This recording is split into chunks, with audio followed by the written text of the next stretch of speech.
The TireRack.com Champ Car Endurance Series brings real affordable endurance road racing to you on North America's most prestigious road courses. With live flag-to-flag coverage of America's best grassroots motorsports racing, AutoZone presents ChampCar.Live. Hi everyone, and welcome to Weathertech Raceway, Laguna, Seca for the Double 7 this weekend of the TireRack.com Champ Car Endurance Series, brought to you live here on ChampCar.Live, presented by AutoZone. I'm Paul Veltum, along with Doc Waldrop and Bill Strong, bringing you live flag-to-flag coverage again this weekend as Champ Car has returned to the historic Monterey Peninsula. So let's take a look at WeatherTech Raceway, Laguna Seca, courtesy of Google Earth, as we head out onto the front straightaway on this anti-clockwise racetrack.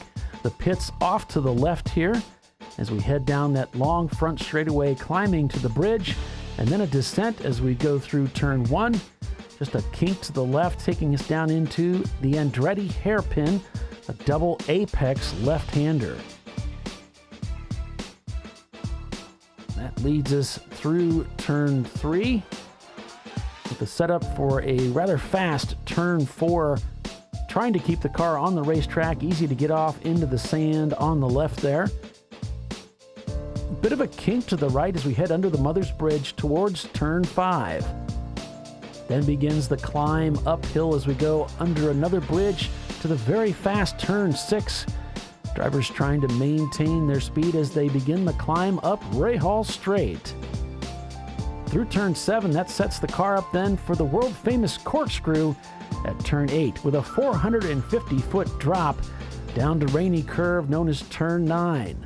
Then downhill again into turn 10, a very fast right-hander, continuing to drop now into turn 11, the slowest part of the racetrack, but also the most important corner as it leads us out onto the front straightaway.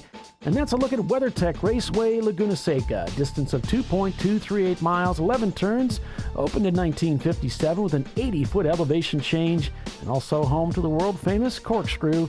And that is what our teams will be facing this weekend. Yeah, looking forward to this weekend, Doc. Welcome, everyone, to the Christmas at Monterey. I'm Paul Veltum, along with Doc Waldrop and Bill Strong, out here for another 7 hours of endurance road racing on one of America's greatest, most prestigious road courses on the Monterey Peninsula. Doc, good morning to you. Good morning. I like the 450-foot drop at the corkscrew. It only feels like that. I mean, literally, the world drops out from underneath you there. Yeah, it's crazy. So it's all muscle memory through there until you're thrown violently against the left side of the car as that right-hander leading to the rainy curve gets a hold of you. So kind of did an update yesterday. This is, again, we said the last West Coast race before the championship at Sonoma in mid-February.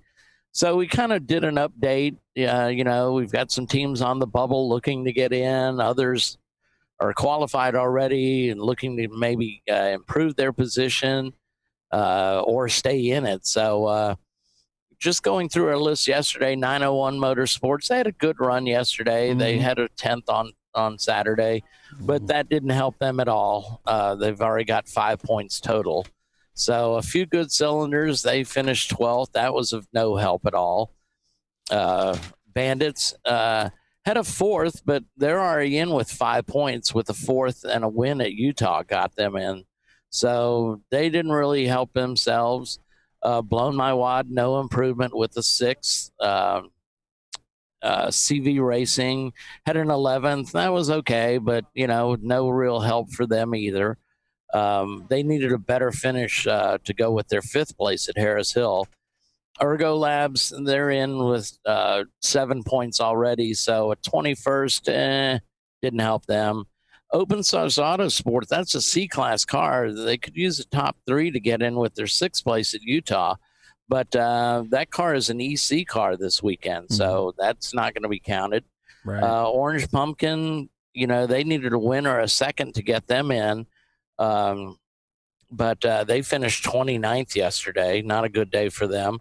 Rotopalooka, 4 points in the championship, has them in with their RX-7, but this is their Miata. So they need 2 strong finishes to get them in with the Miata. They had an 8th yesterday. So, I don't think 10 points is going to qualify you. Shake and Break, they didn't even show up yesterday. So I don't know what happened to them. They're just in the championship with 10 points. Twisted Sister, they had a 14th, so they didn't help themselves any yesterday. The team that did help themselves yesterday is Tooth Auto Sports with their 92 Honda Civic, the number 522 car. So they needed 2 good finishes to get into the championship, and sure enough, they got a second yesterday. So, probably a 6th or a better, maybe a 7th or a better today will really help them get into the championship. Utah Valley University, they finished 7th yesterday. It was a good finish for them, but they've got a 6th and a win already, so they needed something better than a 7th place finish. Visceral, they're in with 2 points. Again, they had some trouble on Saturday.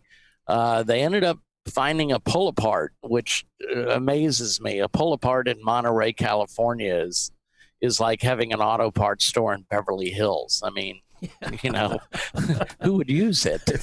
Yeah. I was saying to you earlier, how in the world do they keep the doors open? Exactly. Maybe there's one guy comes in every week or so. And it's probably to get tractor parts. Willwood, they had a 16th yesterday. No help for them. Yoda Sport, again, no help for them. They had a 9th place. They needed they've got 2 6th place finishes. So they're 12th place. 12 points going into the championship, and the cutoff line is at 10 points. So they didn't help themselves. They need a good finish today. So Zoom Zoom Kaboom, they've got 6 points. They're already in. They finished 25th yesterday. And so they fixed their car overnight too. If you'll remember, we were talking to them offline. So they got parts, they got it fixed, and they said they're going to have an epic race today. So we'll see how that. So we'll see. Who improves their position. We have only one more race after that, Sebring. Yeah. So I don't see any West Coast teams traveling east all the way to Sebring to help themselves. Although it could happen. I didn't notice any on the list. But so we'll see how today goes. Like I said, Tooth can really help themselves get into the championship with another good finish today. Let's see, who was it? Our winner yesterday. So that's last minute racing. Mm-hmm. That's the old car that Basil Weenie used to race. So those 2 teams know each other. A good finish would get them in, but I think last minute's already in. That must be nice to have friends. That's great. I know Basil Weenie's already in. Basil Weenie, of course, campaigns a Miata. Right. And this is their old E30 that last minute has got. Yeah. So let's see.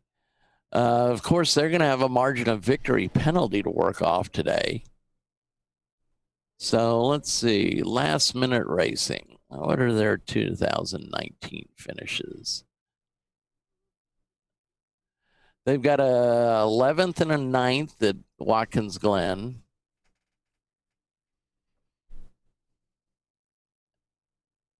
And that's it. So I don't know that they could, their first is going to help them. That gives them 10 points. But 10 points, like I said, I don't know that that's going to qualify for the championship. It's right on the bubble. So let me close out this window, open up another one. Championship points. So in 75th place is Texas Motorcycle Academy at Harris Hill. And they've got 10 points. And there's a couple of teams that have 10 points as well. TR Motorsports, the tire rack guys, they've got 10 points. Team NCM, that's Matt Busby's team. They've got 10 points. Shake and Break, like I said, they didn't even come to Monterey. They were on the entry list, but never arrived. Right. Over Under Racing. Oh, McKibben's Biohazard has got 10 points. British American Racing, that's that Hawk team that runs with us. They've got 10 points, but I don't know. I don't know. Those are listed in alphabetical order. Okay. So it's teams with 10 points, and there are currently 7 of them. But if a team that's not in the championship has another good finish here, like Tooth, it's going to be close.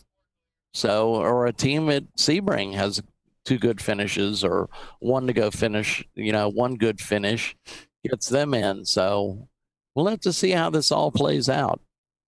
And Frank over on our YouTube feed is telling us that Brett Shanneman, thanks, Doc, is going to be starting in the 901 car. So that's great. We do have a camera in that car. We're understanding that 901, they've got a bunch of AutoZone folks in that car, I believe.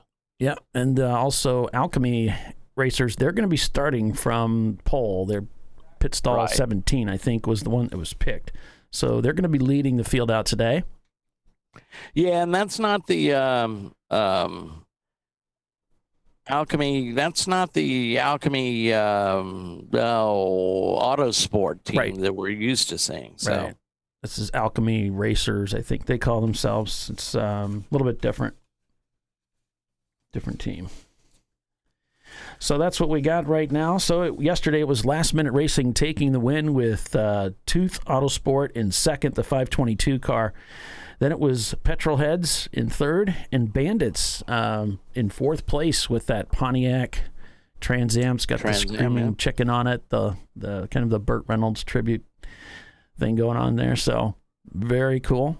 Good to see those guys out there. They had a good race yesterday. Yeah. We'll see what they can do today. Again, that fourth place didn't really help them move up in the championship standings, but a good result nonetheless. Visceral's got their car fixed, so I look for them to do well today. So we'll see how things shake out. Tooth was really in the fight much of the day yesterday, so it wasn't a big surprise that they took the win. The Eurotech guys in their Volkswagen TDI were very fast and did really well yesterday as well, but ran into some transmission issues as the day wore on. They've replaced that transmission, so they're ready to go for day 2, and we'll just have to see how quickly they can get that Volkswagen marched back up to the front and what kind of a threat they're going to be for the day. So Jerry is confirming that they are going to Sonoma, so cool. And their driver order today is Mike Smith's going to start, and then Jerry's going to hop in the car, then Kyle hitting the beach Fegley, and then Evan Horner in last. So what we're talking about is the Ergolab Miata team, which carries a Ecotech engine swap, and Evan Horner's company wing. So they're going to be competing again today. They did well yesterday, ran into some brake issues about near the halfway point. Yeah, they did some amateur welding. Yeah, unintentional. And unintentional, certainly.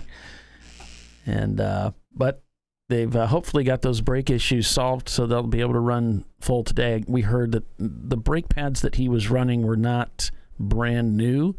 He was hoping he could get by using the pads that he had. So we're thinking if they're running with fresh pads, now that he knows what his wear is going to be, he can calculate that and avoid that from happening again. Well, any decent pad should hold up to 7 hours, I would think. Yeah, you would think so. And like I said, Ergolab's already in the championship with 7 points. So and Visceral is too.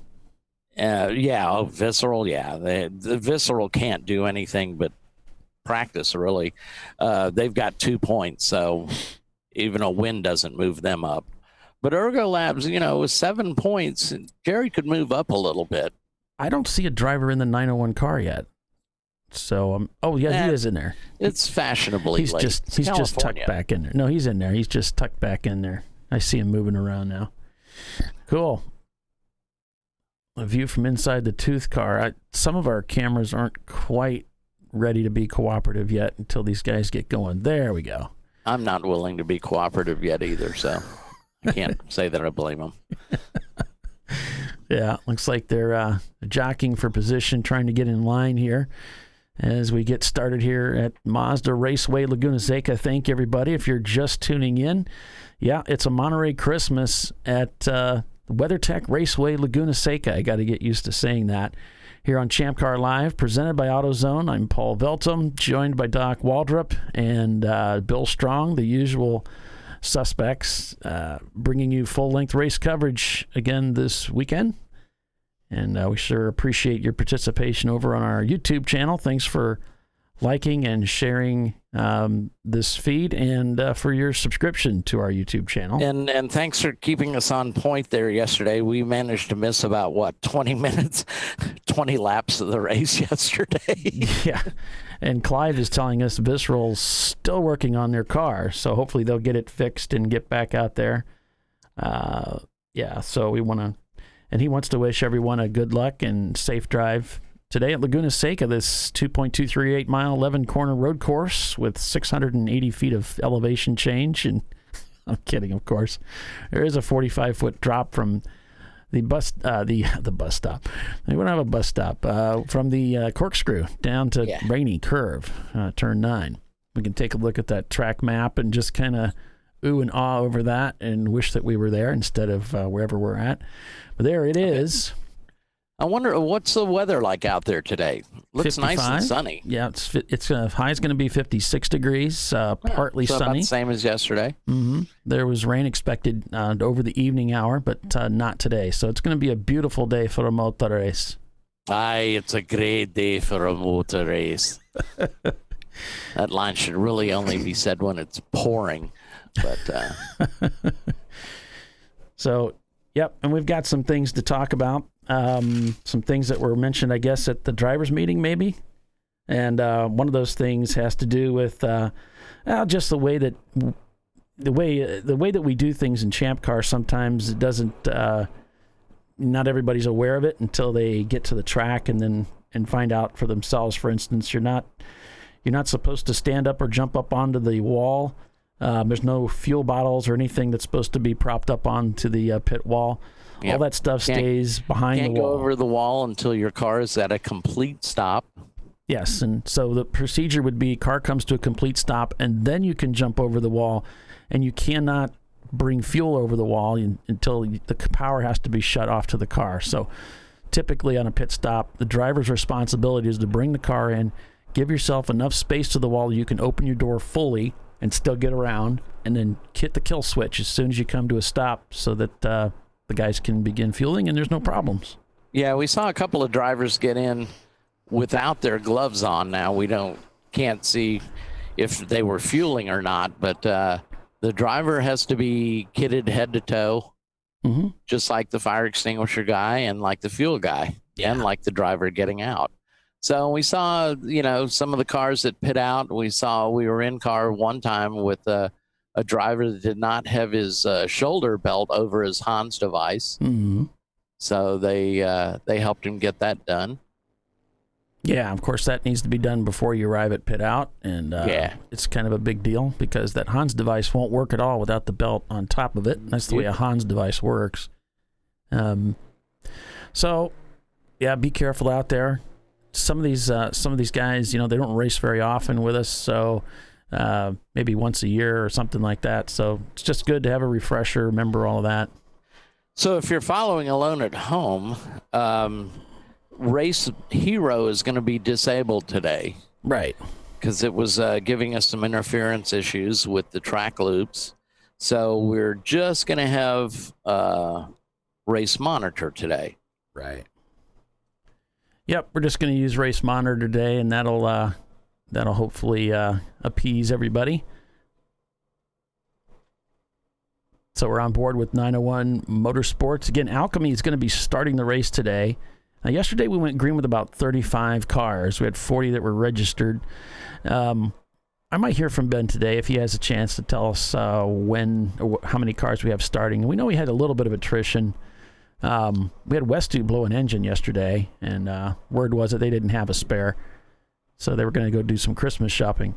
But we had other teams. Better place than the Monterey Peninsula. I'm joking. They didn't say that. I don't know what they were going to do, but yeah, it looks like there's a car that's already ducked in to the pits, maybe. But anyway, yeah, we've got some other teams that, we got Ergo Lab, they fixed their car. Visceral, they fixed their car. They're still working on their car. Oh, yeah, that's right. They're still working on it. We got Eurotech, they fixed their car, just replacing the transmission. So it looks like they're heading down pit road. So I'm not sure if something's wrong here or not. See if we can listen in. He's coming into the pits instead of going behind the wall, so this might be a halfway good sign. Who are you talking about? This is Eurotech. Oh. Are you watching the? No, my screen? I clicked off and was talking on. Due to a lack of interest, on YouTube. That's like so many other stock. There's nothing unusual about that. So obviously they're patching something up behind the driver, and they'll get him sent out there.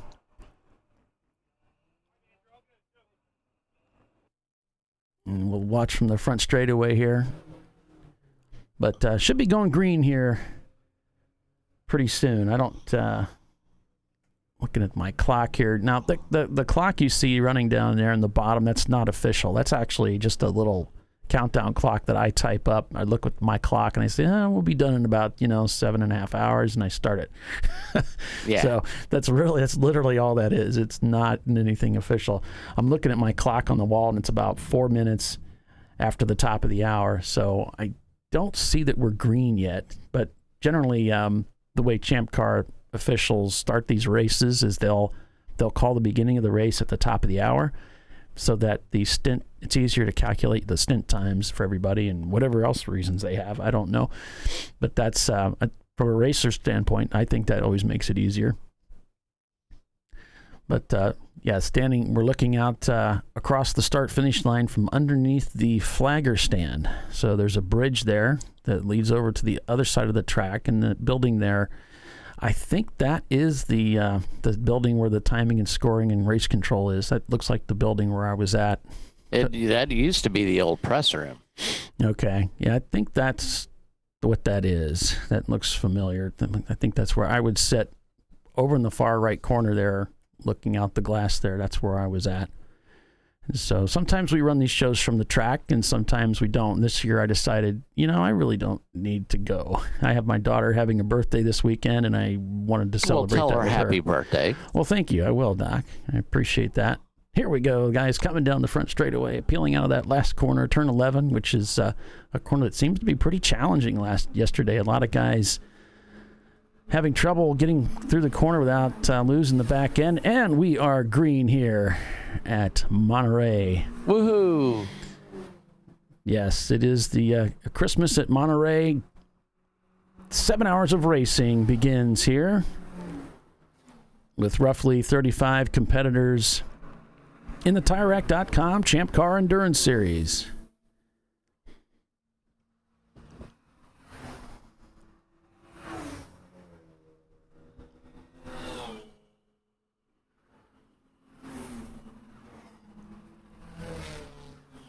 Got 901 Motorsports jockeying for position, showing Utah Valley leading with Zoom Zoom Kaboom in second. We'll see how that shakes out as they actually come back across and trip that timing loop. I have a feeling things will shake out and change quite a bit, because I don't see any difference gaps being reported here.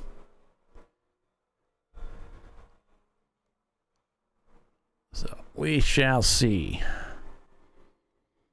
Thanks for joining us, everyone. If you're just signing on, it is a Monterey Christmas here on ChampCar.Live, presented by AutoZone. It's the TireRack.com Champ Car Endurance Series.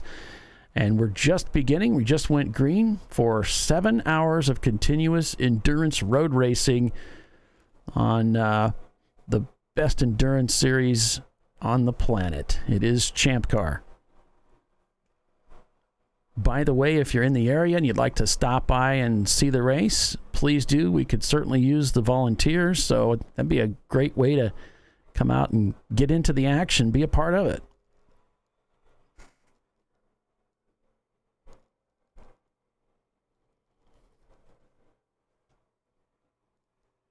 On lap one, as teams come across that start-finish line, we've got Team Octane leading, which is an EC car, I believe, so that car is not going to be necessarily counted the same, but we've got Utah Valley University then essentially leading this race with Zoom Zoom Kaboom behind them. CV Racing is next, then USA Racing in their Nissan 300ZX. Then Tooth Autosport in the 822, which is an EC car. Then we've got Roto Palooka, Bandits, Tooth Autosport in the 522 car. That's the car that finished second yesterday. And then a few good cylinders behind them in a Miata. We'll see if we can get some volume there on them. Utah Valley in their Miata. Car number 2.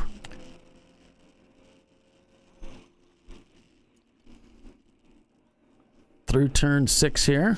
Now climbing the hill, going up Rahal Straight. This leads them onto the corkscrew part of the racetrack, the world famous corkscrew. Just about every photo you find on YouTube, if you go to Laguna Seca, you'll see usually Mario Andretti or somebody descending through the corkscrew. Was that a diesel or just smoking tailpipe? Yeah, we've got that's a diesel Volkswagen that's it's got a lot of black smoke that it pitches.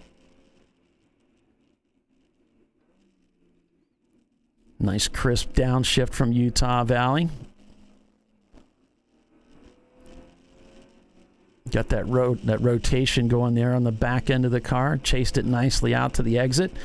Rowing up through the gears. I call this the Cinderella victory at Utah because no university team had ever won a race outright, but these guys sure did.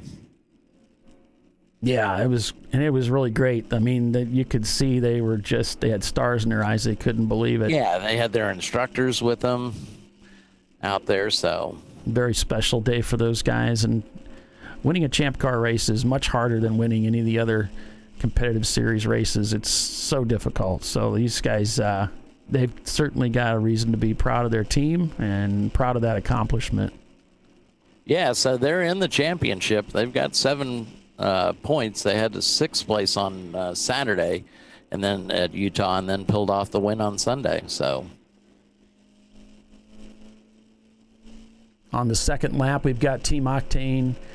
Again, that's an EC car, so really Utah Valley is your leader with Zoom Zoom Kaboom in second, Bandits in third. Of course, they finished 4th yesterday, so they've got to be very pleased starting that far up. And yesterday was really a come-from-behind situation for Bandits as they started out in the rain and, of course, struggled getting that Pontiac to connect with the asphalt.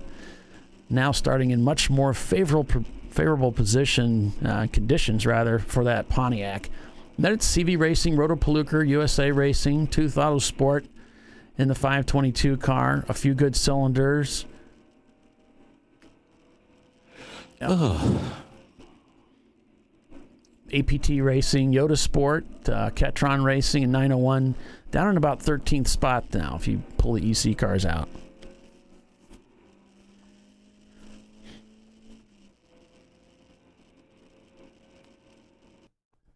Inside the Eurotech machine, the diesel.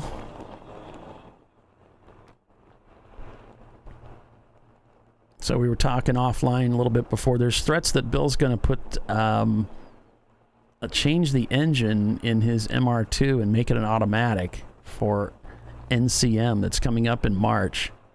I don't know, or some other racetrack. I don't know what he's going to do. We'll hold judgment until we see it. Yeah, that'd be an interesting car, an automatic MR2. He's really sold on the automatic idea, so that might happen. That would be interesting, because we know that the Shark car, Ed, in the Team Infinity, he's done well with that. I don't know that he's necessarily winning races with it, but it's super durable. He goes out and has a lot of fun, and those guys race. They're often in Daytona and some of the bigger races. So,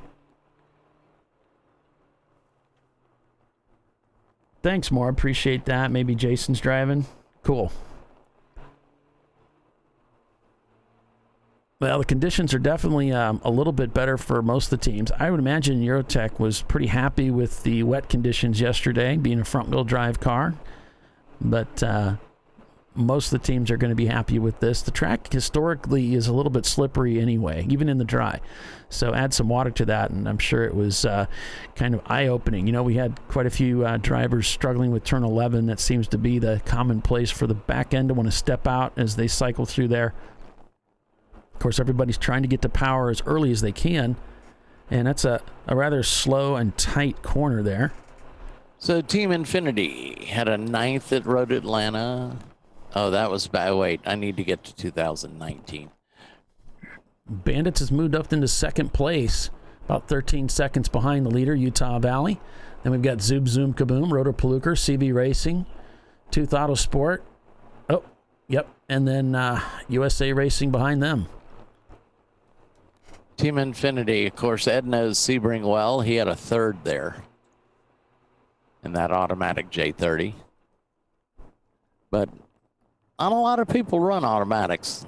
Bill, I think, is mainly looking at it because it requires less work. Right, and it's a valid thing. If they struggle with making the shifts, and I don't know. I'd look at anything Bill does. Valid would never be used. That's not a word you would use. Yeah, that's not a word I would choose. Okay, all right, fair enough. I'm kind of a purist. All Ben's telling me 34 cars took the green, so we're only down 1 car from yesterday. So thanks, Ben. Appreciate that. But it's an interesting thought. I'm kind of a purist. I think there shouldn't be any of the paddle shifting. There shouldn't be any automatics. It should all be manual transmission. But he makes a good point. It can welcome in some of the teams that we don't have a lot of manual transmissions on the street anymore. There's fewer and fewer people that are growing up driving manuals, and they're not as acclimated with them. And you can see it in some of the in-car views that we have. Some of the teams, they don't know how to rev match, and it's not in their repertoire. They just don't have that. So having some automatics out there, maybe not such a bad deal. I'm trying to warm up to it.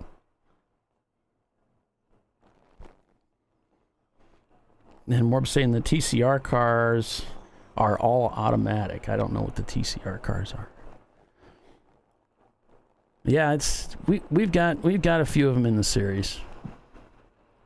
Well, and that's something that the TAC and the board of directors is looking at, is because we're going to have to upgrade the cars that are eligible to race, and like you said, a lot of them are automatics.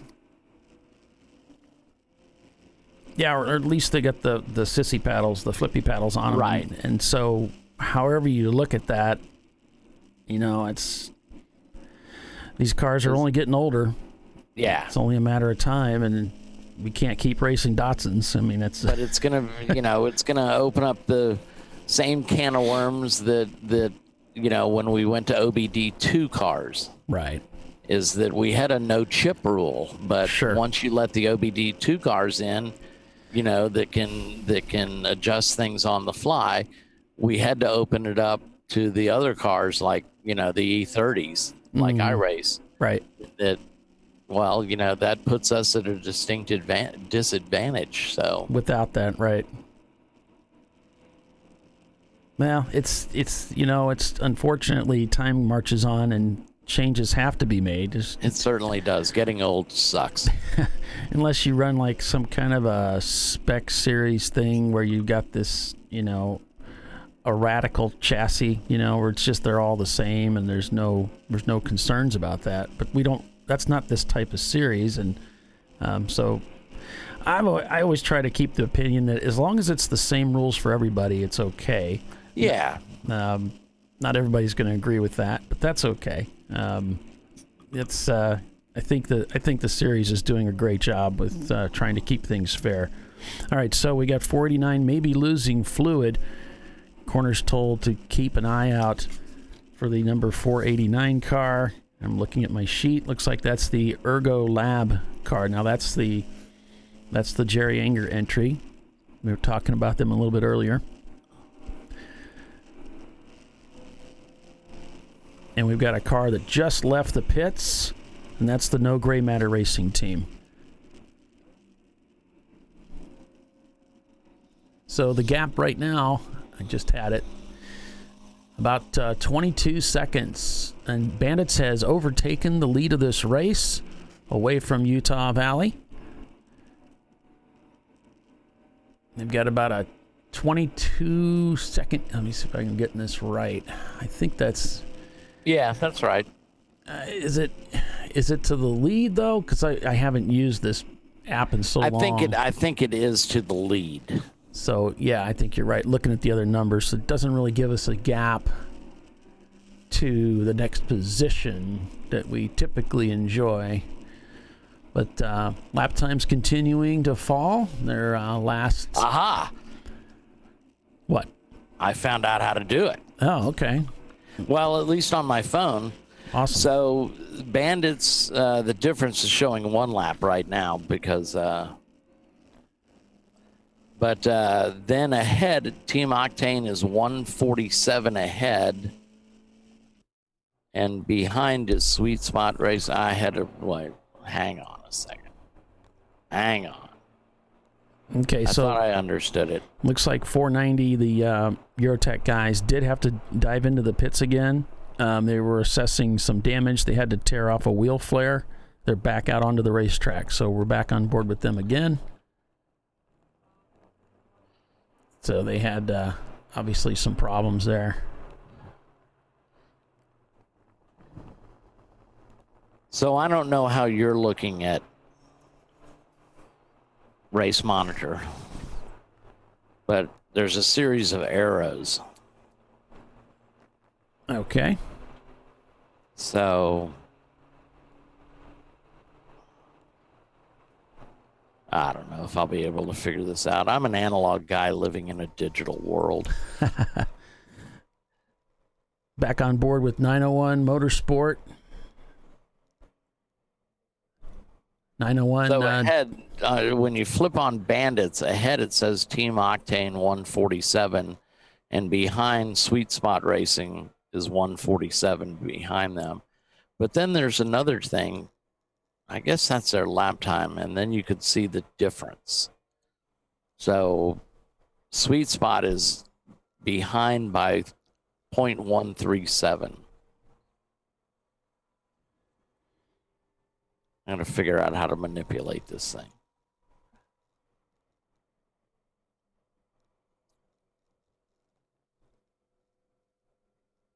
Yeah, it looks like the two EC cars have risen to point the field through the traffic, but right now it's all about Bandits Racing, who's pulled out to an early lead with Utah Valley in second place.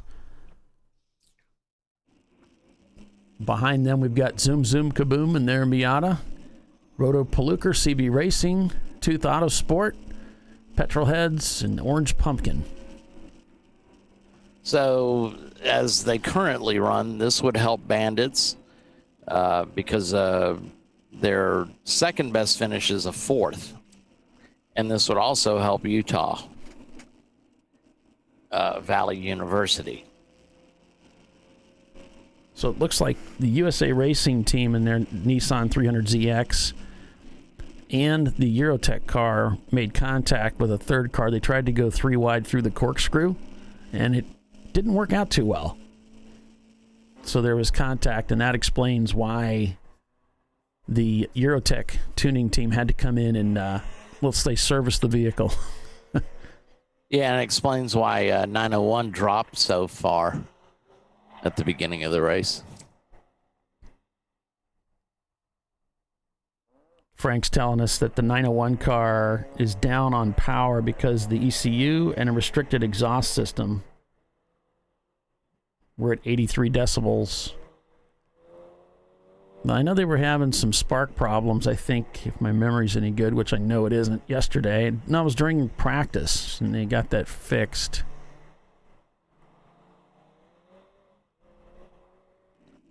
Back on board with Utah Valley. Led the first few laps and got passed by Bandits Racing, and they've kind of disappeared into the distance.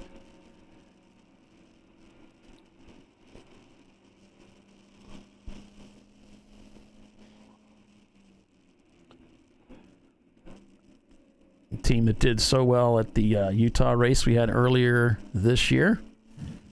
Had a 24-hour race there in Utah a couple years ago. Yeah, it looks like Bandits is about year. 23.247 seconds ahead of them. Got it. So they're pulling away. You know, looking at their lap times, they just turned a 147, which is a hugely competitive time. Utah just turned a 151. So right now, it's looking like Bandits may be the fastest car on the racetrack. Got last minute, who started lap down, just cranked out a 148. So those two cars are really smoking around this racetrack. Not literally. No, that would be left up to the diesel. Yeah, that car is smoking all the way around the track. Yeah, in fact, Bill just messaged me. He said that 490 is leaving a huge smoke screen in wake of the car behind. So, just in case an aircraft carrier shows up that they need to hide.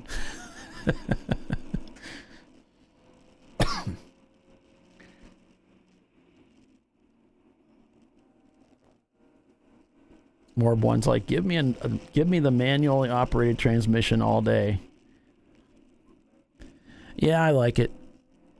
I guess, you know, I'm getting older, so maybe that's, you know, the Gen X in me. Appeal to you. I grew up around that. I didn't, you know, we didn't have automatic transmissions. That was not, you know, that's for old ladies to go get groceries. You don't use that for racing. Hey, careful. All right, I guess I lost my head. It's called torque converters. I lost my head. I don't know what happened. I'm okay now. I'm sorry. My GTO was an automatic. But the first thing you did was drop a B&M torque converter in it. Yeah. I used to race an automatic Nova. I had a Vega torque converter in it. So did you ever have a car with a push-button automatic transmission? No, but I saw them at the track. Yeah, my buddy had one. Mm-hmm. Yeah, that's interesting. It wasn't the Studebaker, was it? No, it was called Chrysler. the Fishmobile. Okay. Wasn't it a Chrysler? Was Mike Birch, so everybody called him Fish. Well, there was a Chrysler or something. And I want to say it was a Dodge Dart. Yeah, that makes sense. Number 12 coming out of the pits right now. Number 12 is the Team Triad Team Triad Wireless.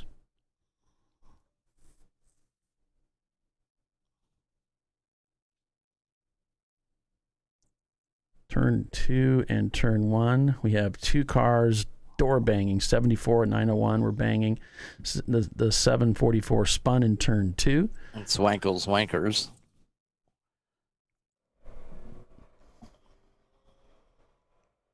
You know, and that's the one thing about this track that surprised me the first time I drove around it was, wow, this is narrower than I envisioned. I thought the track was a little bit bigger running it in iRacing so much, and when I actually got out there, it's like, no, not really. It's not that big. And you think, the first thing I think when I see these tracks like that, I'm like, man, how do they drive F1 cars on this track? How did they drive Indy cars on this track, you know? They did it. I mean, they do it at Mid-Ohio. It's the same thing. It's like, man, that's crazy. It's a perfect sports car track, but for a big car like an Indy car, I don't know. Well, Wow. you look at the GTPs that used to race at Laguna Seca. Right. And at Mid-Ohio.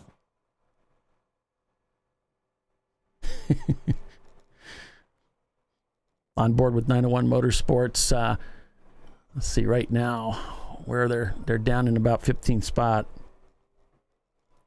We've got some EC cars out here this weekend. Bandits Racing still pulling away with the lead of this race. Then you got Utah Valley in second place in their Miata.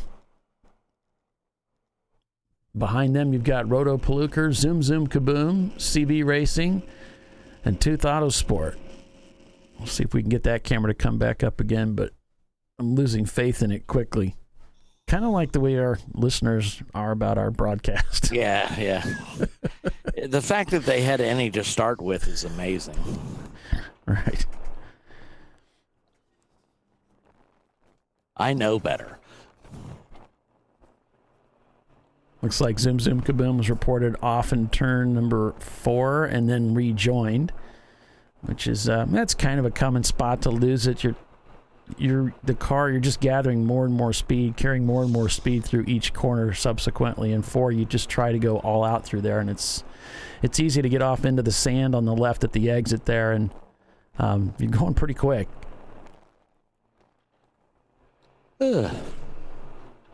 Yeah, Morb likes Mid-Ohio. I do too. I mean, it's my dad's favorite racetrack. It's kind of our home racetrack, I guess, and a lot of people love Mid-Ohio. Oh, yeah, it's a great track. It's a fun track to shoot. We just can't get a date there. We ran a Monday race there a couple of years back, and it had a good turnout. But so it looks like Wankels and Wankers went ahead and pitted to fix their car after that contact on track, but they're going to be held at pit out to serve a penalty. So they were fixing to black flag them, and now they're going to serve their black flag while they're in there. That's the RX-7.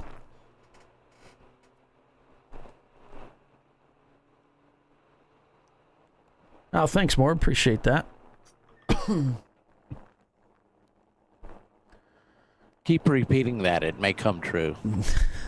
And if he's not, he might not be complimenting us. He might be complimenting somebody else, but we're going to take it as a compliment. Yeah. That's just how we roll. Well, speaking of compliments, we've got a lot of great sponsors that support the TireRack.com Champ Car Endurance Series and this program, so we're going to take a quick break and acknowledge them in a brief commercial break, and then we'll be back here in just a few short minutes, so stay with us, everyone. You're watching Champ Car Live, presented by AutoZone. Bandits is your leader in a Pontiac Trans Am. Back in a moment. Yeah.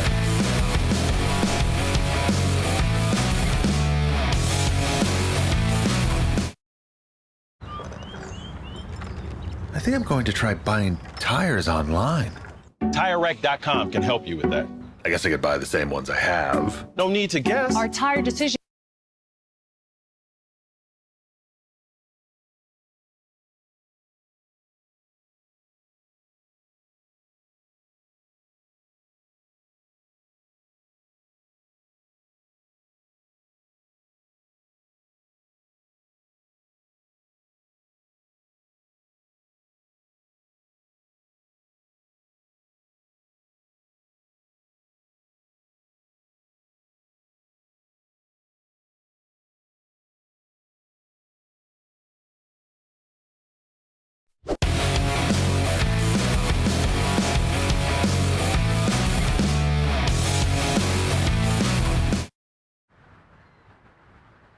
I probably need new tires. You do. What if they sold tires online? We do. We're TireRack.com. They could offer lots of tires We have so many tires. and help you find the right tire. It's called the Tire Decision Guide. Oh, and they could ship them to a nearby mechanic. We shipped to over 7,000 independent recommended installers. This is an amazing idea. Sorry.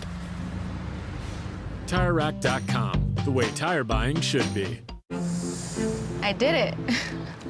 You see how it's... That's it. We did it. You did it. You can do it. The path to I Did It starts at AutoZone. Get in the zone. I Hi, it's iRacing commentator David Haynes. In 2019, I'm excited to be bringing coverage of the Champ Car Sim Series, the sim racing division of the Champ Car Endurance Series. Contested across 15 championship rounds using the 2015 Mazda MX-5, the winners will receive a free entry into a real Champ Car Endurance Series race in the 2020 season. Each points round will be broadcast live by HJBC. Head to forum.champcar.org for full information and schedule. Sign-ups are open, so get registered now. Best of luck, and I'll see you at the track.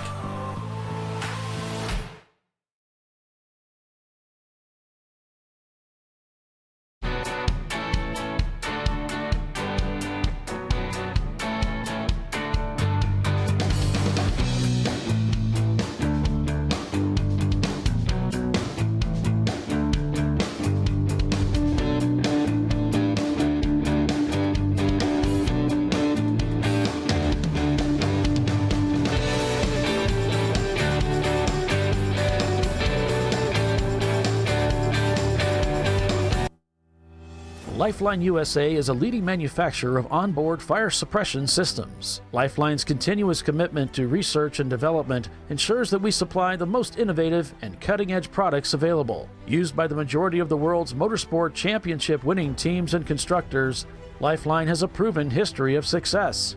Lifeline offers a complete range of fire suppression systems for all budgets and needs, and we continue to push development and limits on both extinguishant materials and our patented delivery systems to make the race car environment almost as safe as sitting on your sofa at home. Every kit has been designed for a professional and simple installation.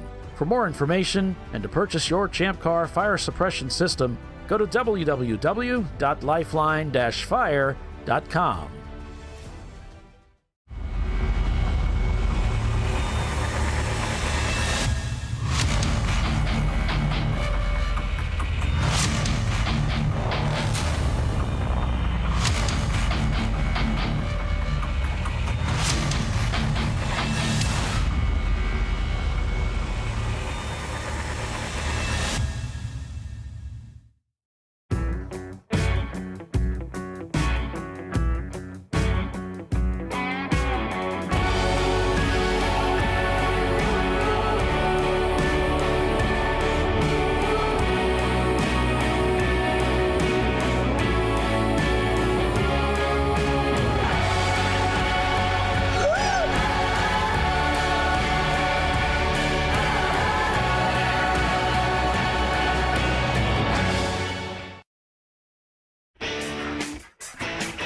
Located in Northeast Ohio with 40 years of combined experience, Money Shift Racing knows how to deliver performance and safety, offering everything you need to get your vehicle and drivers ready for race day.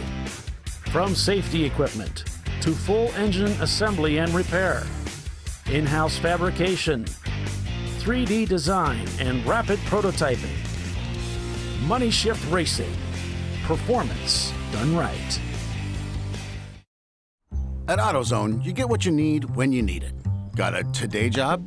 Pick it up free same day at your local AutoZone. More of a tomorrow project? Order as late as 10 p.m. with free next day delivery. Getting the job done just got easier.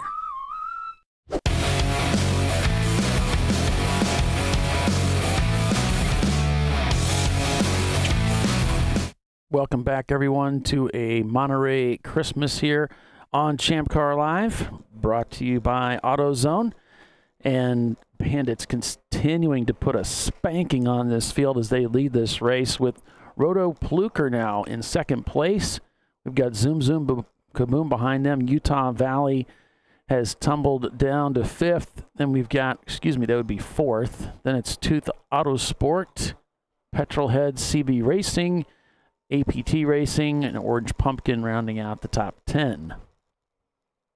Welcome back, everyone. I'm Paul Veltum, joined by Doc Waldrop and Bill Strong, bringing you full-length race coverage again this weekend as we're on board with 901 Motorsport, enjoying about 15th position here if you pull out the EC cars.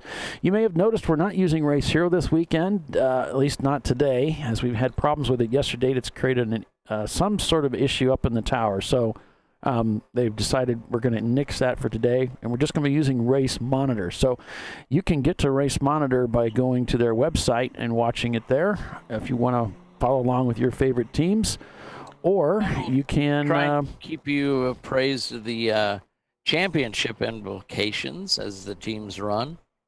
Yeah, or you can go to the App Store and pick up their helps app. Bandits.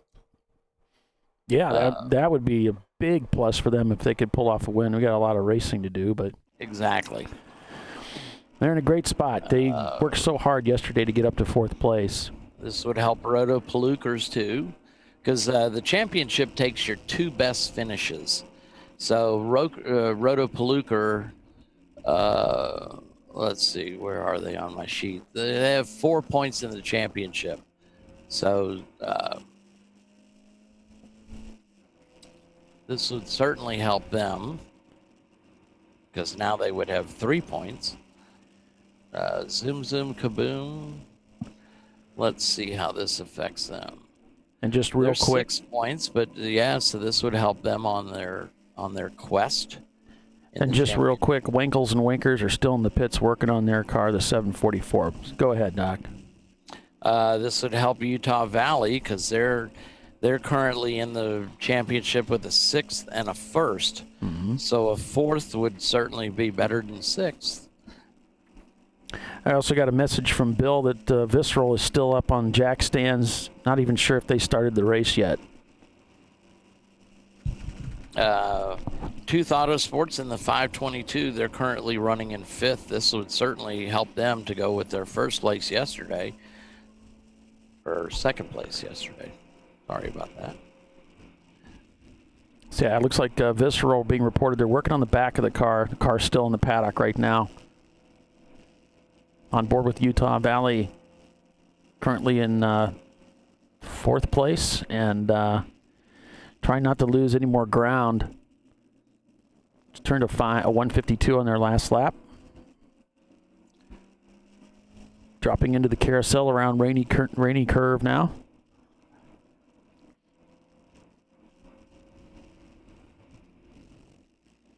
Little tire lock up there from the car up ahead. Misses his apex, manages to keep it on the racetrack as they head towards turn 11.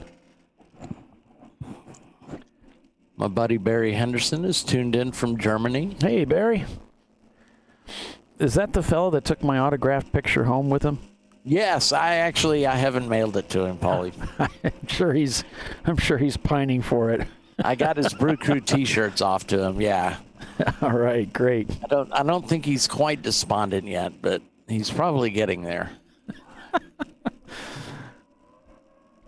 Oh, a lot of sideways action here. I was Miata. afraid to put it in with the T-shirts because I didn't want to mess up its prestige or pristine condition. Right, the collectible. Oh, highly collectible. An autographed Paulie picture? Are you kidding me? Oh, those are almost as good as the life-size cutouts in the AutoZones. Yeah. It's funny, I went in the AutoZone recently, just 2 days ago, and they had been moved. I don't know what they did with them. So really? Maybe they'd been stolen. I hadn't thought of that. It could be like the elf on a shelf, though. I mean, maybe they moved themselves at night. Certainly equally as creepy.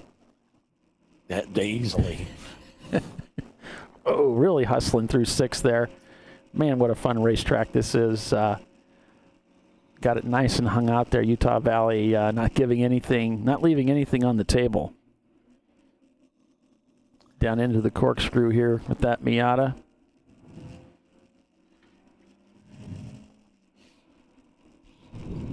Hustling around Rainy here. Really using all the racetrack. Look at that.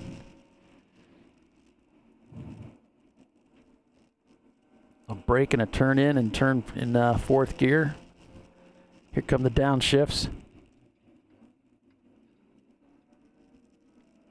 Got held up a little bit by USA there, going into 11. Probably pick up a little bit of a draft here on the faster car, the 300ZX. Under the bridge to complete another lap here at WeatherTech Raceway, Laguna Seca.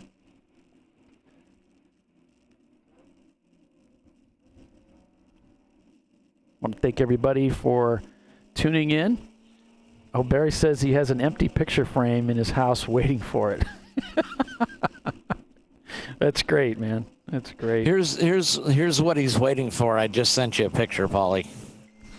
In case you don't know. Oh, yeah. This is mainly for the benefit of our listeners. Oh, okay. So I've got it. Our viewers. I'll figure out how to get that up there.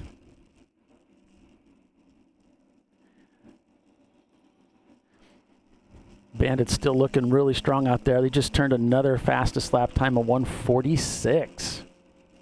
Man, they are really getting it done. They are on the charge today.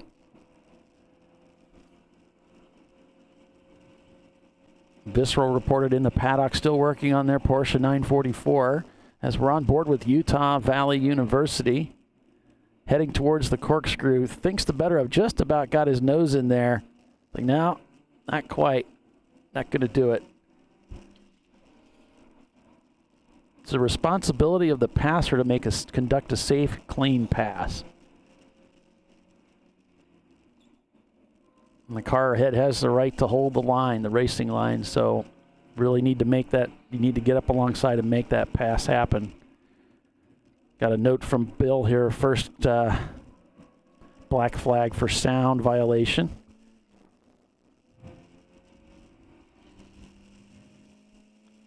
Looks like it's the 490.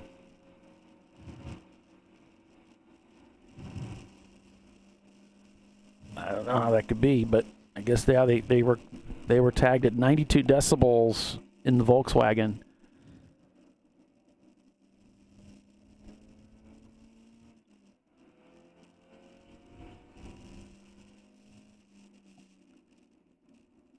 That's the Eurotech tuning team. So yeah, they're sitting in the paddock right now working on that. They're staying in the pits there. They'll need to get that fixed. We got a 3-strike and you're out rule, so they could find themselves disqualified from the race if they don't resolve that.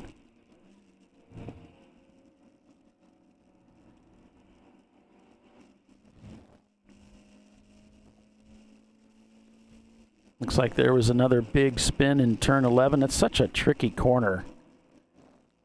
So many guys lose control of their car right in there. Orange Pumpkin spun there and found themselves, they almost got T-boned by the number 515 of Rotopluker Racing in their Miata. Fortunately, no contact there. Some great racing going on here with Utah Valley. So Cheryl's asking about Race Hero. We're not using Race Hero today. It caused some problems at the track yesterday with the timing and scoring loops.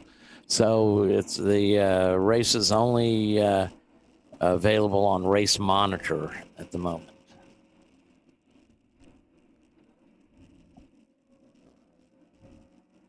Nice exit out of 11 there, man. They're really hustling that Miata. Here's that picture that we're sending Barry that I signed of yours truly next to my old Roadster. I'll get it out, Barry. I promise. Like I said, I didn't want to mess with its pristine condition by throwing it in with a bunch of T-shirts, though. It's on board with the Twisted Sister from yesterday. Get off of that slide. There we go. See if I can include one of my hero cards. You know, Lord knows I have thousands of them. Let's see if we can get Tooth to come up here. Tooth Autosport, one of the Canadian teams that runs with us, and they did really well yesterday. You know, they just about won that race yesterday. Yeah, the margin of victory was like 20 feet, like that. It was close. 901 spun and continued in turn 4. Back on board with the 901. Of course, Tooth had the race won until they got tracked down very late in the race by last minute. Yeah. Big victory for those guys. I think they won by like 54 seconds or something like that. It wasn't that much of a gap. No. It wasn't even a lap. No, they were inside of the leader. There's a picture up on the Facebook page for Champ Car that you can see Tooth and you can see the last minute car right in front of him at the end.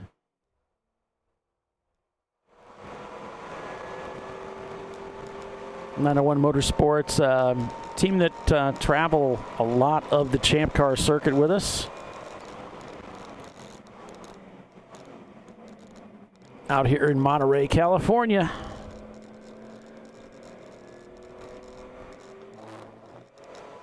Another one of our E30 teams.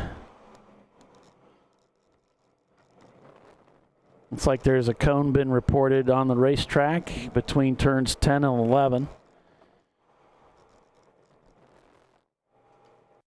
The official margin of victory, well, it's kind of hard to tell, but last minute, the total time they had was 6:50, 6 hours, 50 minutes, 43 seconds, 0.660. And Tooth Autosport was a 6:50, 44.276. So it looks like about 0.6 seconds was the margin of victory. Yeah, and it looks like we got a debris flag waving between 10 and 11 there for that cone. It's right in the driving line out on the racetrack right now. I was nowhere near Monterey this weekend, just for the record. But a congratulations does go out to Tyler Pedersen and Doc Waldrop for their re-election to the board respective positions in the Champ Car Endurance Series. Congratulations, Doc and Tyler. Thanks, appreciate it. It was a tough campaign. I just looking at the results, I wasn't everybody's first choice, as we can well imagine. But I was a lot of people's second choice. I don't know what that means, but I'm sure there's wisdom to be gained there. Well, I know you're always my first choice. Aww. And I didn't get you anything for Christmas. That's all right. Looks like Twisted Sister, they've got a feed up and running here, so once I get that going here, we'll bring that up for you. Just take a second. Appreciate those guys, of course, giving us an opportunity to ride along with them. Here's a view from inside Twisted Sister. Oh, yeah. So the official announcement went out to on the election results.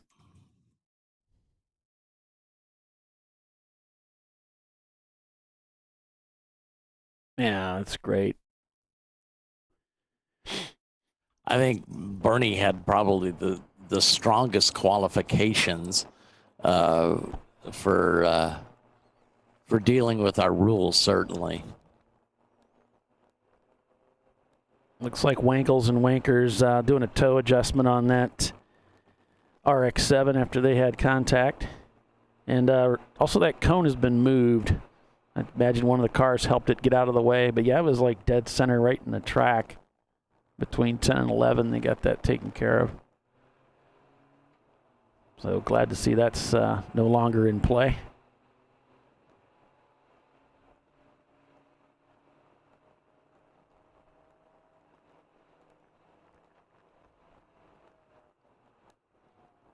We also got camera I'm working on for the last minute racing, our team that won the race yesterday. So I'll have that up here shortly. On board with Eurotech tuning though right now. Bandits Racing continuing to put the hurt on the field. APT Racing has found themselves now in second place, just turned in a 148. Tooth Autosport slid in behind them in the 522 car. Zoom Zoom Kaboom is in fourth place, I think, if I get that right. Then it's Roto Paluker, Petrolheads, Ergo Lab. How about that? Utah Valley. And see who's behind them. Oh, we got CB Racing, Orange Pumpkin, Last Minute, and a few good cylinders. So, yeah, we got Sweet Spot Racing and Team Octane at the pointy end of the field. Both of those are EC cars. So we're not going to be included in the standings for the finishing on the podium.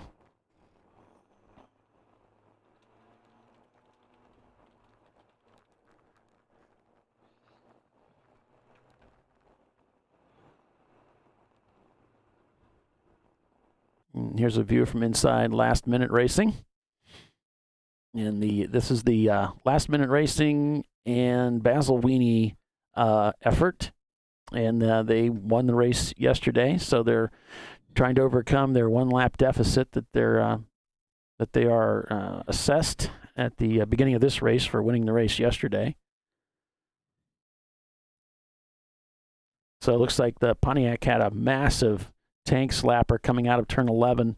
That's the Bandits Racing team. But kept fishtailing about halfway down the front straightaway. He never lifted off the gas. He just stayed in it. Of course, they're leading the race right now. Back on board with Utah Valley. They've been putting on quite a show today with the racing they've been doing. Really slinging that Miata around this racetrack.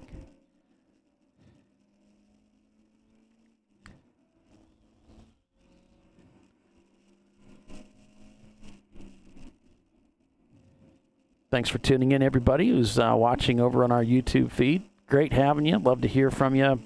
What cars are you working on? What about your builds? What do you got going on? And what's your plans for the upcoming season? We got one more race to finish out the 2019 season here at the end of the year, the New Year's Eve Classic at Sebring International, and then it's off to February. We have January off, and then February we'll be at Road Atlanta, our traditional start of the 2020 season.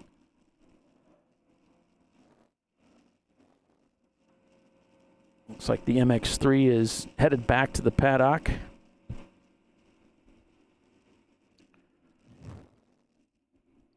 Utah Valley University, they were leading the race earlier, but they've been falling back through the standings here. But it doesn't look due to a lack of effort in driving. They're really doing a great job of moving that car around the racetrack.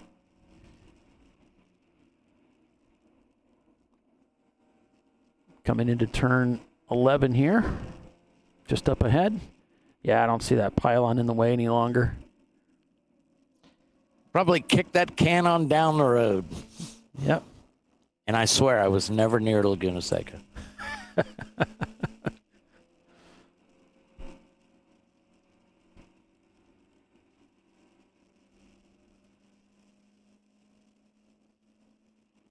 Heavy braking down into turn 2, also known as the Andretti hairpin, a double apex corner, there you can see. Winding up through the gears, heading up to turn 3 here. Just a brake and back on the power. Under the Cooper Bridge, up to 4th gear, and they'll dive into 4th. Turn 4 here. You can see just a little pedal modulation, so fast through there. Now for turn 5, trying to put a pass on the E30. Does a great job braking and taking the line away at the exit. Now up to turn 6. Now begins that climb.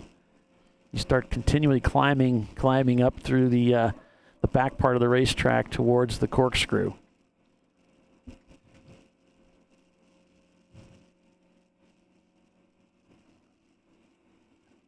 Yeah, thanks for commenting on the Nelson change. Yeah, we were looking at the attendance, and it's for Nelson Ledges, and the questions regarding the 24-hour race being switched to I think it's a 888 that we're going to do for 2020, and that's just due to customer demand. We just didn't have enough people showing up for the 24-hour race. They are pretty grueling, but the 888s just look a lot more appealing for teams. It's more manageable.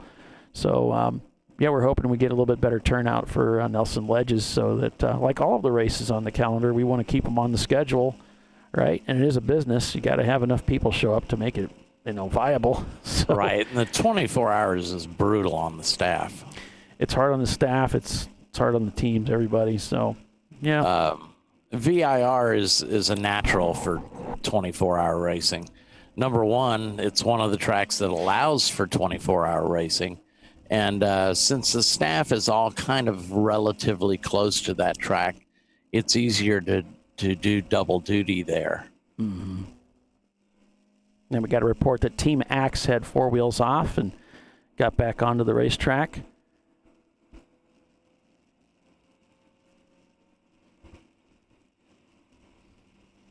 and Bill said there was a silver Miata just came by, kind of held up by the CRX, waving his fist at the guy. So here's a look at that corkscrew.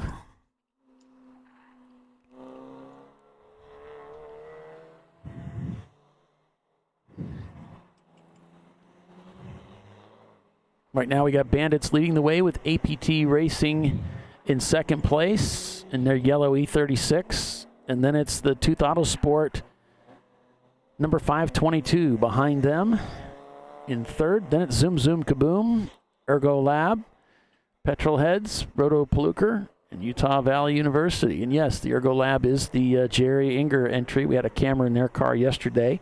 They were doing rather well, especially that opening stint. And when by the time Evan got out of the car, they were really in the hunt for the lead. Those cars were all stacked up very closely together, and then things kind of came apart. They started having trouble with brakes, and that really hurt their chances for the race yesterday. Here's Twisted Sister, and this is not from yesterday, actually. This is from today, so I need to change that label. So Toast, I don't know how to pronounce the rest of it. It looks like just a bunch of consonants.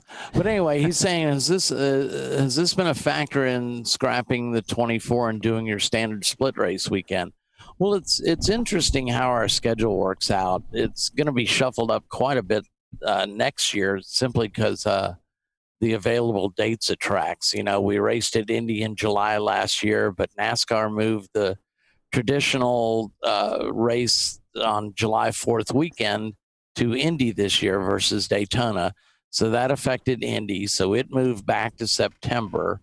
The date we were able to get at COTA happens on NCM's traditional weekend. So we moved NCM up to mid-March. The Sebring race with Indy, that affected it a little bit. So it moved it back later in the season. And then, so there was no room for the 777 that we typically do at the end of the year at Sebring. So anyway, the schedule got all jumbled up.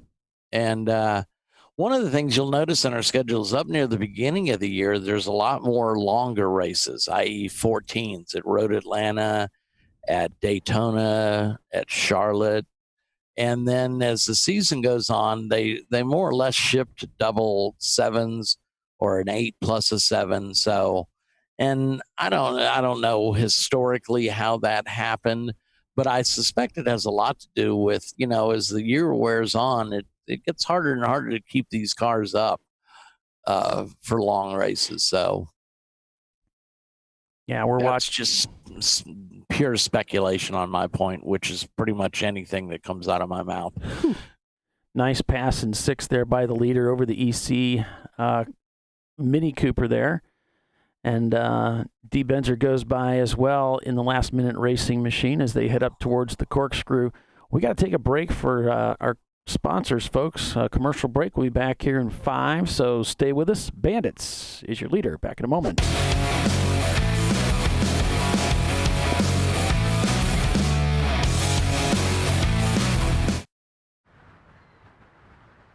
I probably need new tires. You do. What if they sold tires online? We do. We're TireRack.com. They could offer lots of tires. We have so many tires. And help you find the right tire. It's called the Tire Decision Guide. Oh, and they could ship them to a nearby mechanic. We shipped over 7,000 independent recommended installers. This is an amazing idea. Sorry. TireRack.com, the way tire buying should be. I did it. You see how it's... That's it. We did it. You did it. You can do it. The path to I did it starts at AutoZone. Get in the zone. Hi, it's iRacing commentator David Haynes. In 2019, I'm excited to be bringing coverage of the Champ Car Sim Series, the sim racing division of the Champ Car Endurance Series. Contested across 15 championship rounds using the 2015 Mazda MX-5, The winners will receive a free entry into a real Champ Car Endurance Series race in the 2020 season. Each points round will be broadcast live by HJBC. Head to forum.champcar.org for full information and schedule. Sign-ups are open, so get registered now. Best of luck, and I'll see you at the track.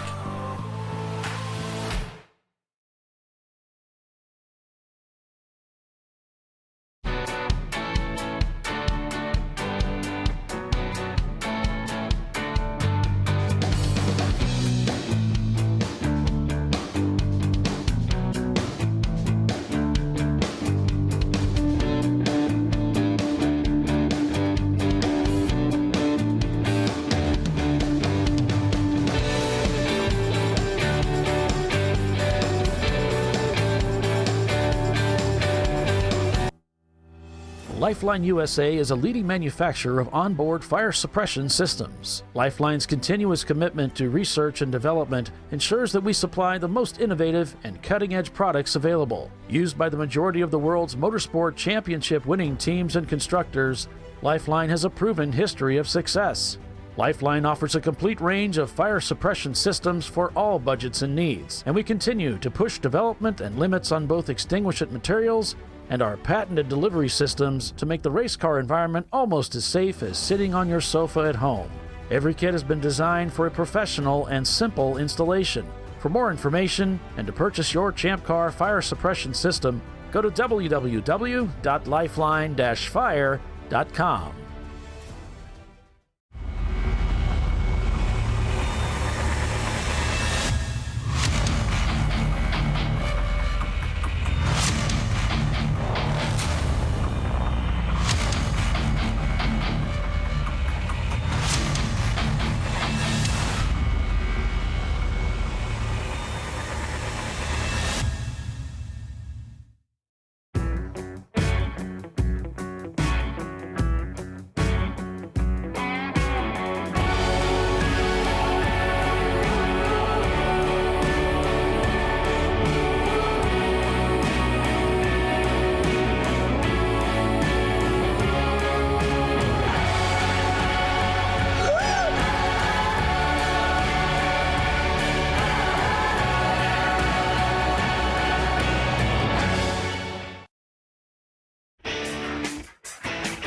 Located in Northeast Ohio with 40 years of combined experience, Money Shift Racing knows how to deliver performance and safety, offering everything you need to get your vehicle and drivers ready for race day. From safety equipment to full engine assembly and repair, in-house fabrication, 3D design, and rapid prototyping. Money Shift Racing. Performance done right. At AutoZone, you get what you need when you need it. Got a today job? Pick it up free same day at your local AutoZone. More of a tomorrow project? Order as late as 10 p.m. with free next day delivery. Getting the job done just got easier.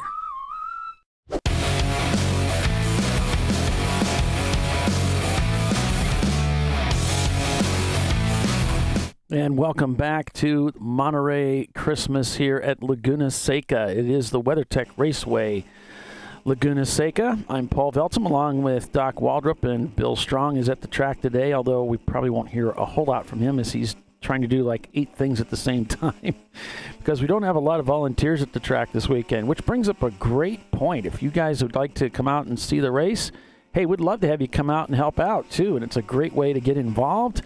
And you get paid, and you might even get some lunch out of the deal if you hurry. So come on out and see us, and we'll put you to work. We'll get you up there on the grid so you can see all the race cars and help out the guys. So we'd appreciate you doing that. Be a great thing, too, for you to bring your buddies out. It's a good thing for the teams to get together. Also, the number 891, though, getting back to the race, is smoking a lot. And, in fact, they've been black flagged. This is the USA racing team in their Nissan 300ZX. So they've been black flagged. They've been given the meatball, and they've acknowledged it. So it looks like they're going to be coming in. Also got a message from Bill that the 207 is heading onto the racetrack. That's the Brown Streak Racing in their MX-3. They were the team that went behind the wall a little bit earlier. So right now, your standings, we've got Bandits Racing leading the race. with the APT Racing team behind them. Then it's Tooth Autosport, Ergo Lab. Yep, that's right, Ergo Lab's right there in the mix of it. Petrolheads, Zoom Zoom Kaboom, Roto Palooka, Utah Valley University. Then it's CV Racing, Orange Pumpkin, and Last Minute Racing. Behind them, it's A Few Good Cylinders, Blown My Wad, Yoda Sport, Ketron Racing, 901 Motorsports, Team Axe, PTS, Eurotech Tuning. Then it's USA Racing. That's, again, the team that's coming into the pits for that black flag. Obviously got some problems with that car, smoking heavily. Thing 2 in their Datsun Z, Glitch Heroes, the Gunslingers, No Gray Matter, Willwood, Brown Streak, Twisted Sister. Then we've got Open Source, Wankles and Wankers, Alchemy Racers, Cut Corners, Team Triad Wireless. And that rounds out the teams that are currently circulating here with us this morning. So I was going back, looking at last minute. They were working. Oh shoot! I think we lost their feed. That's a shame because I was really enjoying watching them chasing the Pontiac that's leading this race. And boy, those two guys, of course, last minute won the race here yesterday, but they were right together in lockstep on these lap times and just right together, nose to tail. Lap after lap after lap. It was fun watching those guys race together. Of course, last minute's trying to get their lap back. Oh, yeah, I'd love nothing better than to get his lap back and maybe get back around so he can really fight for the lead of this race. And, of course, the Pontiac, being such a big, heavy car, probably going to use a little more fuel than they did yesterday in these ideal track conditions. So we might see them making extra fuel stops, and that could very well bring some of these other teams like Last Minute back into the fray to take the win of this race just a little over 6 hours from now. We've got Tooth Autosport right up there again as they were yesterday in the fight for this thing. We've got Ergo Lab just made a pass on APT, so they're right up there too in third place. Zoom Zoom Kaboom. Then it's Petrolheads. APT falling down the standings. We got a report from Bill. We got some cars that are coming into the pits and doing pit stops like the 207, the 813, the 69. All of those cars jumping into the pits, doing driver changes, taking fuel. A little early for that, really. We're only an hour and 10 minutes into the race, but yeah, well, the 7-hour format, making that 2 hours isn't as critical. There you go. And Utah University taking the opportunity. They're going to hop into the pits. We haven't had any full course cautions yet today. We did have a few of them yesterday for various things. All we've had so far is a debris flag that was raised, to my knowledge, and that was just for that cone that was kicked out into the middle of the track between 10 and 11, which they got subsequently taken care of. I think one of the teams helped take care of that while they were out there on the track. Kick probably the can down the road, as it were. Yeah.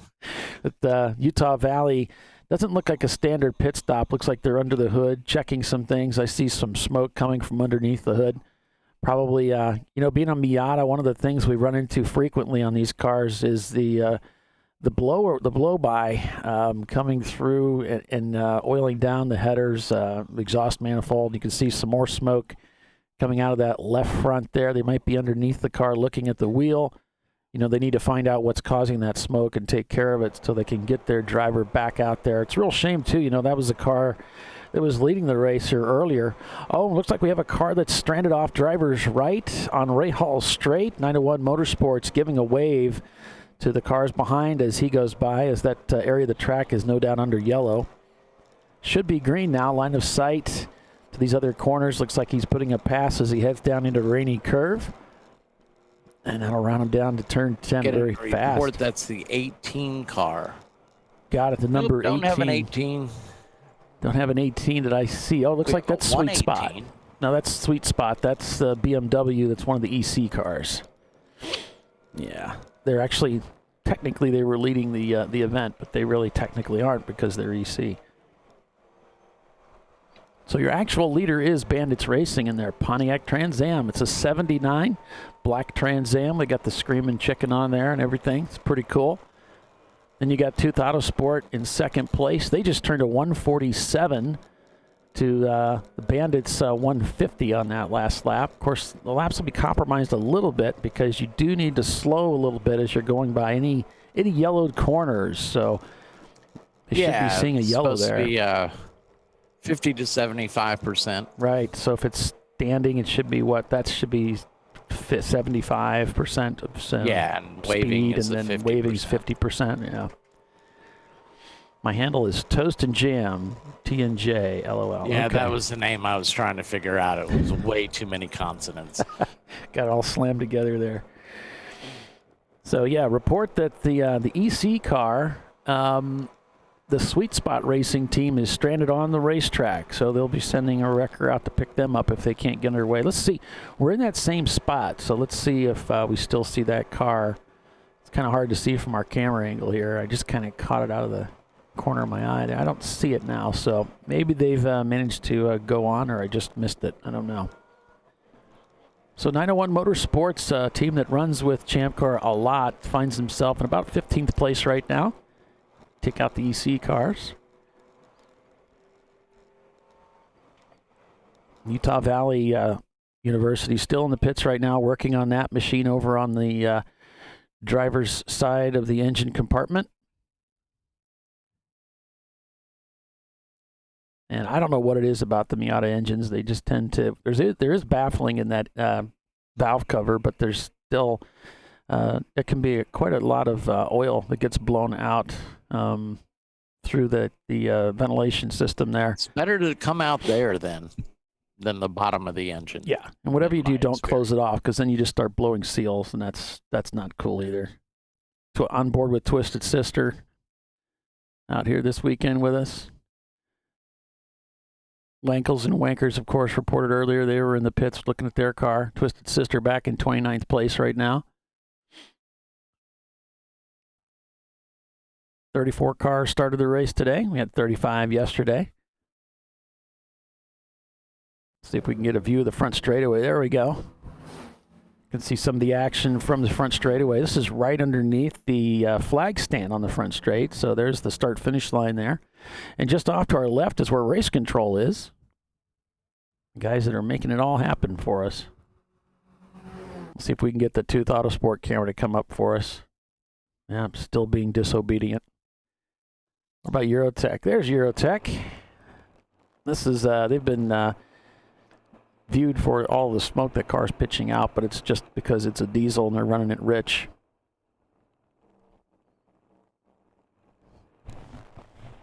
So, keeping abreast of this championship hunt, Last Minute has, of course, the win yesterday, and their next best finish is a 9th at the Glen. Okay. So they can conceivably, 10 points I don't think is going to get you in. Right. So they need better than a 9th place today. So it looks like the 147, which is Orange Pumpkin, they're in for fuel. And coincidentally, we're now hearing that the number 18, which is that car that was stranded, the EC car, just ran out of gas. So an hour and 10 minutes in, they're running out of fuel. Wow. I'm not sure what it is, but these cars are running out of gas. And I think it was yesterday that I think it was 2 of the Tooth cars that ran out of gas at the same time on the track. So that's certainly an issue that they're trying to adjust for the pace that we have here at Laguna Seca.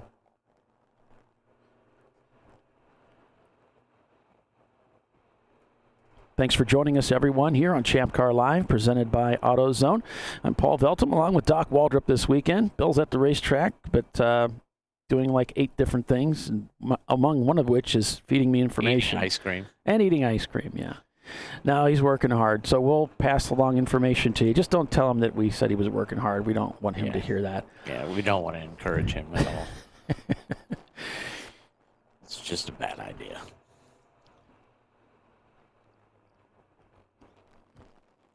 Yeah, as we get any more information from some of these teams that we've been looking at, we'll certainly let you know. West 2, they blew an engine yesterday.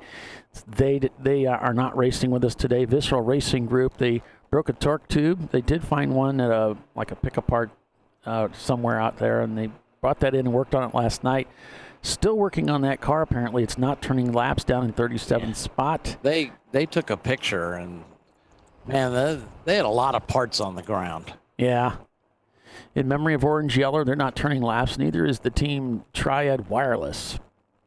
All the other teams, though, are running laps, including Cut Corners Racing in their MX3. They're currently listed in 34th, but they are turning laps. No gray matter. Evidently, they got hit and they lost their muffler. So that's going to hurt them at Laguna Seca. Yeah, they're down in 31st place right now, but they're going to have to get that fixed before they can go back on the racetrack, assuming they would break the DB. Bill, of course, recommends that you chain your muffler, and I think that's a great idea. But some of these muffler setups you see at Laguna Seca to make sure that they reach or below the sound limit level, they're a little bit unique, shall we say.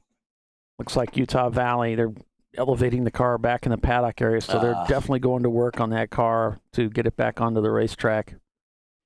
So that's sorry to see that, guys. Well, hopefully we'll see them at the championship. Yeah.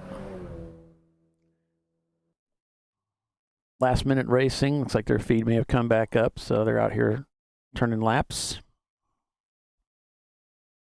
And Twisted Sister, of course, in their BMW.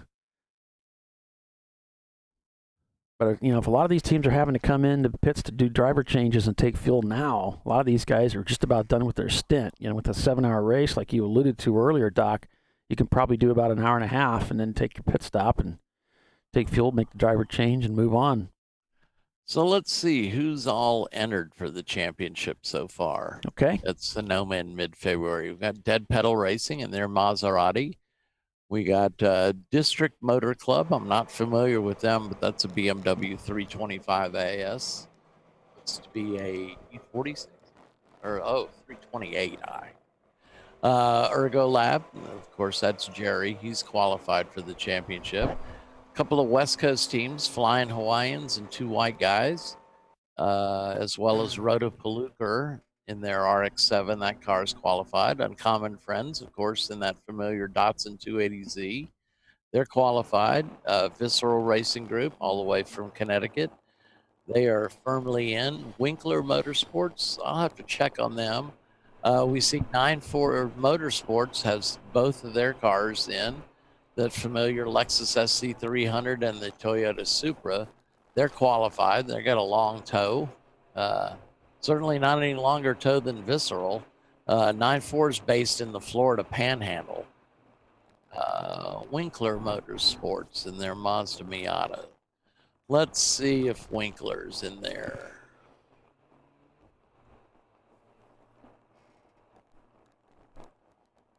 In a 326, which is Thing 2 Racing in the pits doing fuel and driver.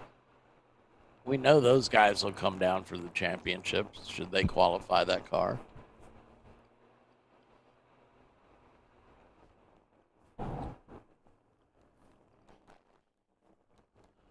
Winkler Motorsports. Okay, let's pull up their 2019 records.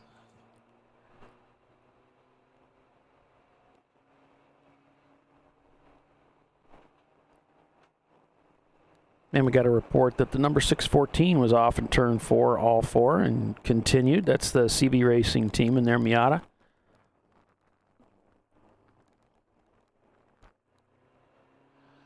So Winkler has a 42nd, a second in Harris Hill. 48, that's no help at Charlotte.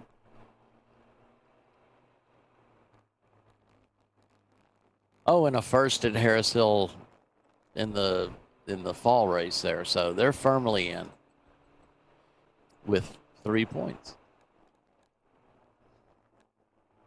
All right, thanks for that, Doc. We'll do a quick rundown here just to get you up to speed on where everybody's at. So it's Bandits Racing leading this race, putting down a crazy good pace. Tooth Autosports really stepped up their game, though, to match that pace.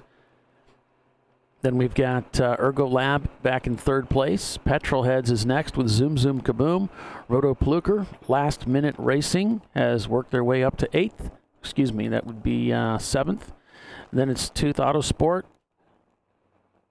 in their EC car. CB Racing, A Few Good Cylinders, Blown My Wad, Yoda Sport, Ketron Racing, 901 Motorsport, Team Axe, Eurotech Tuning, PTS, APT, which is a team that was actually up in second place earlier this morning. Orange Pumpkin, Sweet Spot. Then it's Glitch Heroes, the Gunslingers racing team. Willwood, Thing 2, Utah Valley, Twisted Sister, Brown Streak, Open Source, USA Racing, and No Gray Matter. Wankles and Wankers, Alchemy Racers, Cut Corners Racing. Now, and that's the and Team Triad, and that's the cars that were circulating. And Alchemy actually led the field out this morning. Their pit stall was picked to be on pole. So the format for Sonoma is going to be a double 7. And it's going to be scored like a motocross race. So it's not you start with the points that you qualified with. Mm-hmm. Saturday's results are added. But Sunday's results take precedence over Saturday's results. Okay. So we're going to have to work on that and put our math skills together for that, Paulie. And as there's that word again. Subsequent championships we've decided is a winner take all. So your qualifying points are not going to count, just your race results.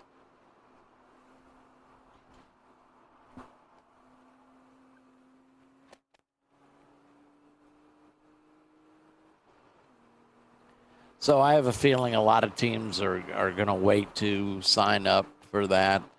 The early pay discount ends on December 17th, so a couple of days from now. So no doubt teams that are here at Laguna Seca will decide based on the results here.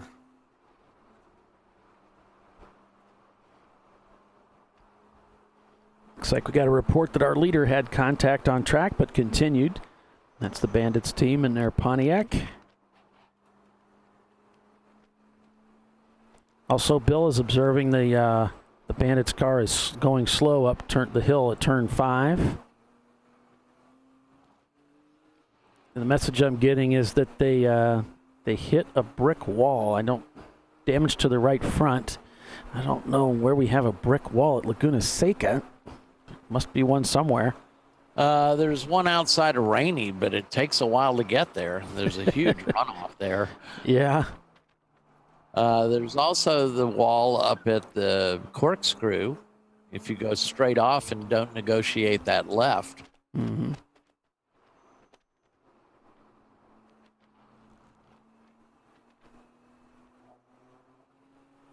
And this part of the track, just in the 3-4 area, there's walls on both sides. So our leader may be in trouble here after contact on the racetrack with the wall. I guess that'd be off the track. If they're slow going up the hill, they may be coming into the pits to get that car looked at. This could hand things over to Tooth Autosport. In fact, indeed, Tooth Autosport has taken the lead of this race. Ergolab has slipped into second with Bandits tumbling down into third.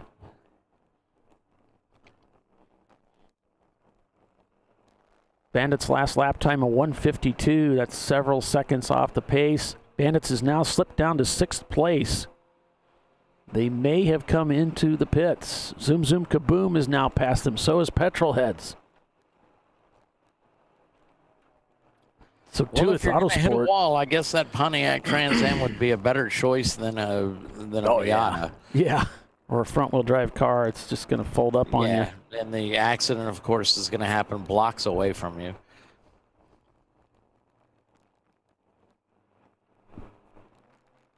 Bandits continues to fall as yesterday's winner, Last Minute Racing, puts the pass on them. Bandits now slips down to 7th place. So this is good for Last Minute. They have made up their lap now. Yeah, I think it's safe to say Bandits are probably in the pits right now. Getting a message here from Bill. Let's see if I get anything from him on it. Unfortunately, he's not able to monitor the broadcast to see what we're talking about. He doesn't listen to us anyway. You did give me a message that the number 919 was 4 off and continued in turn 1, which is kind of a scary place to lose it. The 919 is the open source Autosport Porsche Boxster that's here this weekend. I'm just going to confirm this, that last minute has made up their lap. So cars are logging lap 44 now. All right.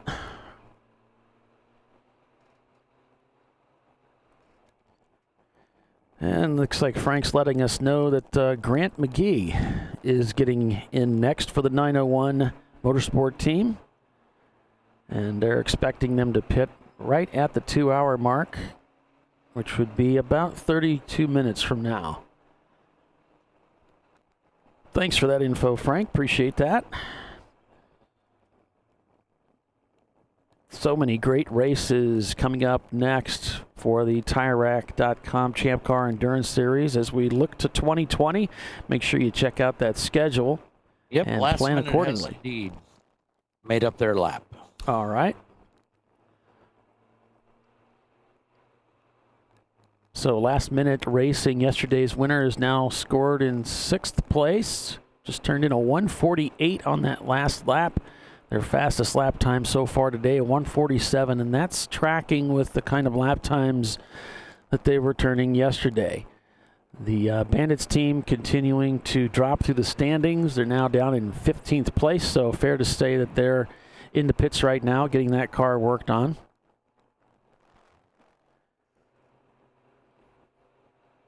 We've got some cars that have spun and continued in turn 2. That one of them was the number 229, and the other is the number 326. That would be the Thing 2 Racing Vintage Datsun.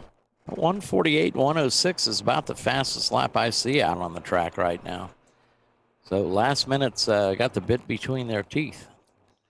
Well, and they really need to if they're going to catch with Tuath. You know, I'm seeing Ergolab and Tuath turning the same lap times, but there's a bit of a gap there in between them, and they've got some catch-up to do. Petrolheads is right there in the mix of it. They just turned a 150 in their Mercedes-Benz. Zoom, zoom, kaboom, back up at the front of the field here as they were yesterday when they ran into some mechanical problems with that car. Got it fixed, got it back out here today to rejoin the race, and they told us going into the race off air, they said, look out for us. We're going to be tough, and we're probably going to win this race. So yeah, well, you know, last minute's doing what they need to do to get it in the championship. So is Tooth. So we'll see how this thing plays out here. We still got about 5.5 hours of racing here at Monterey, on the Monterey Peninsula here in California. It is the WeatherTech Raceway Laguna Seca race in the TireRack.com Champ Car Endurance Series. And you're watching ChampCar.Live, presented by AutoZone. We're going to take a quick break and be back here in just a few minutes. Oh, boy, that means I can dig into this cheap tin of sugar cookies with Christmas decorations. That's right. Tooth Autosport. Tooth Autosport leads the race. Back here in just a moment. Stay with us.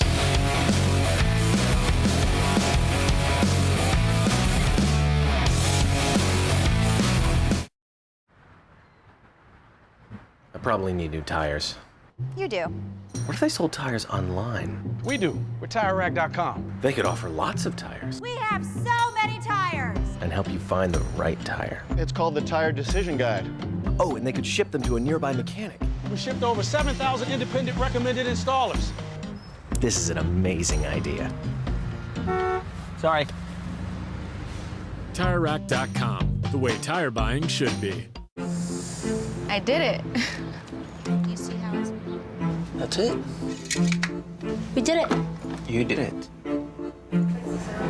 You can do it. The path to I Did It starts at AutoZone. Get in the zone. Hi, it's iRacing commentator David Haynes. In 2019, I'm excited to be bringing coverage of the Champ Car Sim Series, the sim racing division of the Champ Car Endurance Series.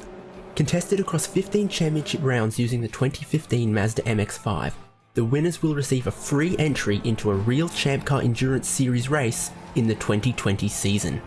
Each points round will be broadcast live by HJBC. Head to forum.champcar.org for full information and schedule. Sign-ups are open, so get registered now.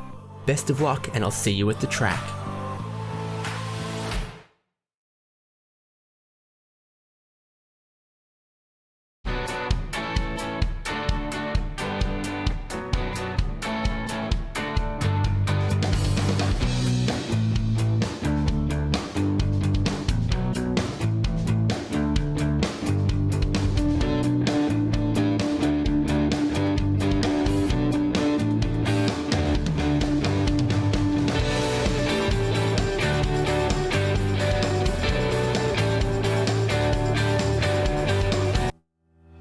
Lifeline USA is a leading manufacturer of onboard fire suppression systems. Lifeline's continuous commitment to research and development ensures that we supply the most innovative and cutting-edge products available. Used by the majority of the world's motorsport championship-winning teams and constructors, Lifeline has a proven history of success.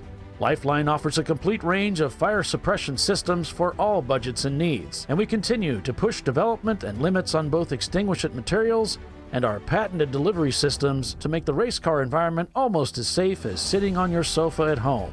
Every kit has been designed for a professional and simple installation. For more information and to purchase your Champ Car fire suppression system, go to www.lifeline-fire.com.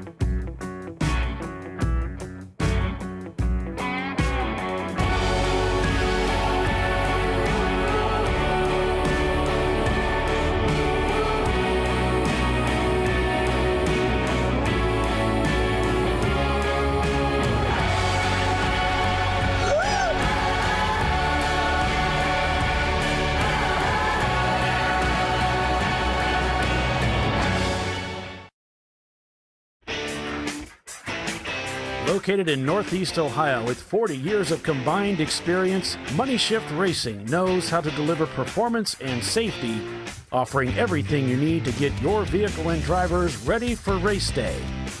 From safety equipment to full engine assembly and repair, in-house fabrication, 3D design, and rapid prototyping. Money Shift Racing. Performance done right. At AutoZone, you get what you need when you need it. Got a today job?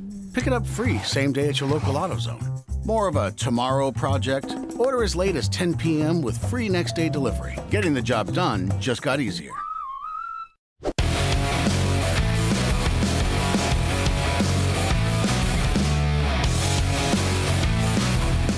All right, welcome back, everyone, to a Monterey Christmas here at the WeatherTech Raceway Laguna Seca Road Circuit.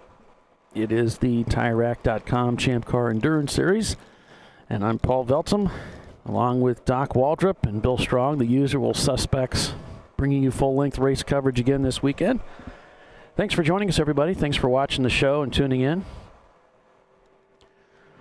On board with 901.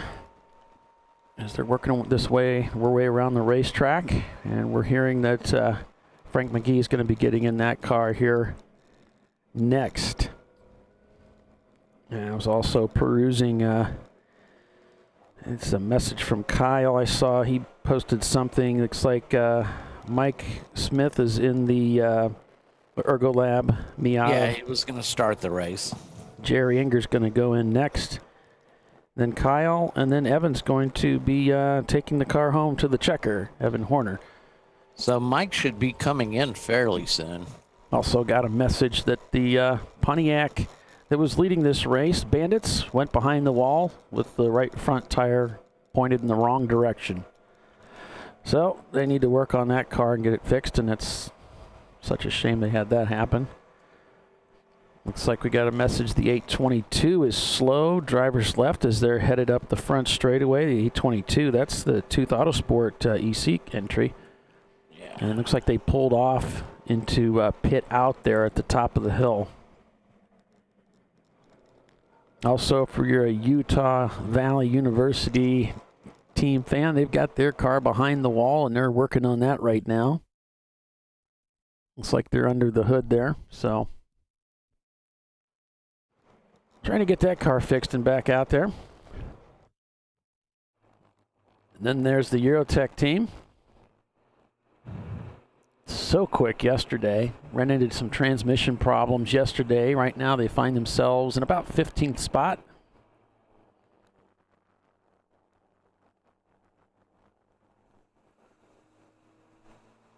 So definitely in the race. So much racing to be had with 5 hours and then roughly 20 minutes left in the race. That clock you see down there at the bottom of the screen is not official. That's actually just a little countdown that I type in right before the race begins, and looking at my watch, it doesn't really represent anything official at all. Time zones really have us confused. That is way too much math to do. And we were asked to say something about people jumping up onto the pit wall or observing from the pit wall, or putting a fuel jug up on the pit wall. There's nothing to be on the wall. All that's supposed to be down. And if your driver's coming into the pits, no one's allowed over that wall until the cars come to a complete stop. Also, if there's any fuel going on, there's going to be fueling. Make sure your drivers are fully suited. Gloves are on, visors down, everything before they go over the wall. You're not allowed. That includes your driver getting into the car. Yes, driver getting into the car during fueling. Just everybody has to be completely suited, so you can't have that. So last minute racing just put a move on our 5th place cars, Zoom Zoom Kaboom. So they've moved into 4th place now.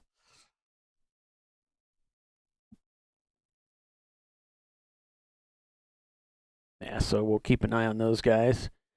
I got to go back and check that feed and make sure it's current.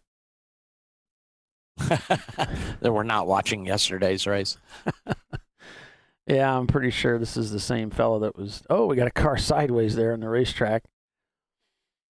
When you go to it and it's somebody else's camera feed, sometimes they're broadcasting through YouTube. It'll flip over when they lose the feed. It'll flip over to the last race, and so exactly. We're at Laguna Seca, and then we're looking at Watkins Glen or something. Yeah, which is entertaining, but it's just not relevant to our race. It doesn't have anything to do with what's actually happening, but it is cool. Yeah, at least it's not dead air, right? That's right. Well, I like to call it dramatic pause, but to each his own. Yeah, we got a camera in the Tooth Autosport car, but I think I can hear Bill yelling. This is going to be more interesting to listen to, hear Bill yelling at people. He's probably talking to the starter. We got a car that looks like they spun and continued. It says 6. I don't have a car 6, so I'm not sure what he's referring to there. The car, Bill, to give us a number is really over and above. It's usually just a color. Color, yeah, exactly. Wendy is saying Jason is pushing on P2. Looking at the standings here, we've got Tooth Autosport leading the race with Ergolab in 2nd, and then we've got Petrolheads in 3rd, Last Minute Racing behind them, who's the team that won yesterday. And of course, Tooth finished 2nd yesterday, so they were really biting at the bit to get this win, and they were doing really well, and it was the Last Minute Racing team that passed them with just a handful of laps remaining in the race. I think about 30 minutes from the end they got passed and ended up having to take 2nd. I wonder if that's going to happen again today. Of course, these two cars, if both of these cars Last Minute and Tooth get into the championship, that pushes our championship points needed to qualify down to 9 points. Yeah. Because it's the top 75 cars, and anybody equal with them get in. Oh, so the EC car that was entered by Tooth Autosport, the engine died on that car. They've pushed it into the paddock.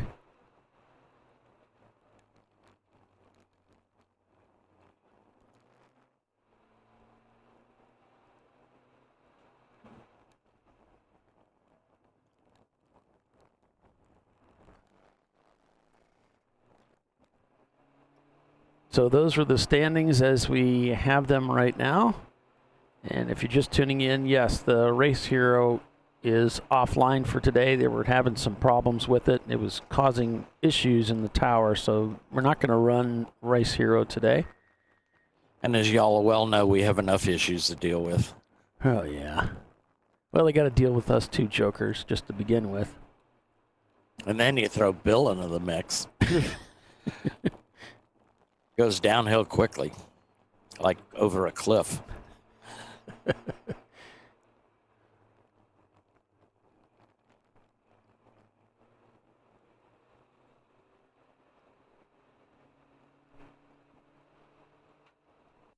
Yeah, so I've just verified this is a valid moment by moment here of what's really happening with the last minute racing team who's trying to work their way back up the field. So from Visceral's Facebook page, the repairs, they swapped out the clutch, but we think the old one got warped when all the splines went. If all goes well, we could be on track around noon. Ah, okay. Well, hopefully they can get back out there and race with us today. That'd be great to see them out there. Yeah, I mean, they don't, like I said, they don't need any help at all getting into the championship. They can't get any better than what they've done already, winning at AMP and winning at their home track at Thompson. So 2 points is as low as you can go. Right. And you know that, but this is an epic racetrack. They towed all the way from Connecticut to absolutely. get here. So they want all the track time that they can get. Sure. And they're deservedly so. Who wouldn't, right? Exactly. Looks like Zoom Zoom Kaboom has come in for fuel and driver, and the 822 of Tooth Autosport is back on the racetrack. Like I said, Ergo Lab's got to be coming in with Mike pretty soon. Right. Because we're running up to the 2-hour mark. Right. About 15 minutes from the top of the hour. The big question mark for them is, do they have the brakes to make it the rest of the way?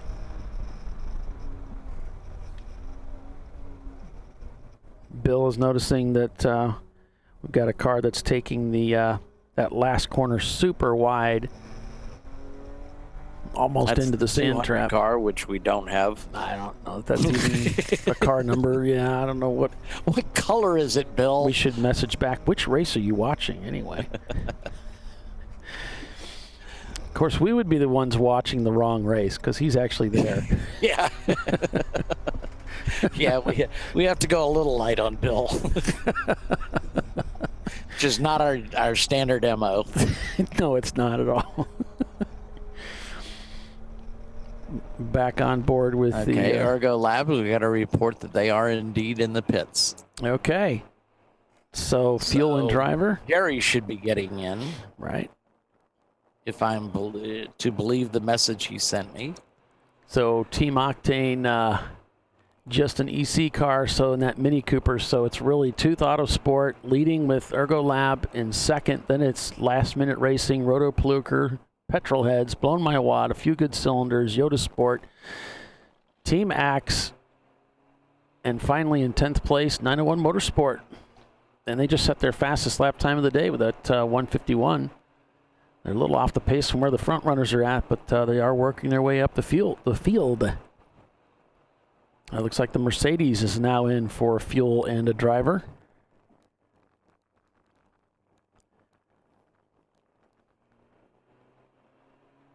And so is CV Racing in their Miata.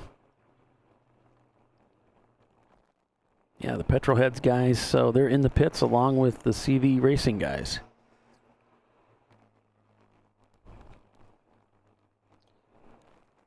And there's plenty of opportunity to race and get involved in Champ Car. And Doc and I have talked about this quite a bit. Really, the best way to get started has got to be to come out and volunteer, because you really get exposed to the sport, and you get exposed to the, how Champ Car does things, so you can get a good feel. Yeah, and you meet people that, you see how the good teams operate, see what's done less than optimal. So look at what equipment people are buying so you don't buy junk stuff and have to get rid of it. And if you work on pit road, you really get a chance to see how pit stops are conducted, and you'll learn so much. That'll be invaluable for you. Plus, you get paid, you get fed. Yeah. I mean, come on, getting paid to go to a race, that's the ultimate, babe. It don't get no better than that, trust me. Yeah, I think Mike's told me it was like $100 a day. It's basically $10 an hour. It's a pretty good deal. Yeah, it's not hard work. Now, at least you don't have to put up with us. Yeah, true.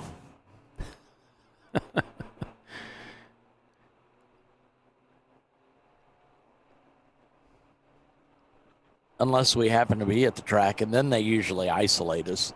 They don't let us out with the general public. It's a terrible idea. I mean, we're sorry about Bill, but there's nothing we can do about that. We try and kick him out of the booth. Back on board with Last Minute so he doesn't hit me. Right. So Last Minute has moved up into third as well. They're really in second place right now, but of course we're going into the pit stop cycles here, and it looks like the diesel just up ahead. And there you can see that smoke screen being thrown up by the Volkswagen. Doing his best destroyer escort imitation. So we go on board with that Weathertech machine. They're climbing the hill. We're back a few seconds here on board with the Last Minute camera. Excuse me. You can see them working through 6 there, or heading up towards 6 rather. Kind of presenting himself there for the corner, but it's a great place to pass. But boy, you really got to trust yourself. You got to get it right. Yeah, so fast through there. You can barely hang on to it. And it's got a real steep dip right at the apex. So if that upsets your car and you're on the inside, it can throw you to the outside with disastrous results. Yeah, absolutely. You really want to release as much side load as you can. In other words, you just want to go through there with a straight steering wheel as much as you can, because that'll just turn your nose over into the wall over on the left there. There is some gravel there in the tires, but it's not, you're going in there at a high rate of speed. It's not desirable at all. Less than ideal situation. Mr. Benzer. And if the wall on the inside wasn't enough, your competitor on the right is not going to be amused either. Yeah. And I've done a lot of races, a lot of laps here at Laguna in the iRacing. I've never had so much of a problem on the right side going through there. Like you can get off into the gravel and get it under control, but that left side, tore up a lot of race cars there. Yeah, hurt a lot of pixels, did you? A lot of pixels there, yeah. A lot of pixels. Looks like Jerry's actually going into the Ergo Lab car. Yeah, relieving Mike.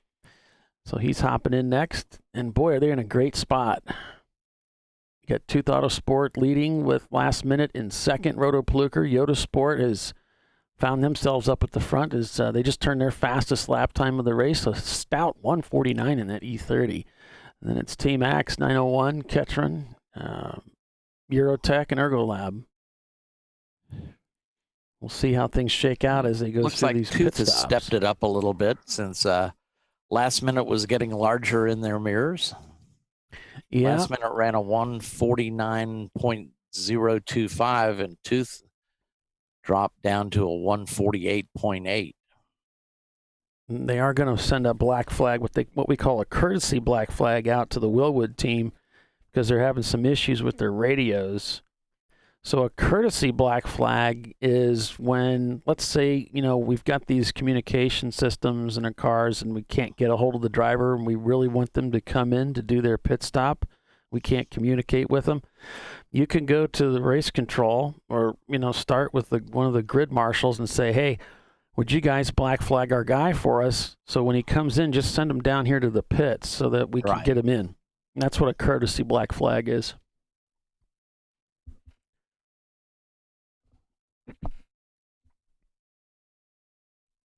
Oh, someone's kind of commenting the guy was offline to get some fresh air.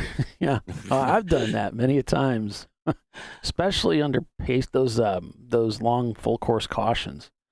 I'll drive offline to keep some fresh air coming in. Twisted Sister looks like they're in the pits right now. Got his hands up in the air. That's so that the guy helping him can get him buckled in. Looks like they're using the cool system too. Yeah, I got the hoses hooked up.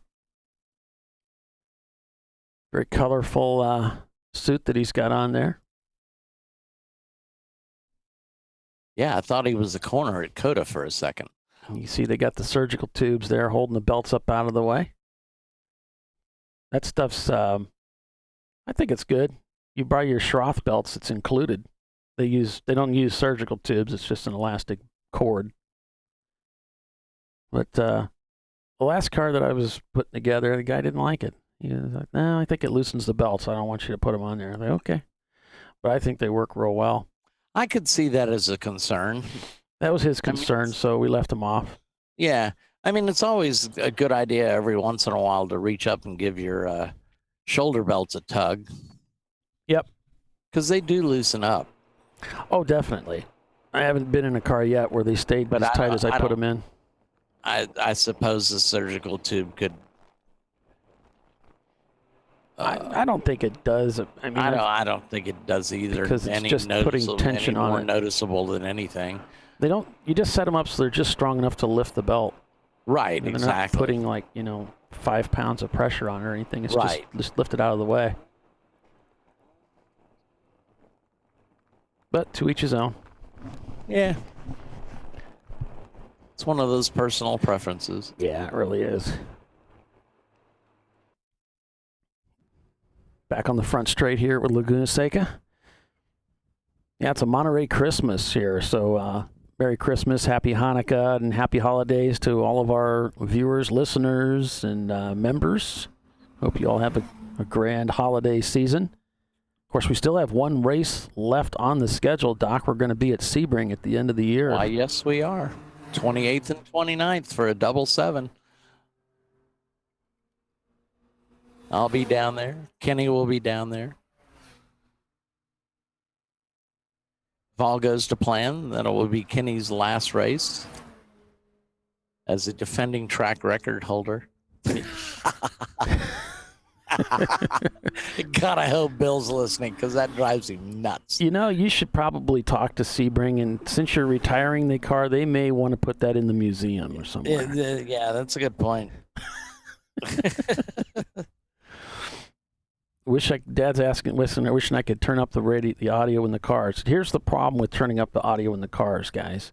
When I do that, it affects the transmission that we use, the bridge communications that we use between myself and Doc, and then he can't hear anything and I can't hear him. And so for the most part, a lot of it like this, it's just a lot of wind noise anyway. It doesn't really sound that great. So unfortunately, this is what we have to work with the limited technology and monies that we have, which is very, very little by comparison to what like an IMSA or NASCAR or IndyCar would have to work with. Their $20,000 to $40,000 cameras they put in each car and all that crazy stuff, satellite communications. Satellite trucks. Yeah, all of our stuff's done over cellular connections. It's, very grassroots. We're just pleased to be able to put something together. In fact, when I started this whole thing, they told me that it wouldn't work. So you can't do it. We scoffed. I said, I think I can. I think it will work. I think we're getting closer to the point. And granted, when I first started doing it was pretty rough, but boy, it's come a long way. The quality of the video, at least, is very good compared to what we started with. The quality of the broadcast has gone up dramatically. Too much. The commentators have not matched that pace. Too bad we can't say the same for us. Yeah. But there's a girl can dream. Yeah, every girl's got to have one. The only way I can get up in the mornings. So coming up towards the top of the hour, still 5 hours of racing left here.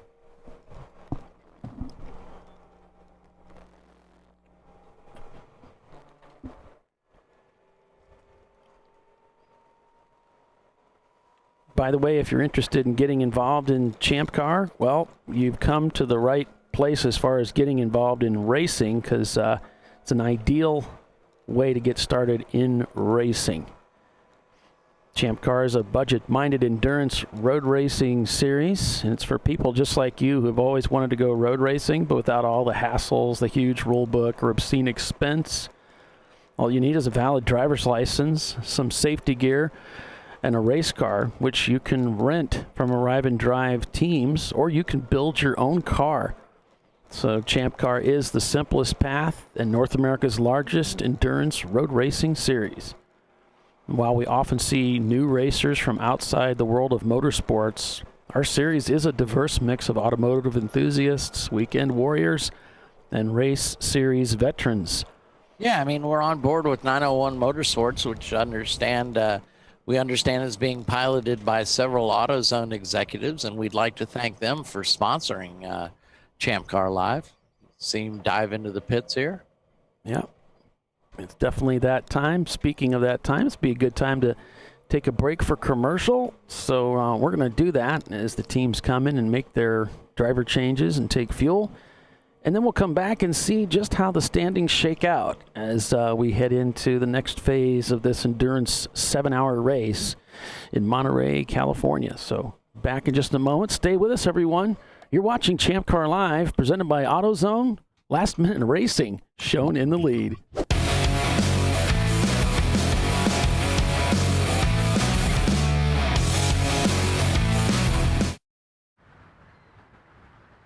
I probably need new tires.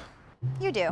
What if they sold tires online? We do. We're TireRack.com. They could offer lots of tires We have so many tires. and help you find the right tire. It's called the Tire Decision Guide. Oh, and they could ship them to a nearby mechanic. We shipped over 7,000 independent recommended installers. This is an amazing idea. Sorry. TireRack.com, the way tire buying should be. I did it. You see how it's... That's it.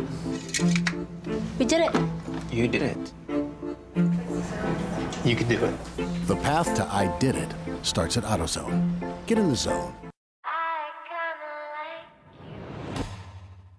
Hi, it's iRacing commentator David Haynes.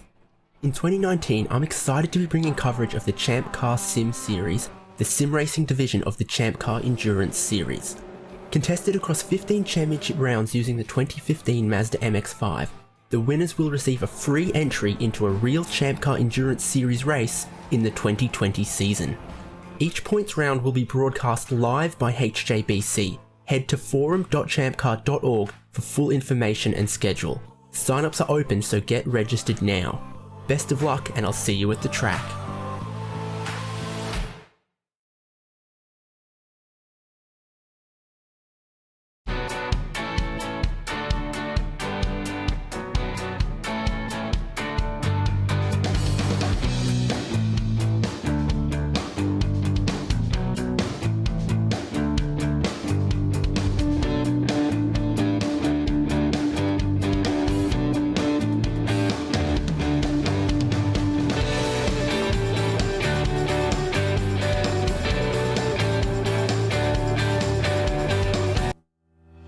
Lifeline USA is a leading manufacturer of onboard fire suppression systems. Lifeline's continuous commitment to research and development ensures that we supply the most innovative and cutting-edge products available. Used by the majority of the world's motorsport championship-winning teams and constructors, Lifeline has a proven history of success. Lifeline offers a complete range of fire suppression systems for all budgets and needs, and we continue to push development and limits on both extinguishant materials and our patented delivery systems to make the race car environment almost as safe as sitting on your sofa at home. Every kit has been designed for a professional and simple installation. For more information and to purchase your Champ Car fire suppression system, go to www.lifeline-fire.com.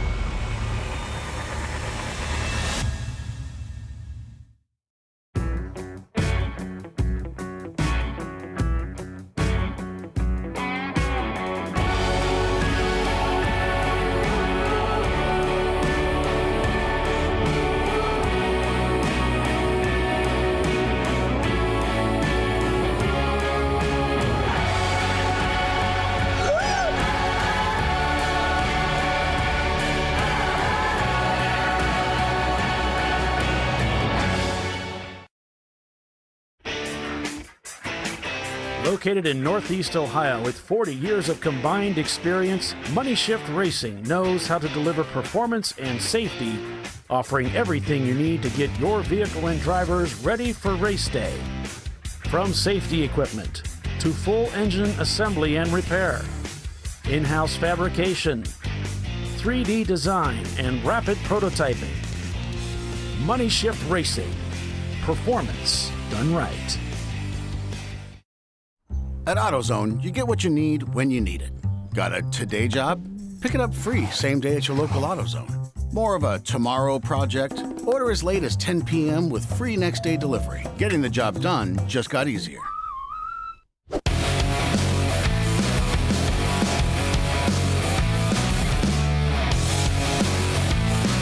Welcome back to the Monterey Peninsula here on ChampCar.Live, presented by AutoZone for this double 7 this weekend. Paul Veltum and Doc Waldrop and Bill Strong calling the race for you here on ChampCar.Live, presented by AutoZone. Looks like Weathertech tuning in the pits like several other teams, getting their driver changes done, taking fuel, and getting those cars back out on the racetrack as we go on board with last-minute racing. But who is our leader? It's Tooth Autosport in their number 522 Honda Civic. Ergolab in second place.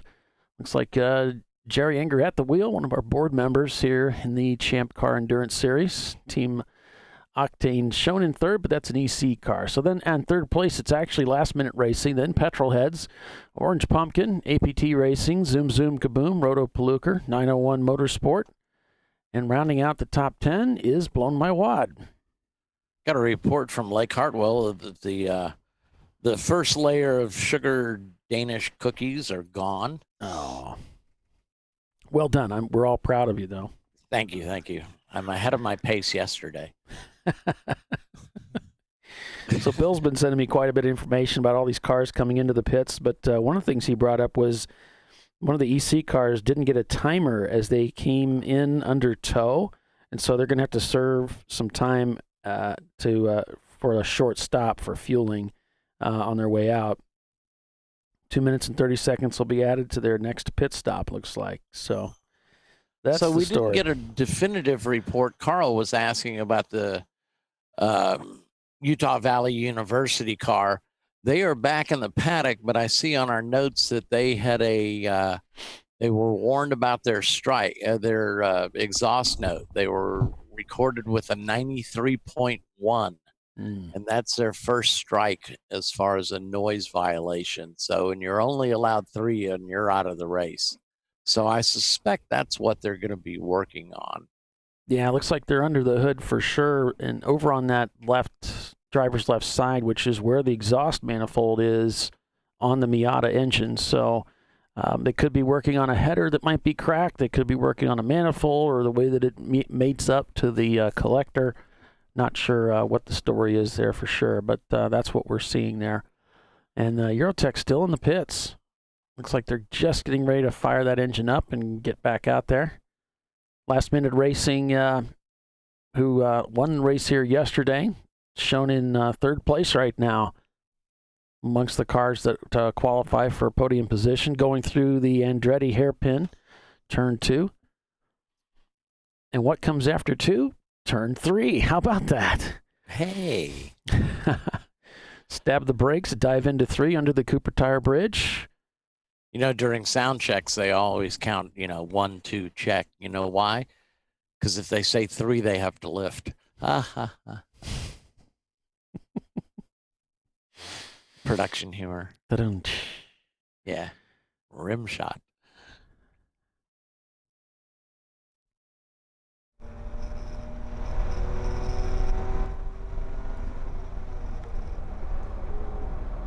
Looks like R. Hill now driving the last-minute Raising Basil Weenie conglomerate effort here at Laguna Seca.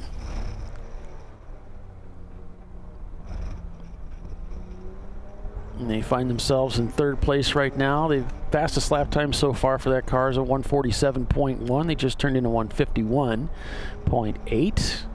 They probably got a fresh driver in there, so it always takes a little bit of time for that driver to get up to speed.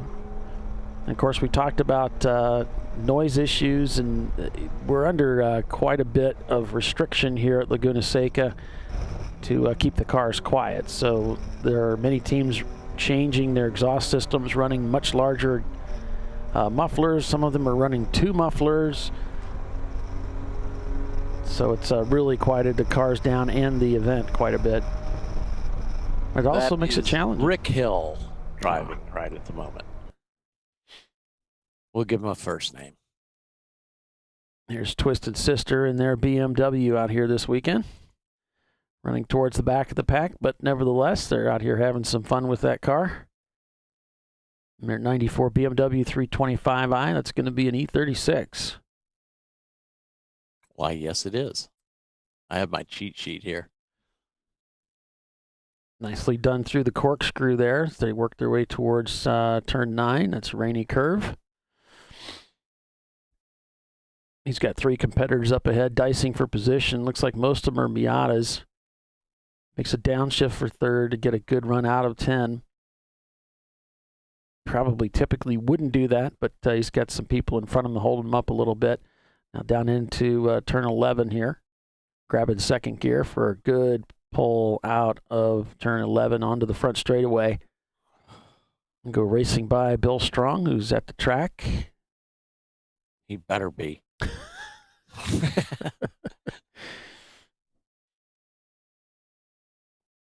Weathertech tuning in their Volkswagen TDI. Back out on the racetrack. Let's see where things, where they landed in the standings. Going through the standings here. Diving underneath him. And it's just an EC class car. And getting everybody up to speed. The Bandits car had contact with the wall, and that damaged the suspension on that car. So although they were leading at the time, unfortunately, that puts serious hurt on their standings. So they've tumbled down into 25th spot right now.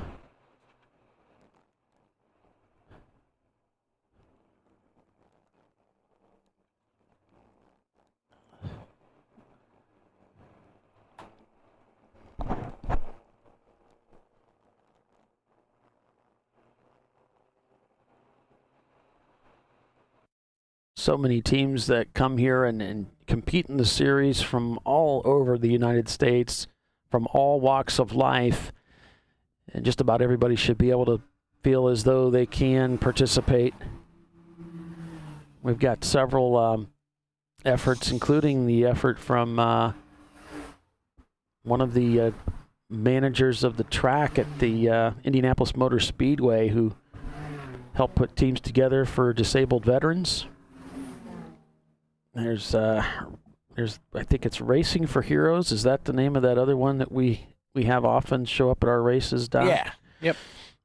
There's several of them that do that. They Racing for Heroes operates out of VIR, and they have a lot of programs. It's not just racing. And Tiffany Alexander, you know, if you want some coaching, maybe before you go onto the racetrack, you know, that's something that Tiffany does. She's one of our fellow broadcasters, and out of the Birmingham, Alabama area. Does a lot of instructing out there at Barber Motorsports Park. So you could connect with her, especially if any of you ladies are interested in getting involved in racing. She would be a great resource for you. She's also a board member in Champ Car. And I'm not sure, is she going to be with us at Sebring on the show? I believe so, yeah. I think she is. So you'll hear from her here in 2 weeks when we're at Sebring. I don't know if she's going to be at the track. Right. I'm going to be down there with Bill. It's always a fun time going to Sebring. It's a big event for us, and people always have a great time going to that track.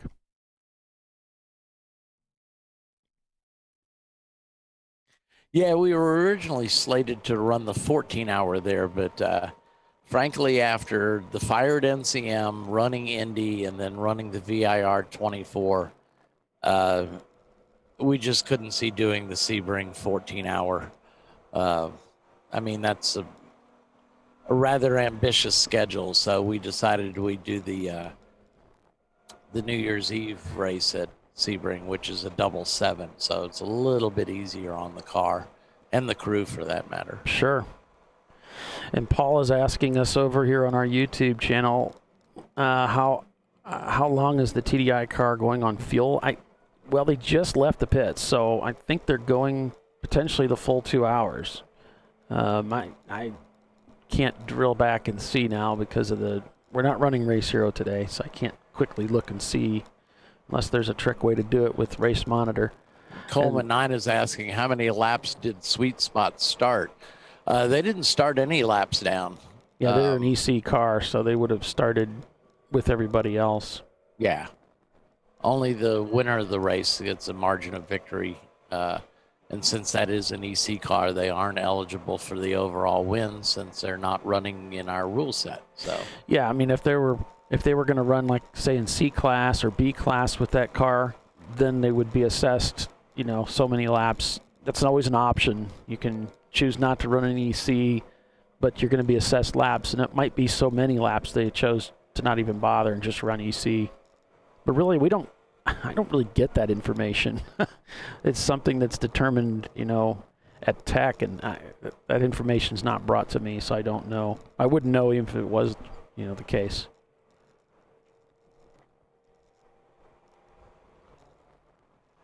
On board with 901 Motorsports right now. So your current standings are, we've got Ergolab actually leading the race over Tooth Autosport as they have just taken the lead. Then we've got Last Minute Racing, Petrolheads, Orange Pumpkin, APT Racing, Roto Paluker, Zoom Zoom Kaboom, Blown My Wad, and 901 Motorsport. That's your top 10 competitors right now. yeah, so it looks like Ergolab has taken over the lead of the race. You probably just said that too, didn't you? I did, but it bears mentioning because I think this is the first time they've led this weekend. And they were looking really good yesterday until they had problems with the brake system. They were pretty racy yesterday. So Jerry's got to be pretty excited, having taken the lead of the race at around 11:15 local time. Yeah, I mean, a first place, a win would do Jerry good. I mean, he's in the championship with, 7 points. So, I mean, he turned in a first place today. That would put him at 2 points. So, and that's the least amount you can get. Yeah, and I mean, his lap times are similar to Tooth Autosport, where Last Minute is coming, but, their lap times aren't such that they're going to just race up there and pass everybody. They actually were off by a couple seconds on that last lap. So if they want to catch these two guys, they're going to have to step up their pace and start cranking out some 146s. I'm not sure they can. Their fastest lap time's a 147.1. So they've got their work cut out for them. If these two cars can hang on for the next 4 hours and 45 minutes of racing, we're not even to the halfway point, really. Then we got Petrolheads and their Mercedes kind of lurking about in the background. Orange Pumpkin, they're no slouch. They just turned in a 149. Or 148's their fastest lap time. Then there's APT Racing. We got Roto Paluker right there. They just made a pass on APT in their Mazda Miata. APT falling down the standings. They may have ducked into the pits with that car. Zoom, zoom, kaboom just goes around them as well. So several of these cars up here, you look across the field in the top 10, all of them have turned in times around 148, 147, 146. They're all capable cars of getting up front and leading this race. We haven't had any full course cautions yet either to bunch up the field. You know, the teams have been able to kind of spread out. Yesterday we had a handful of full course cautions that bunched everybody up. And the complexion of this race has changed quite a bit here this morning. We had Bandits Racing looking really strong early on, and they just they caught the leader, passed him, and just left him in the dust. They were crushing the field until they crashed and damaged that car. I think at this point, even if they return to the track, I'm not sure there's enough time for them to get back up front and do any damage. There's so many laps down. It'd be a tall order. Yeah, and these are relatively quick laps compared to other tracks. Right, you look at what Ergo Lab's turning and Tooth Autosport, those guys they're banging out laps pretty close to what the Pontiac could do.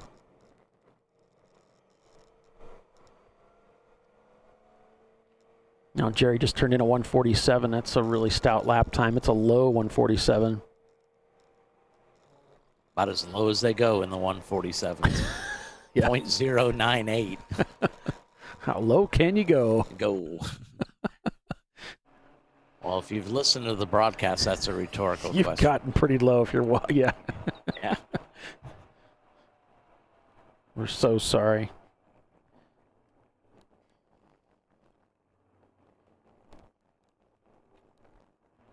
I think Bill took a lunch break. I'm not getting any noise from him right now. Down the inside in the Volkswagen into turn 3. Bill might be in some sort of sugar coma from all the ice cream.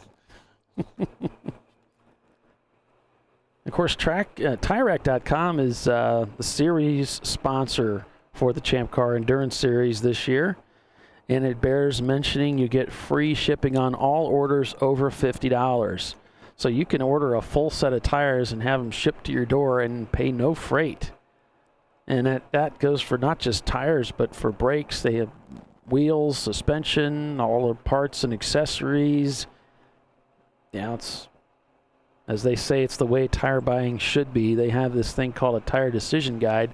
You can use that to calculate what kind of tires you should put on your car. Or you can call their professionals. The phone number is, I know everybody's waiting with a pencil ready to write.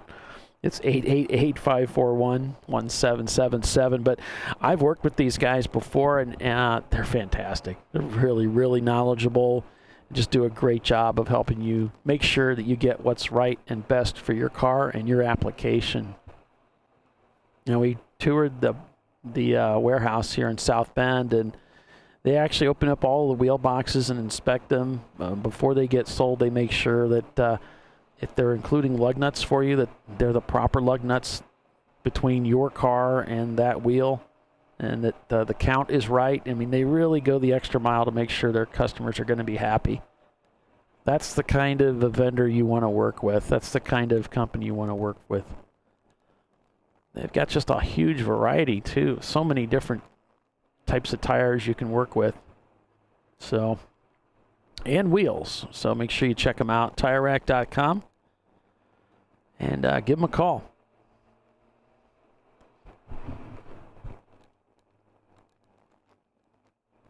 On board with the Eurotech tuning guys in their 04 Volkswagen TDI. Just another example of the variety of cars we have out here. I think the oldest car is a Datsun Z, and this 04 I think is the newest car that's out here this weekend, and both cars are not running in EC. They're both running in qualified classes. So yesterday's top finishers, we had last minute winning the race in their BMW E30. Then it was Tooth Autosport in their Honda Civic. Then it was Petrolheads in third, and Bandits in their Pontiac Trans Am took fourth place. Both Visceral Racing Group and Zoom Zoom Kaboom suffered mechanical issues, and they'd been working on those cars to get them ready for the race today. Now, Zoom Zoom was able to rejoin the race this morning, but Visceral is, last I heard, working on that car. Yep, they still haven't turned any laps yet, so they're trying to get that car put back together so they can get out there and race with us. And speaking of putting cars back together, Utah Valley still working on their car back in the paddock right now as we go behind the wheel with 901 Motorsports. 901 back in about 10th spot right now. I'll make that 9th. It's a 90 BMW 325 IS, which is an E30. So the S is the sport version. As I remember, it's a little bit lighter chassis, Doc. A little bit more power. I know it's definitely a slightly lighter chassis. The suspension, I think, is also tuned a little bit better. So this is kind of the chassis of choice for these guys that are going into the E30s. And probably the Achilles heel for the E30 is the rocker arms. Tend to break. So that's unfortunate. I have a collection. We're selling holiday jewelry made out of E30 rocker arms. If you're looking for that last-minute gift idea. I only have a couple of hundred of them, seems like. Oh, and Rodney Schmidt saying they're building a new engine for the Flying Hawaiians and two white guys, Dots and Z. So great to hear that, Rodney. Something tells me you won't be running the SUs. Probably running the Webers. I'm not a big fan of SUs. I had a used to pair run of them them on an MGB GT, and they drove me crazy. Well, you're not the only person that has trouble with them. I ran them on my Roadster, but those SUs were on everything. I mean, I used to vintage race, and you walked around the paddock, and there's SUs on everything out there. Yeah. Of course, they weren't technically SUs; they were actually Hitachis. But yeah, they came were in SUs. Cracker Jacks boxes, so. Yeah, well, they. I thought they were kind of cool, and I didn't have the dead spot in the corner that so many guys have trouble with them dying, and I didn't have those problems. They worked really well for me, but I spent a lot of money and time tuning them. Well, I mean, the thing is, they looked great because they had that dome on the top that you could polish up. Polish it, and they looked amazing. Yeah. Yeah. It was just a really interesting design. Having worked in automotive as a tech on, quadrajets and all this kind of stuff, the Hollies and all of that, and then to go to quadrajets. Yeah, don't get me started on those. I've owned. That was the first thing that came off the GTO was the quadrajet. Or put on a quadrajunk. or an 850 double pumper on it. Yeah. And they had so many parts on them, and then you go to the SU, it's like, really? This does all that? Wow. Yeah. Okay. Of course, it's a variable Venturi carburetor. Has a floating piston in there. It works off a vacuum. It's really interesting. And it's so simple, and yet they're using this stuff back in like the 20s. I mean, there's Bentleys out there running around with these on them. It's just right. It's interesting. They had the supercharged Bentleys I think they had out there at the track, and we saw, and they had a SU carburetor sitting there. That's like, okay, man. That's cool. That's cool. I got the pictures. I have scars. Get the scars to prove it. Yep. Now, I think a lot of guys were running those Webers. There was the Solex. Oh. A lot of guys went to McCooney's. Yeah. Yeah. That was the Volkswagen TDI going by. Hiding the aircraft carrier close behind him. It's midway. We're trying to... They should have named that car the Destroyer Escort or something. They've actually entered two cars, but we can only see one. Yeah. Congratulations, Navy, on beating Army yesterday. So these drivers that have just gotten in the car, they're pretty much in the swing of things now. You know, it usually takes a few laps to kind of get your feet under you and like get into the groove, if you will, like get a good rhythm, a pace, if you will. And some of these guys, you know, they haven't been in the car since yesterday, so they're back out there. It's like, okay, I got this. This is and if they jam. did the early stint yesterday when the track was still rather moist. Yeah, they didn't. It's a totally different racetrack. Yeah. Still slippery because it's Laguna Seca, but it's not what it was yesterday. We go on board with, is it Rick Hill, you said? I believe it was Rick, yes. Yeah. Last Minute Racing, the team that won yesterday. Now they're in, let's see, we got Octane in there. So they're in third place. Yeah. Ergolab is still leading, and both Ergolab and Tooth just turned in these 149s on their last lap. And if our sleuthing is correct, this is the ex-Basil Weenie's car. Yeah. Yeah, it's like a dual effort because the stream is actually coming off of their website, their YouTube channel. Off of Basil Weenie's. I gave it away. That's where I'm getting this one from. And so if you really like car noise, you can go over there and listen to it over there and crank it up to the high heavens. Yeah, not listening to our babbling. No. And we wouldn't blame unless you need good nap time.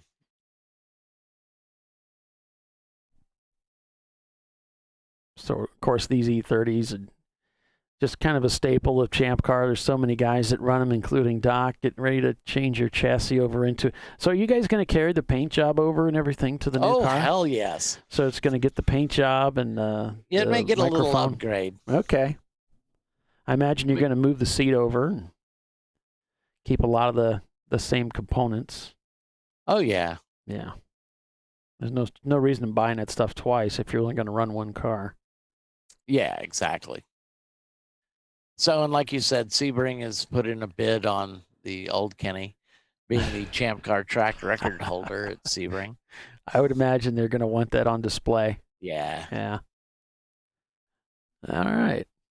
No, but yeah, basically, I mean, we're going to unbolt the front subframe with the engine, everything. Got you. Okay. Just move it over. And we'll see what other kind of upgrades. They're going to start working on the car tomorrow, but that's just a prep for Kenny's last battle. Which is going to be Sebring, right? Yeah, yeah. So, but yeah, they're going to drop the front and rear subframes and just wheel it over to the new car and bolt it in. Then turn it over to the paint and body shop, i.e. Doc. But yeah, we're going to run the same paint scheme. Cool. We may put a little twist on it. I can't divulge that yet. My NDA doesn't allow that. Your sponsors and everything has to be cleared. Guess who's back on the racetrack, folks? It is Utah Valley University. They got that car back together. This is probably their outlap, so we'll just see how it's working for them here. And they were really flying around this racetrack earlier today.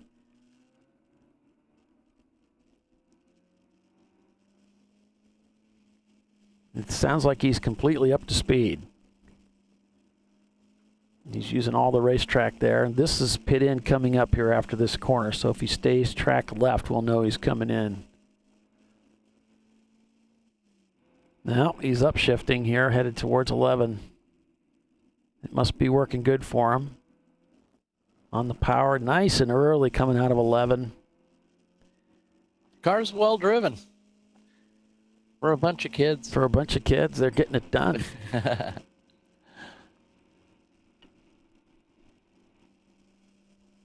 course, I mentioned that they're kind of the Cinderella story of 2019, the first university team that's won a Champ Car race.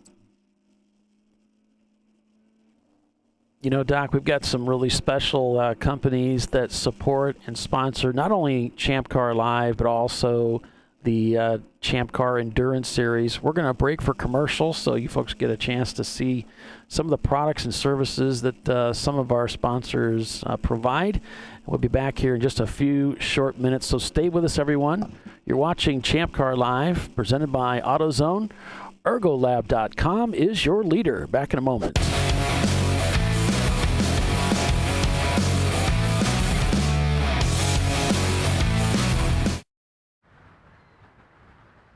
I probably need new tires.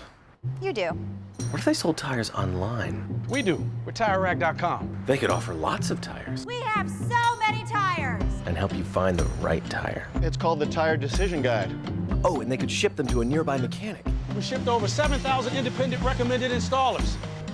This is an amazing idea. Sorry. TireRack.com, the way tire buying should be. I did it. You see how it's... That's it. We did it. You did it.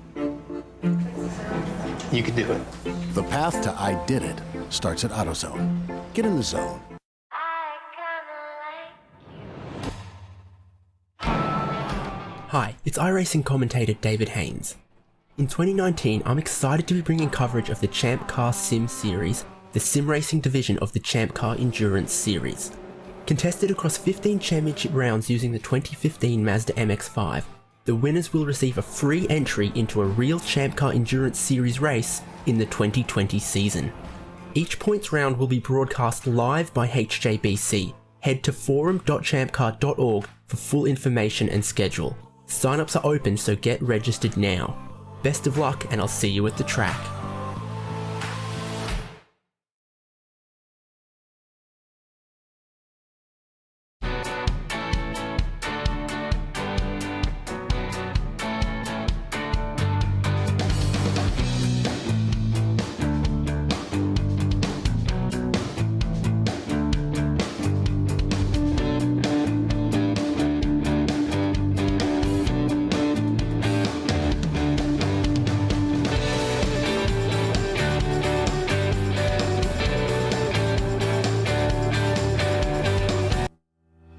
Lifeline USA is a leading manufacturer of onboard fire suppression systems. Lifeline's continuous commitment to research and development ensures that we supply the most innovative and cutting-edge products available. Used by the majority of the world's motorsport championship-winning teams and constructors, Lifeline has a proven history of success.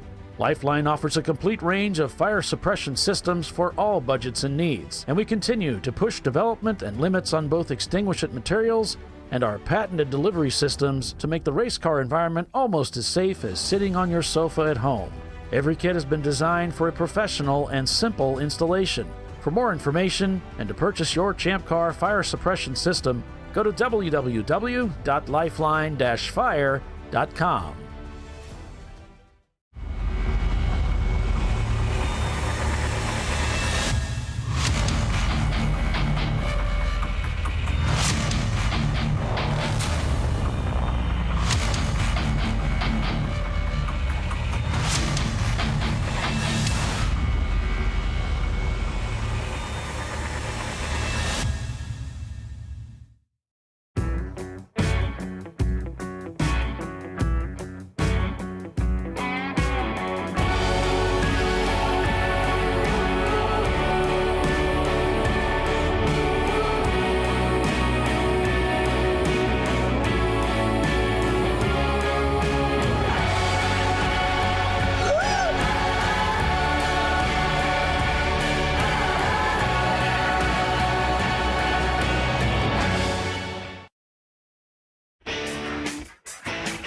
Located in Northeast Ohio with 40 years of combined experience, Money Shift Racing knows how to deliver performance and safety, offering everything you need to get your vehicle and drivers ready for race day. From safety equipment to full engine assembly and repair, in-house fabrication, 3D design, and rapid prototyping. Money Shift Racing. Performance done right. At AutoZone, you get what you need when you need it. Got a today job? Pick it up free same day at your local AutoZone. More of a tomorrow project? Order as late as 10 p.m. with free next day delivery. Getting the job done just got easier.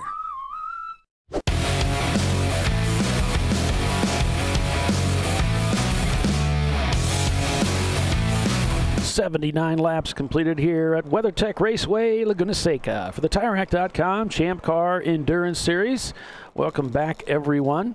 Get a message here from Bill Strong, who is at the racetrack, that we have a car that's been issued their first strike for the sound violation, and it's the Ketron Racing Team in their Prelude.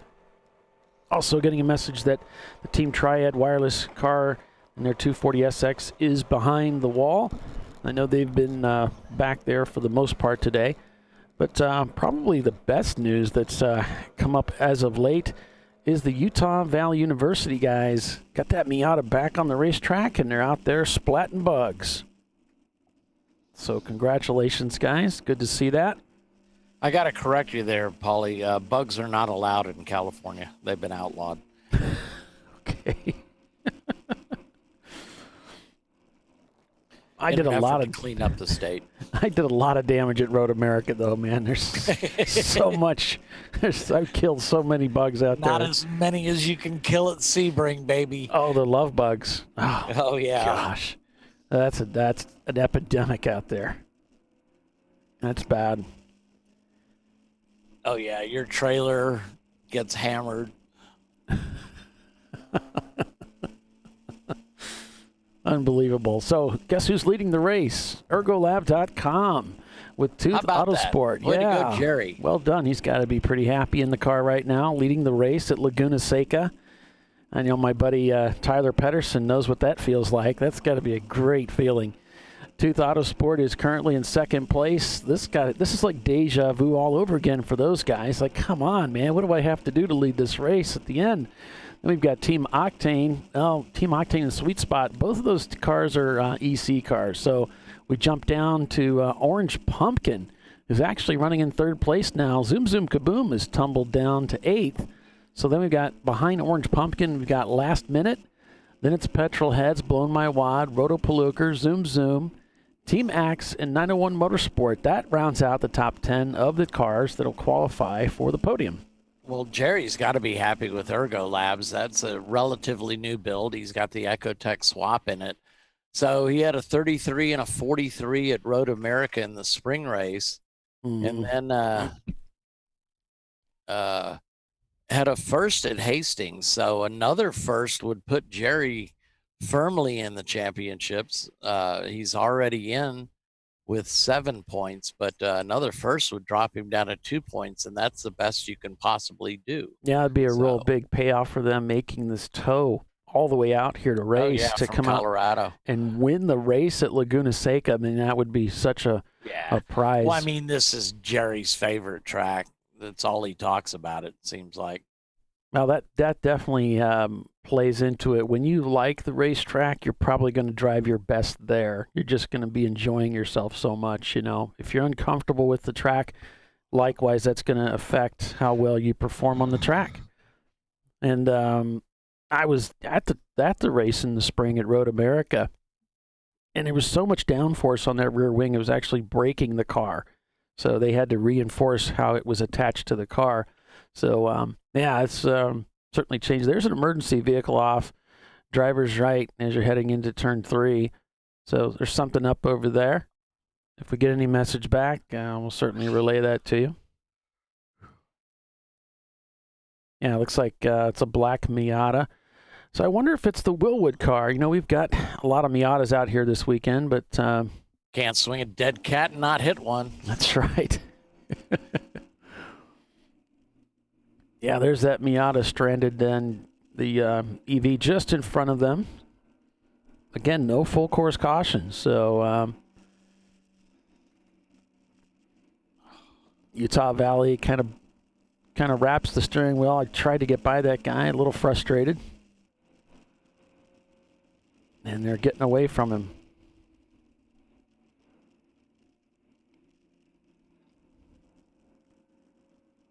Got to be careful, of course, passing in these areas that are under caution. You don't want to get yourself a penalty. or worse, get somebody hurt. Using all the racetrack there at the exit of 6 as he climbs the hill, heading up Rahal Straight to the famous corkscrew. Making his downshift, the car set up nicely. He's going to eat the curbing there at the entrance. 614 is the car that we heard is stalled out on track. Got it. That's CV Racing and their Mazda Miata. And another report of the 184 with all 4 off and back on. That's the Zoom Zoom Kaboom team. Currently in 8th place is Zoom Zoom Kaboom, as we reported earlier. Oh, almost loses control right in front of him, and oh man, points that car towards the wall. Fortunately, Utah Valley easily evades to the right there, but it was a little close.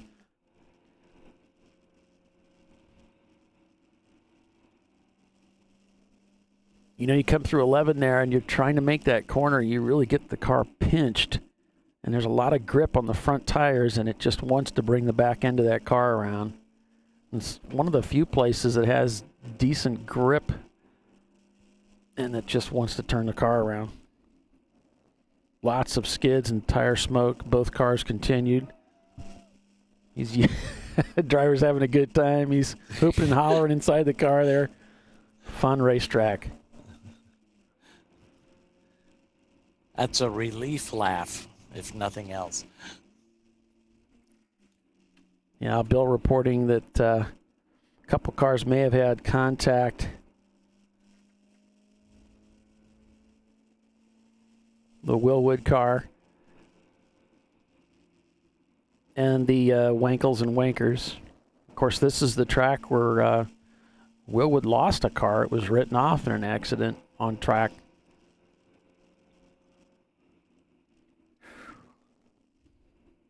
Back up to the corkscrew here. I like how he's on the power early. He's doing all his braking, heading up to the corkscrew. As soon as he gets the car pointed, he's rolling the power in. That really fires that car down the corkscrew.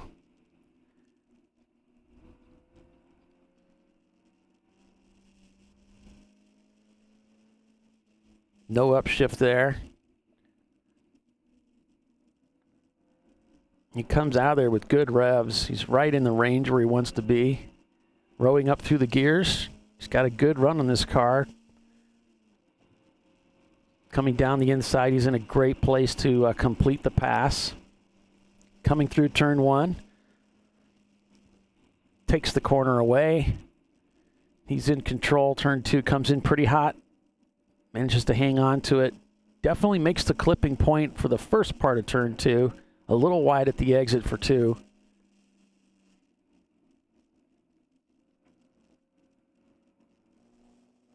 Using all the racetrack there. Yep, just a lift of the throttle, maybe a brush of the brakes for 4. Back on the power as he heads down towards turn 5. About 15 minutes before the top of the hour puts us at noon. That'll complete the first hour for some of the time the drivers have been in the car. And Jerry's been in the car in the leader for about an hour now. They pitted at the quarter till. Tooth Auto Sport just turned to 148. The leader turned into 150. We'll have to keep an eye on that. Last Minute Racing is in 3rd spot. Going on board with them right now as they're coming down the front straightaway. Yeah, it looks like Jerry's got about a 33-second lead on Tooth. That's a sizable lead there. That's good. So AutoZone is one of the companies that sponsors the effort in the Champ Car Endurance Series, and they're an advertiser for the ChampCar.Live broadcast. And so Duralast parts are manufactured to meet or exceed OE quality. The quality, the durability, and the performance. Whatever make of car that you're driving, Duralast parts keep your car driving tough. Duralast's full range of auto parts makes it easy to get the right part at the right time. Whether you're changing your oil or rebuilding your engine, Duralast gets the job done right. Shocks, batteries, brakes, starters, or alternators. You can get a hold of AutoZone. Go onto their website, AutoZone.com. They'll ship parts to you next day. They can even ship you tools to get the job done that you can rent from them. It's more of a tool borrowing program because you get your money back when you return the tool. Or you can keep the tool if you want to for the cost that you laid down for the rental. So that's just a lot of great things there that AutoZone's doing for people. In fact, some of these are 24-hour stores, so they're open all the time, which is really great for us racers. So we know that they're always open. Because we could break things at any point. Yeah. We had something like that happen at Barber Motorsports Park. I was racing with the Miata team. We blew a seal, needed a seal. We needed a timing belt. And sure enough, the local AutoZone had parts in stock for our 1999 Miata with a 1.8-liter engine. So I just... Unfortunately, they don't have any ceiling mounts for monitors. Because I could really use one right now. Yeah, so you could lay down in bed and exactly. watch your thing there. Yeah, they're pretty solid on auto parts, though. Yeah, absolutely. And there's the pit out just off to the left there. We saw a car coming out of the pits as Utah Valley makes a really nice clean downshift, rev matched as they head into turn 2. I've trained my AutoZone guy. He doesn't even roll his eyes anymore, and he doesn't bother to ask me what year, make, and model.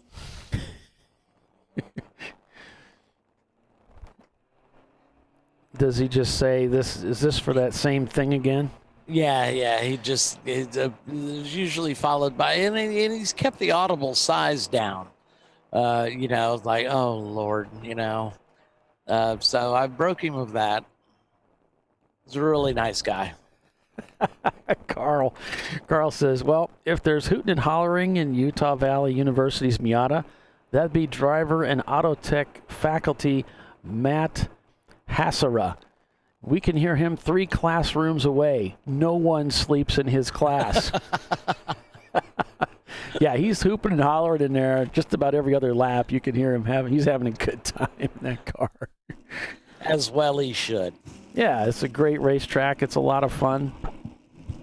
As well he should. I would imagine that's a fair tow from Utah as well. Yeah. But it's worth it. Oh, yeah, to get to Laguna Seca. Now, one we always complained about was having to tow to Brainerd. We live in northern Indiana. Right. And my mom always said, you just go to the end of the world and turn left.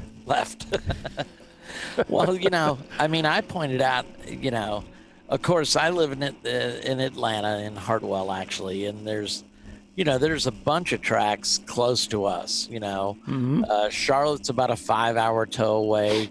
Road Atlanta, from where the car is based, is about a 2-hour tow or a 2-day tow, depending on Atlanta traffic. Yeah. Barber's not that far. It's about a 4-hour tow.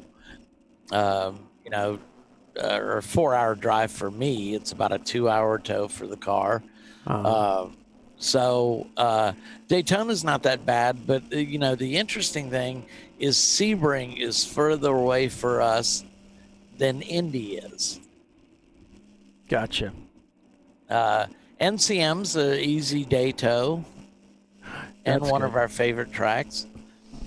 Yeah, it's only about 5.5 hours for me. It's just under 5.5, and that works. That's the same distance for me to get to Road America. So those tracks, to me, that's nothing. I have no problem driving that distance. Oh yeah, So, I like to drive. So I've trained myself to at every mile marker, I take a quick peek at the trailer tires in the rear view mirrors. So, but yeah, I don't mind driving at all.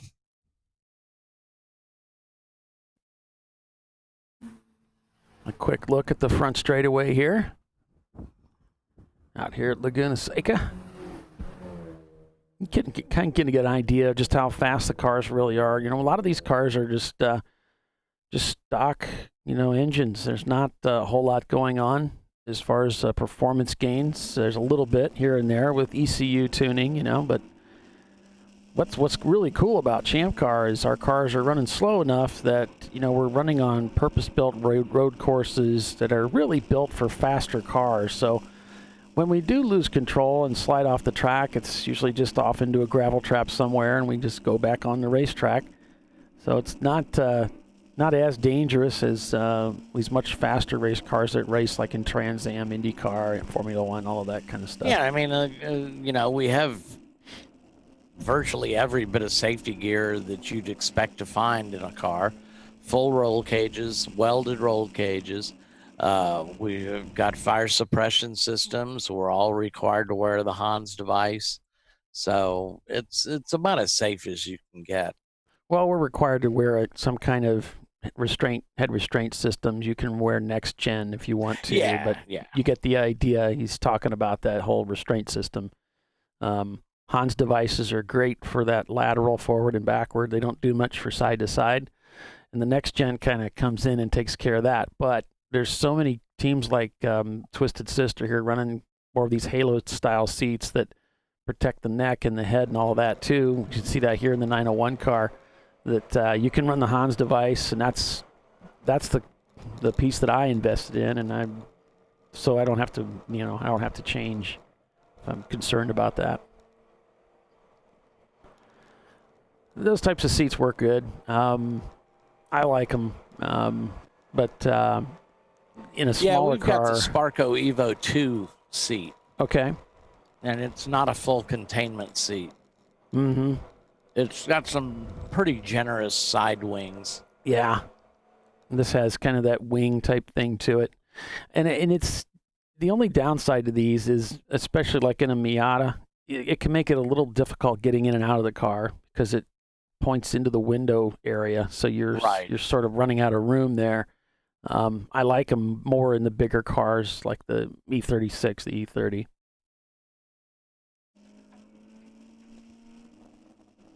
But that's because I'm like 8 feet tall and 299,000 pounds. You're larger than life, Paulie. This big guy. Admit it. If I was a proper racing driver size like Doc or Evan or somebody, Evan's like perfect, driver's, the body type, and he gets. Wait, did you say himself. I have the perfect body type? No, I said Evan did. I'm going to be out of commission now for the rest of the day. You got to take your compliments where you get them, buddy. Yeah, that was an outright lie. I'm in shape. Round is a shape. Round is a shape. I keep eating these sugar cookies. Oh, shoot. That's funny. Now, Evan would just kind of self-deprecate about being short. I said, man, are you kidding me? You're the perfect size for racing. It's so much better. He said, well, not always. He said, sometimes I get in these cars and I have to use so much padding that I can't even feel the car anymore. It really takes something away from the experience. Yeah, I got to use a bolster. Simply because Barry and Matt are both big guys. And so we took the seat off of sliders. It's directed. You want to start over? Hang on, I got to put yeah, let me start that over. It is bolted directly to the floor pan. Not pan. And not directly, yeah. Yeah. So to get Barry, frankly, in, but Matt's a big dude. Yeah. Matt's like the guy you can say, hand me that engine, and it ain't coming on a stand.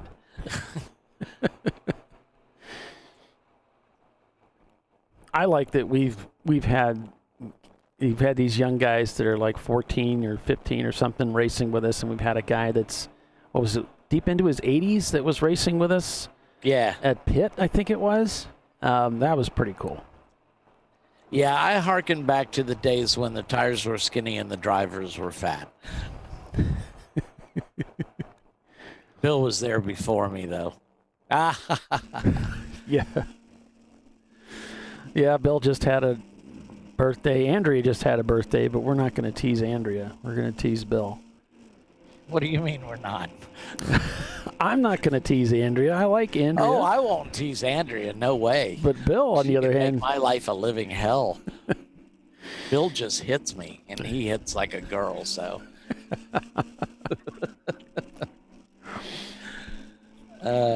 You know, when Bill was in his history class, they didn't ask him what happened. They just had him write down what happened. Experience? Yeah. They asked him to write down what he was doing. So the 799 spun and continued. And guess what? The 918 is headed out. Guess who that is? Visceral Racing Group. How about that? They are on Well, they track. said around noon, and they were dead on. Yeah. So I've got it at 2:57 right now, which means it's noon out there. So we got a report that Last Minute Racing spun and continued. We didn't see that spin because we were talking about nonsense. But, yeah, they're back going at it again. So a quick rundown here. We've got Ergo Lab leading. They just turned a 147 with Tooth Autosport turning a 151. Behind them is Petrolheads. Then you've got Last Minute Racing that caused them to run a 223 on that last lap with that spin. Then we got Blown My Wad, Rotopalooker, Team Axe, Zoom Zoom Kaboom, 901 Motorsports, and a few good cylinders, and Eurotech rounding out your top 10 right now. So Visceral Racing Group returning to the race. Oh, we got another car that was flagged for violating the DB, and that's the number 489. That would be Ergo Lab, our leader. So I don't know that they've been flagged, but they did violate they were at 102.5. It's way off the scale of where they should be. And of course, they're our leader right now, so that's huge. We've got a car stalled in turn 2, and Bill's saying he thinks it might be Visceral, and it looks like the car is continuing. So big news, our leader may be in big, big trouble if they're violating the sound ordinance. Now, they were violating that on Friday. And worked on it, yeah. Did a lot of work on it to get it taken care of. And this is the second strike now for the 489, which is our leader. That time through a 103.5 decibels recorded at the sound station. 3 strikes, and they're done for the weekend. This is huge news for them and for Tooth Autosport, who's riding around in second place, really unable to reel them in and make the pass. So this is coming to me directly from Bill, who's listening in on the communications, and the leader has pitted. They have come into the pits, no doubt, to look at this sound issue. They've got to get that fixed before they can go back out, or they will be disqualified from the event if they violate that sound ordinance again, and that's going to hand over the lead to Tooth Autosport. Tooth Autosport is going to take over the lead of this race, and Petrolheads is going to fall into second spot. Now, Last Minute Racing has been on the charge, trying to get back up to the front. They just turned a 154 after they spun and managed to get the car back onto the racetrack. So, big turn of events here as we've reached the top of the hour. It is high noon in Monterey, California. We're going to step away for a quick break, and then we'll be back in just a moment. Stay with us, everyone. You're watching Champ Car Live, presented by AutoZone. Back in a moment.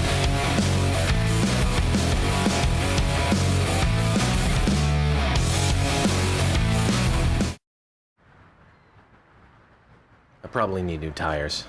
You do.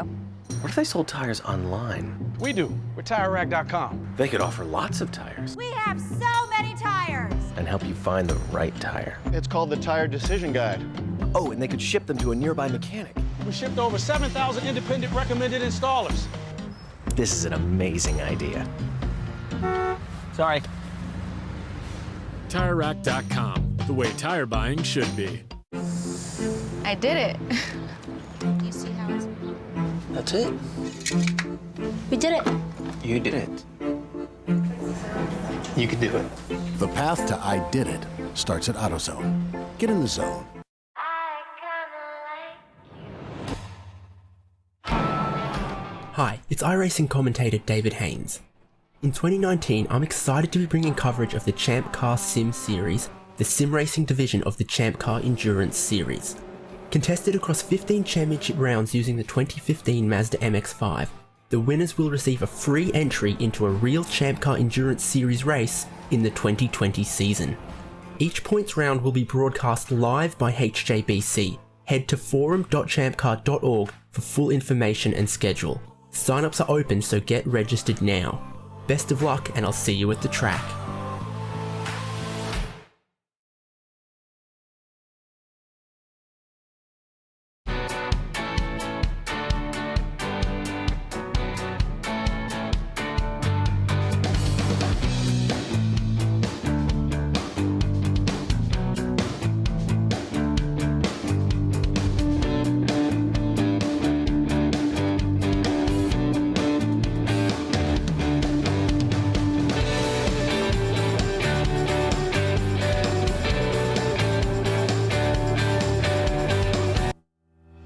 Lifeline USA is a leading manufacturer of onboard fire suppression systems. Lifeline's continuous commitment to research and development ensures that we supply the most innovative and cutting-edge products available. Used by the majority of the world's motorsport championship winning teams and constructors, Lifeline has a proven history of success.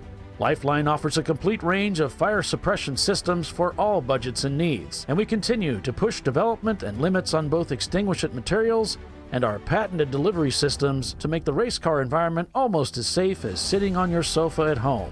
Every kit has been designed for a professional and simple installation. For more information and to purchase your Champ Car fire suppression system, go to www.lifeline-fire.com.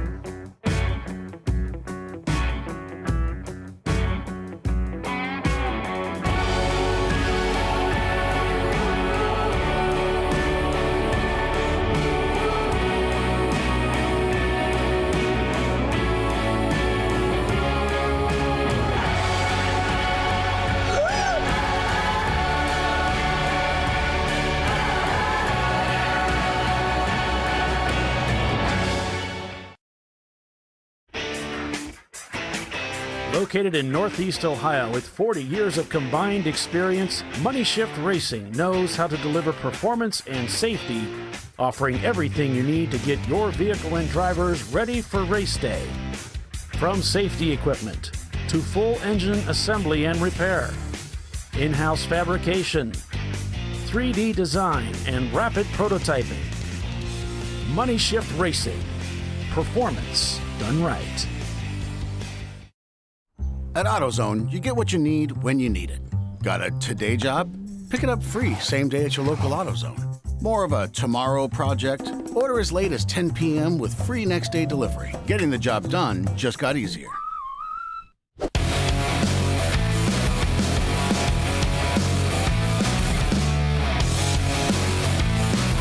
And welcome back to ChampCar.Live, brought to you by AutoZone. I'm Paul Veltum, along with Doc Waldrop and Bill Strong. Huge developments here in the race. We have a photograph from inside. This is under the hood of the ErgoLab.com Miata that was leading this race and commanding it well. There you can see a broken bipipe has ended their race, and it has melted even the motor mount. They are done, they say. They cannot continue. They cannot fix this and get back out there.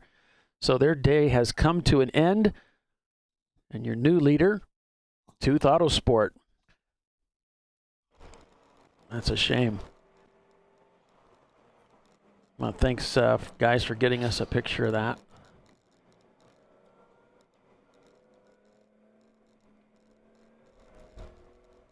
So right now, the standings, as a result of that big upset from the lead, puts Tooth Autosport in the lead of this race with Petrolheads in second. Last Minute Racing is in third. Blown My Wad in their BMW is fourth. Then fifth, it's Team Axe, Roto Palooker, Zoom Zoom Kaboom, A Few Good Cylinders, 901 Motorsport, Ergo Lab, which is, they just retired the car. So then it's Eurotech, Ketron Racing, and Yoda Sport. Looks like those are your top 10 competitors now. And Last Minute is not on the lead lap anymore. Yeah, it could be that spin subsequent put them down. You know, they had that lap that was nearly 2.5 minutes. It could have really hurt them.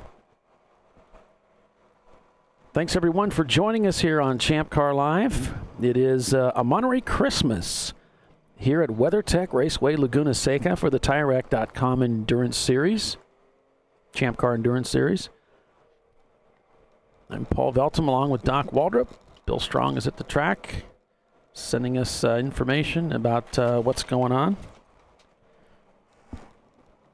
Kind of a skeleton crew at the track this weekend, so if you want to head out there and help out, would love to have you. Still almost 4 hours of racing remaining in the event, so not quite halfway through.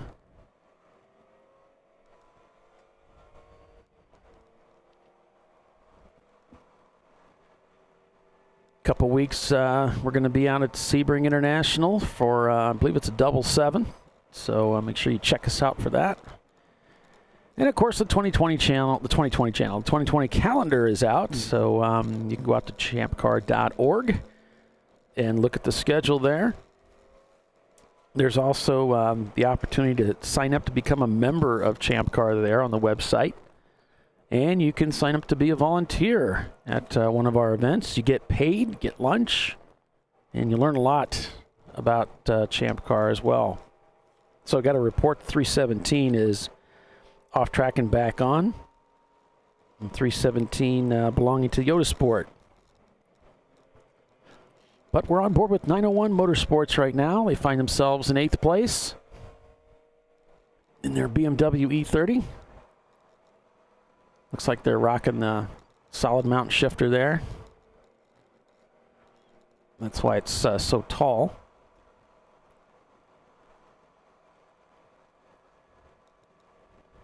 The car trying to work its way up the very steep hill of Rahal Straight towards the world-famous corkscrew, the highest point on the racetrack.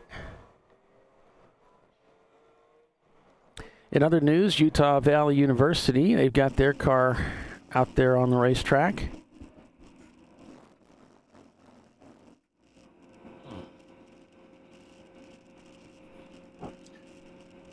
Yeah, I figured if they were violating the sound ordinance that high, I mean, they were that loud, it had to be something broken in the manifold area. A broken bipipe, so that must be something exclusive to the the Ecotech. Yeah, the Ecotech engine.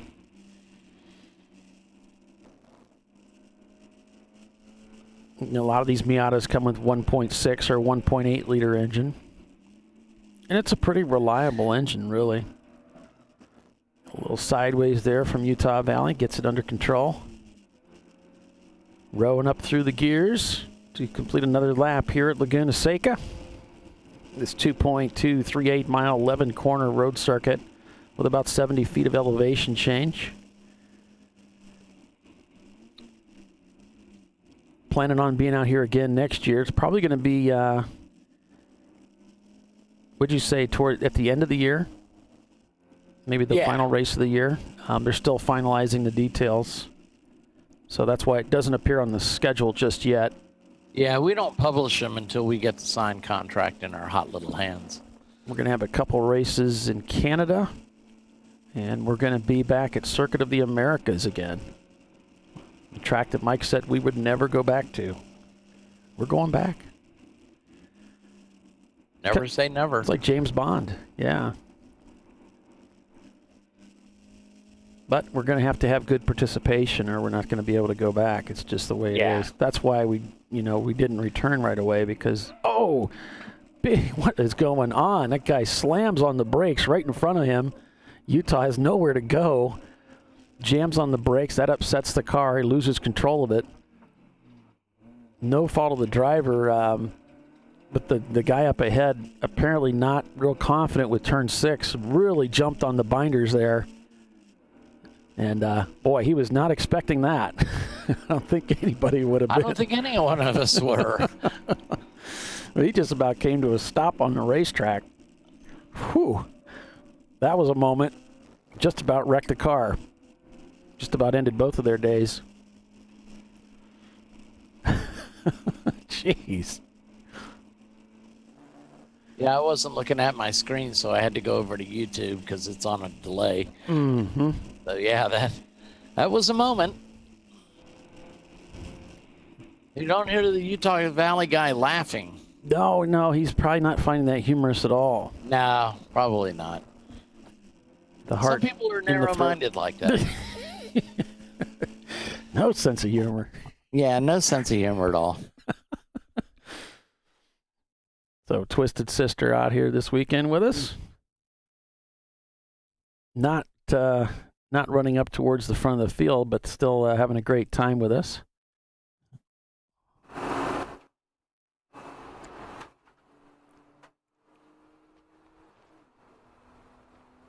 A lot of these BMWs, like the E36s here, their power band on these stock engines is, you can wind them up over $7,000, but they really don't do anything up there. The rocker arms don't like that, Paulie.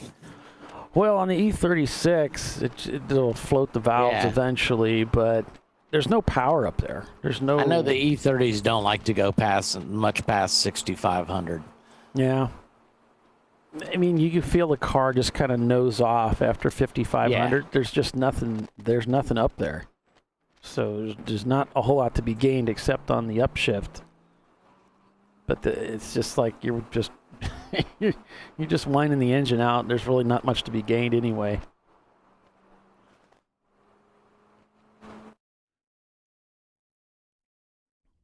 Let me go on board with Last Minute. Last Minute finds themselves in a good spot. You know, they're P3 now with the retirement of Ergo Lab. I think that camera might be actually offline.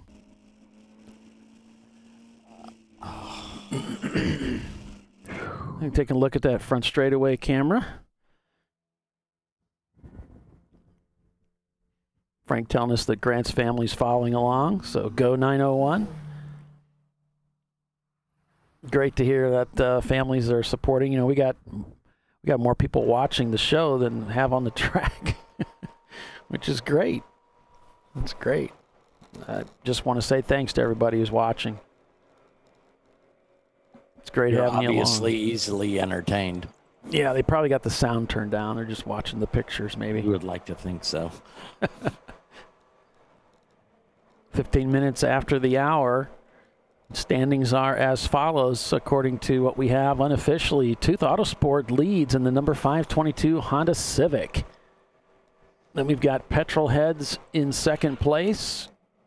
Last Minute Racing, Blown My Wad. Team Axe, Roto Pluker, Zoom Zoom Kaboom, a few good cylinders. 901 Motorsport. And Eurotech. Sorry. That's okay. Eurotech rounding out the top 10. In their diesel-powered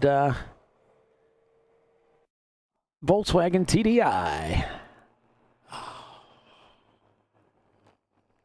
We don't get a lot of the Volkswagen in the series, so it's always nice to see some out here. We'll bet you're going to see one here in 2 weeks. Make sure you tune in and watch the show. We're going to be doing another show for Sebring. And one of my favorite cars in the series, the Volkswagen Super Beetle. Paul Ripa, I think is his name. He'll have his car out there.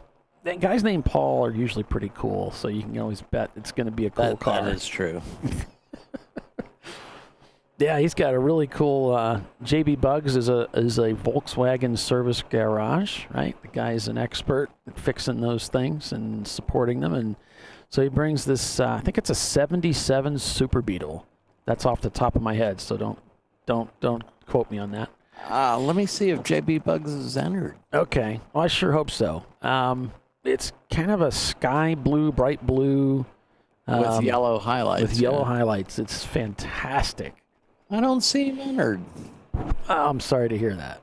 What's up with that, Paul? Can I go through the complete standings? You can't bring it up. Yep, David, I can certainly do that. I'll read it off to you the way that I have it. Now's as good a time as any. So I've got Tooth Auto Sport leading with Petrolheads in second place. Then it's Last Minute Racing, Blown My Wad, Team Axe, Roto Palooker, Zoom Zoom Kaboom, A Few Good Cylinders, 901 Motorsport, and Eurotech Tuning. That is your top 10. From there, I see the following cars. And some of these may be EC. I don't have them all memorized. Ketron Racing, Yoda Sport, APT Racing, PTS. Apt is an EC car. Okay, thank you for that. Then it's Ergolab, which is retired. Twisted Sister, now they are turning laps.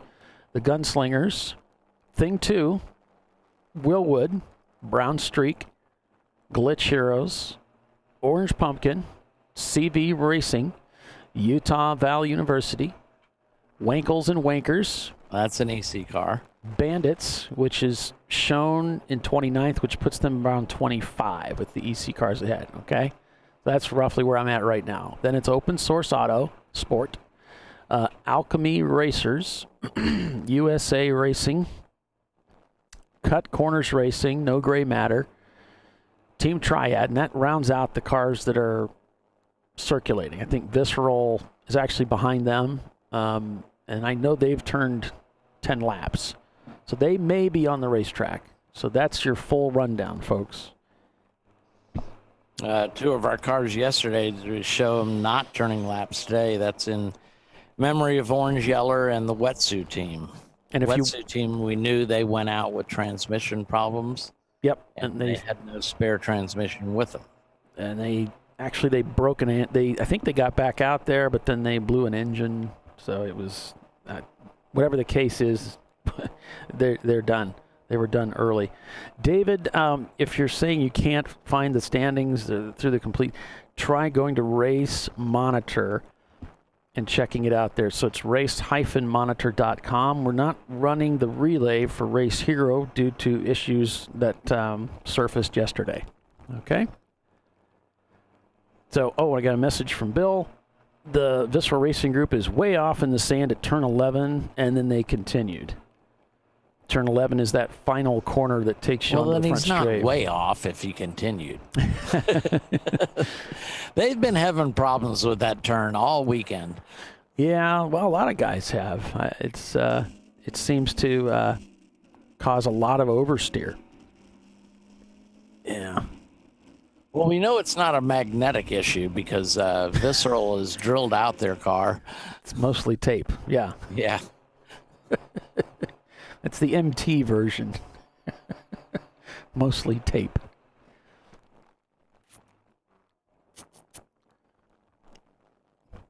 Eurotech Tuning is a team that looked pretty good yesterday. They were looking good today. They run into some problems yesterday with a transmission issue. Today they had some contact. They had to come into the pits and do a little bit of quick body work.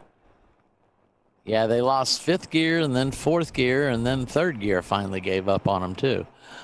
And you're welcome, David. It's good to hear from you again, my friend.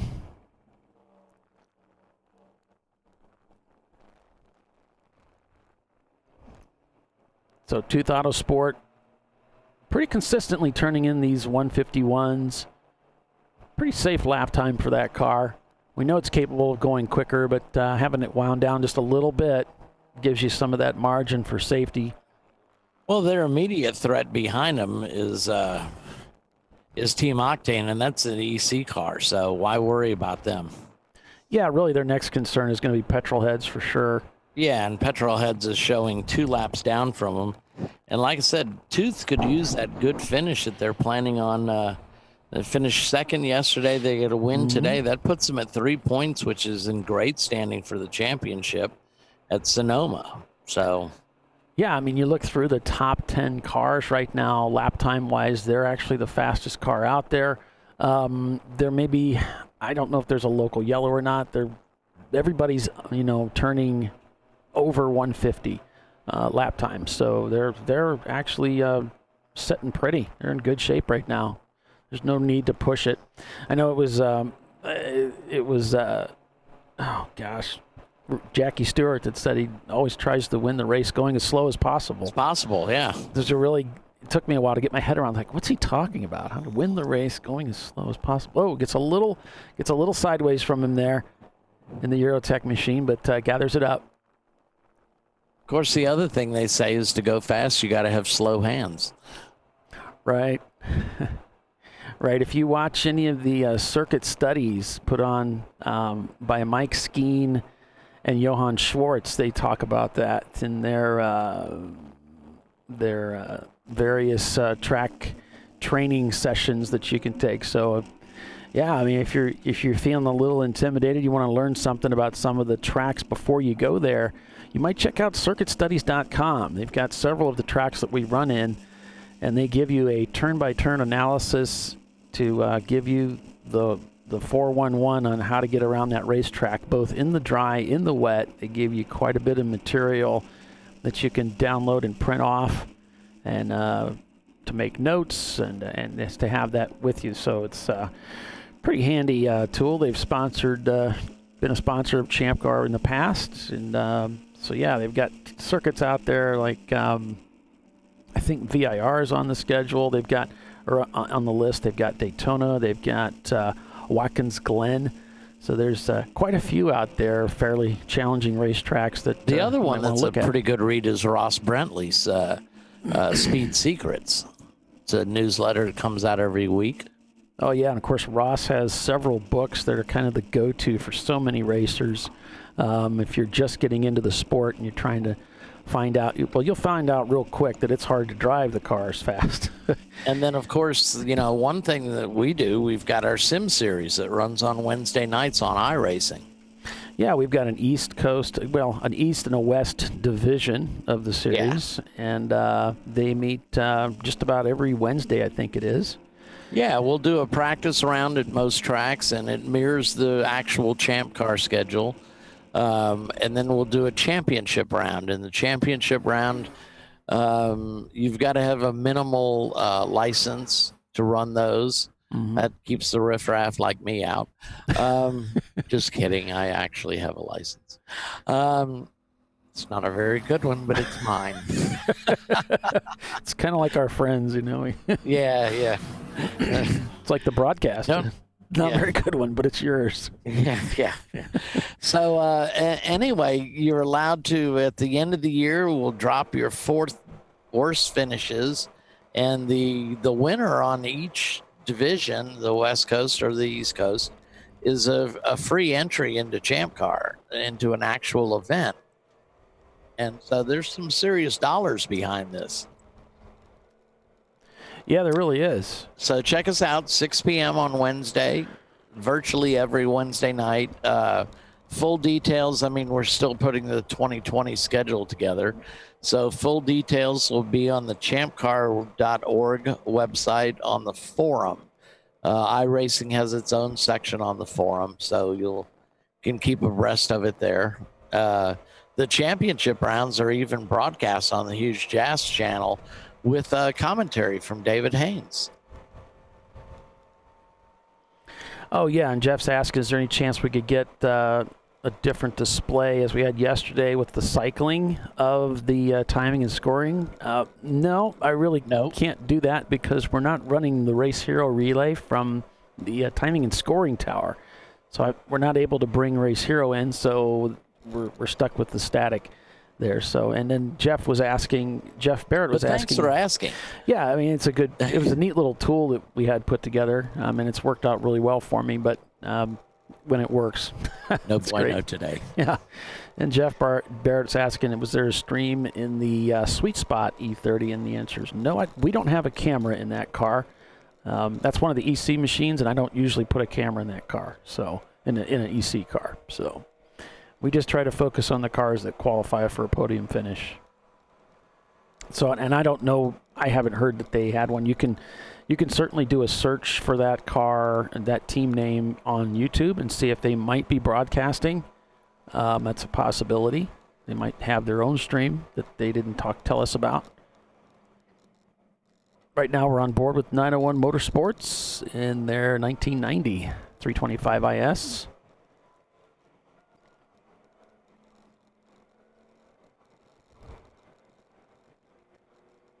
They've been gradually trying to work their way up the field. They're kind of in a static position right now in 9th place. Back on board with Utah University, spent quite a bit of time behind the wall working on that car, and looks like their repair efforts have paid off. You know, this gets their guys back out onto the racetrack so they can get that track time. They got that never give up mentality. Let's get back out there and turn some laps. So the biggest turn of events here in the last half hour, it was Ergo Lab. They began noticing they were violating the sound restraint by quite a bit. They were hitting like 102, 103 decibels as they go by the sound monitoring station. Came into the pits before they were black flagged, and the car was checked, and they noticed their bipipe had completely broken, ending their day. It even melted the motor mount on that side, so they're done. They had to retire, and that allowed Tooth Autosport to assume the lead, and that's where they've been for the last 30 minutes. So it's Tooth Autosport leading with Petrolheads in second. Blow My Wad is third. Last Minute Racing is yesterday's winner, and they are currently in 4th place. Then it's Team Axe, Roto Paluker, Zoom Zoom Kaboom, A Few Good Cylinders, 901 Motorsport, and then it's Ketron Racing, rounding out the top 10.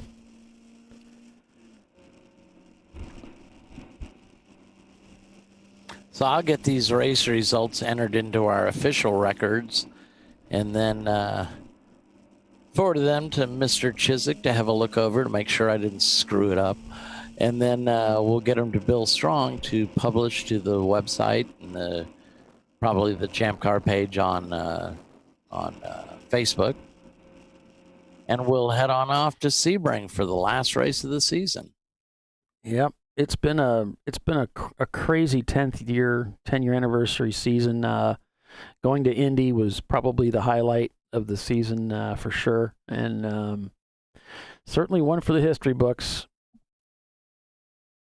It was a tough team. It was a tough season for your guys, the Brew Crew Racing team, as they suffered a fire at NCM and quite a bit of damage to the car. Yeah, we recovered fairly nicely, but two top 10s are the best we've seen this year. Not bad. Nah. Not bad. Could certainly better than we were doing. You were looking really good at NCM. You're looking really good at Road Atlanta. Yeah. So there's certainly some promise there. And so now the racing gods deserted us when we needed them most. But they do that to a lot of people. Oh, Lady Luck, where are you? Yeah. There goes Visceral Racing Group under the flag stand. It was either Visceral or USA Racing. They have similar paint schemes. Gotcha. Bottom of the hour, we're going to take a quick break here, folks, and we'll be back here in just a few minutes. So you're watching Champ Car Live. It's presented by AutoZone. I'm Paul Veltum. We'll be back in just a moment. Tooth Autosport is your leader. Stay with us. Yeah.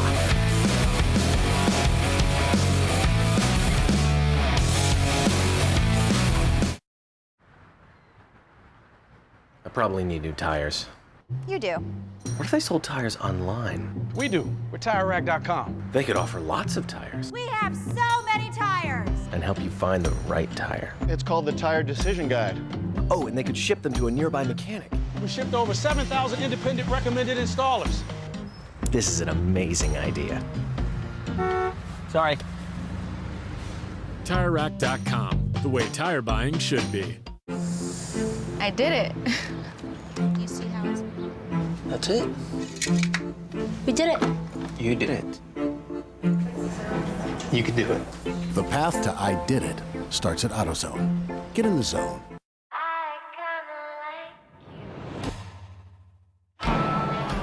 Hi, it's iRacing commentator David Haynes.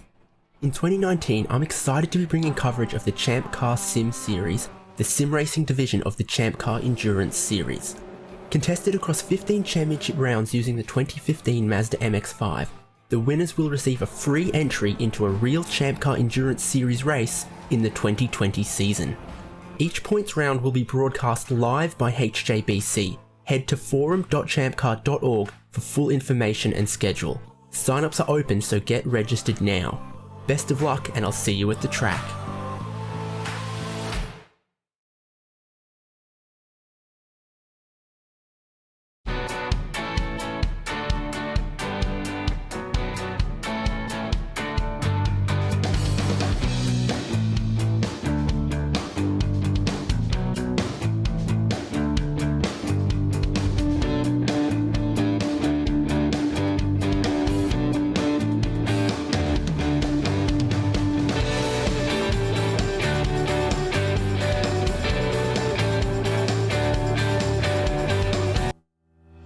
Lifeline USA is a leading manufacturer of onboard fire suppression systems. Lifeline's continuous commitment to research and development ensures that we supply the most innovative and cutting-edge products available. Used by the majority of the world's motorsport championship-winning teams and constructors, Lifeline has a proven history of success. Lifeline offers a complete range of fire suppression systems for all budgets and needs, and we continue to push development and limits on both extinguishant materials and our patented delivery systems to make the race car environment almost as safe as sitting on your sofa at home. Every kit has been designed for a professional and simple installation. For more information and to purchase your Champ Car fire suppression system, go to www.lifeline-fire.com.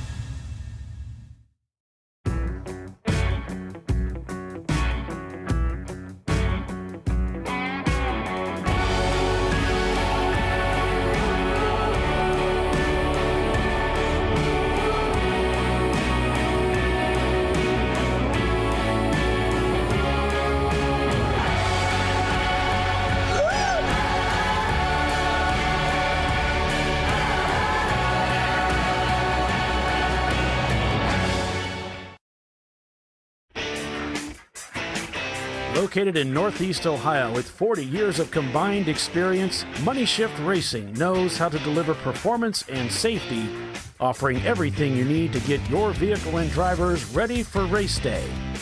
From safety equipment to full engine assembly and repair, in-house fabrication, 3D design, and rapid prototyping. Money Shift Racing. Performance done right. At AutoZone, you get what you need when you need it. Got a today job?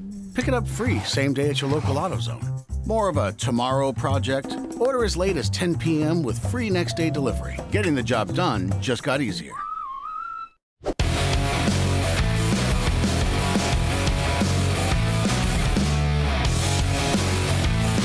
Welcome back, everyone, to ChampCar.Live, presented by AutoZone, with live coverage of 2 7-hour endurance races this weekend at WeatherTech Raceway, Laguna, Seca.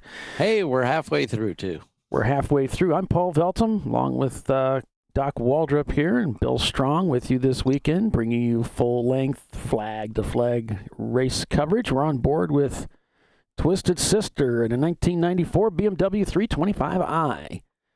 Which is one of the E36s that's out here this weekend that I can speak into a little bit because, well, I was part of a team that had an E36 and I did most of the work on the car. And some of the people credit the E36 as being a car that you could just slap the safety gear on it, a good set of brakes, change the wheel bearings, and go racing. There are a few weak spots in the car that bear mention. Starting from the back, the shocks tend to punch through the shock towers, so there's a reinforcement. That's generally not good. It is disappointing. So So there's reinforcement braces you can buy for that. I think Rogue Engineering is the ones that make that. Same for the diff cover. They're differentials of limited slip. A lot of them come limited slip differentials, and they tend to overheat. So you can buy either a larger diff cover, which Rogue makes, or you can go up into like a recirculating system that pumps the fluid up into the trunk, and there's like a reservoir there to cool it, and it goes back down. I'm sure those are points, though. Yes, they are points, and they're just so cheap. You can buy them for next to nothing. Yeah, right. Try the diff covers like $600 by itself. That's just if you want a big diff cover.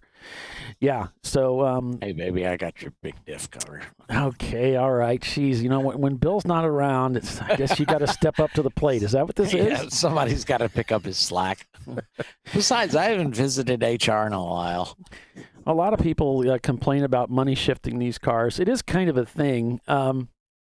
The H pattern is a bit on the tight side. What's weird about it is the shifter sits in just these rubber bushings in the back that it just kind of floats in there. It's not very positive. And so you can take that out and get rid of it. It's a similar setup to the E30, I believe. You can put in what's called a solid mount, which the solid mount gives you also a much taller shifter. Yeah. And that's going to make that H pattern bigger. And the other thing you can do, though, to deal with the money shift is just put a blockout plate in. I've seen guys do that where they mount a plate that they just hand make that goes above the shift boot, and it just basically blocks second gear so nobody can get to it. I imagine that helps for people that have that problem with second gear. So that's another idea. But for the most part, that's I think that's about it that comes to mind on the E36. There's a lot of points in the E36, so there really isn't a whole lot you can do until you start having to take laps or move into EC. But that's going to continue to change as time goes on, and the E36 will probably become the E30 of today. You definitely need to change the wheel bearings about every 4 races or so. So that's about once a season. Brake pads, pretty much the identical brake pads work for the E30 and the E36. And just about everybody uses the PFC 08s and frozen rotors. They're just fantastic. I'm a big frozen rotor fan. So that combination works really well in that car. And you don't really need to do much of anything with aero.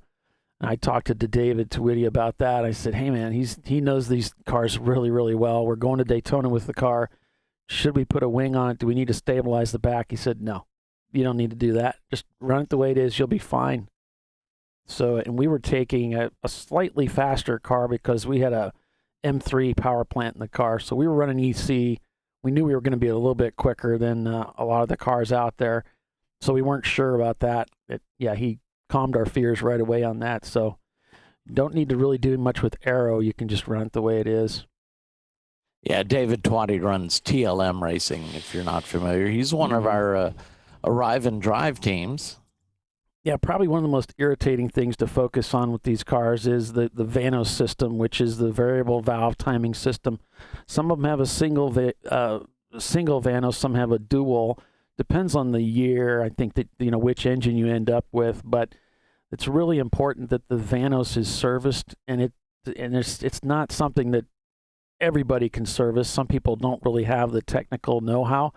So, and it's when over time they'll leak. And so what happens is you don't get all of that advance that you're looking for. So it affects the power output of the engine.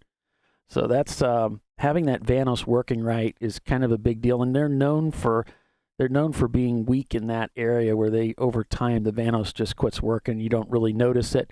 You just don't have the power output that you could have with that engine. So those are some of the tips and tricks and things I learned working on them for a few years, and hopefully that helps some of you that are thinking about running that chassis. Pretty common knowledge, really. All right, so taking a look at the standings, we've got Tooth Autosport leading. We've got Team Axe in second place now, with Roto Pluker behind them in third. Sweet Spot Racing, That's an EC car. So we can pull them out. We got Ketron Racing. We got Eurotech behind them. Last Minute Racing, Petrol Heads. Blown My Wad is in 8th.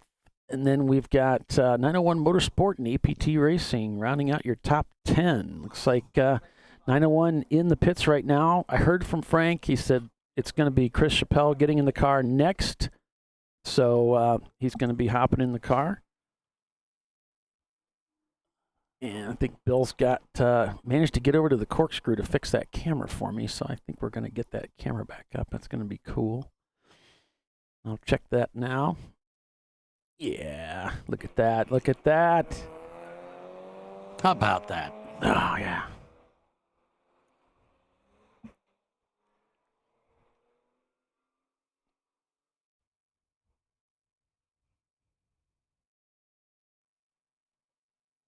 All right. So let's start looking at strategy. You got 3 hours and 17 minutes left. So for an hour and 17 minutes, if you can get your car to last that long, you can do one more pit stop and you'd be done with pit stops for the day. So what's Tooth Auto Sport going to be able to do? Now we know it's a smaller car, they're running a Civic, and it seems like these guys were pitting kind of early, so maybe the question's going to be, can they make it on one more pit stop, or are they going to suffer from the size of the fuel tank in that car? We'll have to wait and see how that turns out. Because Team Axe is right there, and they've got a BMW. Oh, it looks like they just got passed by Roto Palooka. Roto Palooka has just put the pass on them in their Miata. Team Axe continuing to fall down through the standings as the EC cars pass them. So Ketron Racing there in their Prelude, they're up in the standings too. Eurotech is not too far behind. So Tooth pitted on lap 59. All right, so we've got 115 so laps stopped turned. one time. Gotcha. So they're obviously able to get pretty good distance. So we'll see what they can do. 59, that'd be 120 laps. So that means, they're going to have to be pitting within the next. If they ran it all the way to the limit at 60 laps. Whoa! Got a little loose there. Working that wheel.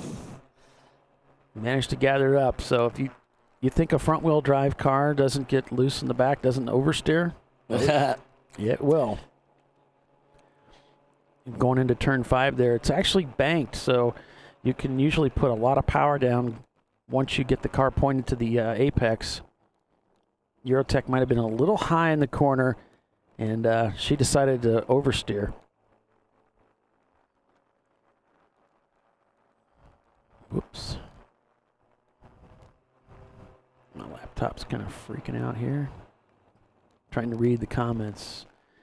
So Uncommon Friend says, been listening to the iPhone earbuds while doing chores. I grew up listening to Vin Scully, Dodgers, and Chick Hearn Lakers doing simulcast TV and radio. Boy, we must be a terrible, terrible disappointment after those two. I used to love listening to Vin Scully when I lived out in L.A. And Vin was his signature line was just a bit outside. I think your Swinging Dead Cats is going to beat that. Yeah. There's a great line. A line stolen from Mark Twain.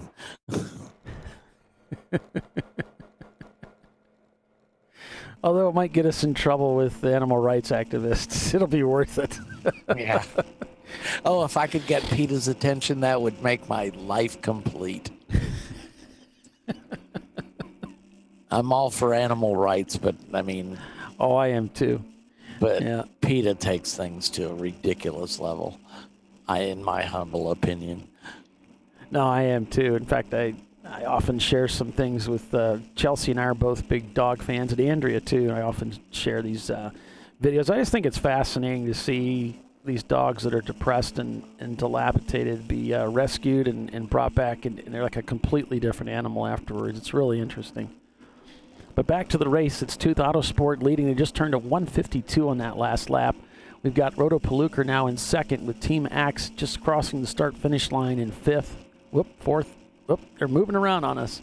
Okay, so it's Tooth, then it's Team Axe, Rotopalooka, Ketron Racing, Eurotech, Last Minute, Petrolheads, Blow My Wad, Zoom Zoom Kaboom, and a few good cylinders. Now, and again, this is unofficial, so these might be changing as a result of refreshes that are happening, and we're just actually getting the most current information.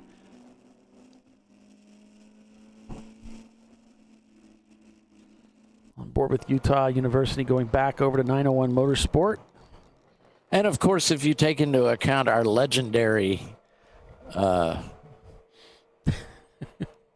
let's see how to put this politely. Our legendary incompetence. Professionalism or lack thereof. Yeah, I'm going to be laughing at the missing 20 laps thing yesterday forever. Daniel's saying that guy had a weird racing line. If you're talking about the Volkswagen earlier, yeah, it could be that he was just offline a little bit. That corner's got some fair banking to it, so you kind of fall into it, and it helps you through the corner. You can carry a lot of speed out of that corner. Man, oh man. You can really put the power down. And you can overdo any corner, really, but this track is just historically slippery.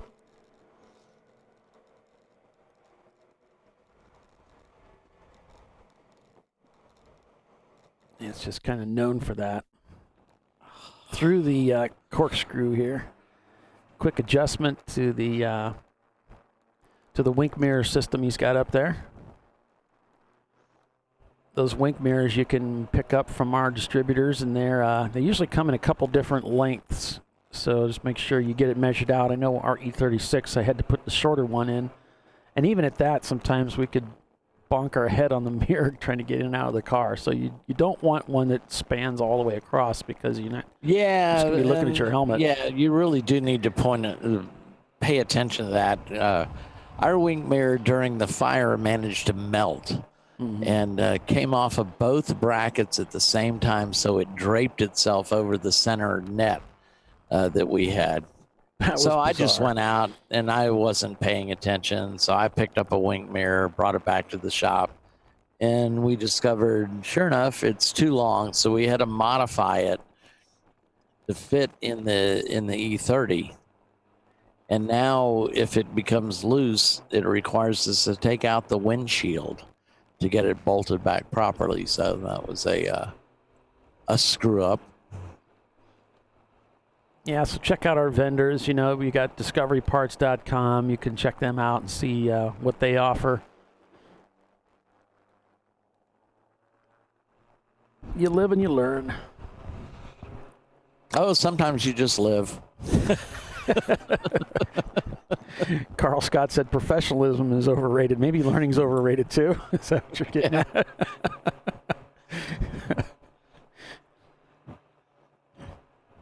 Competence is overrated.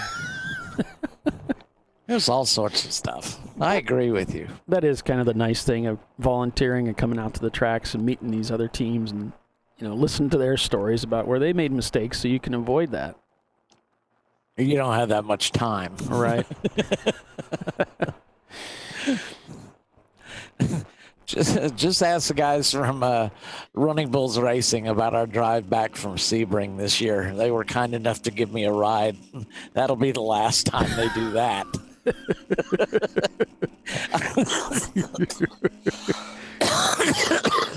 I was on a roll. Why do you think he had to ask you guys for a ride? Because the last guys wouldn't give him a ride.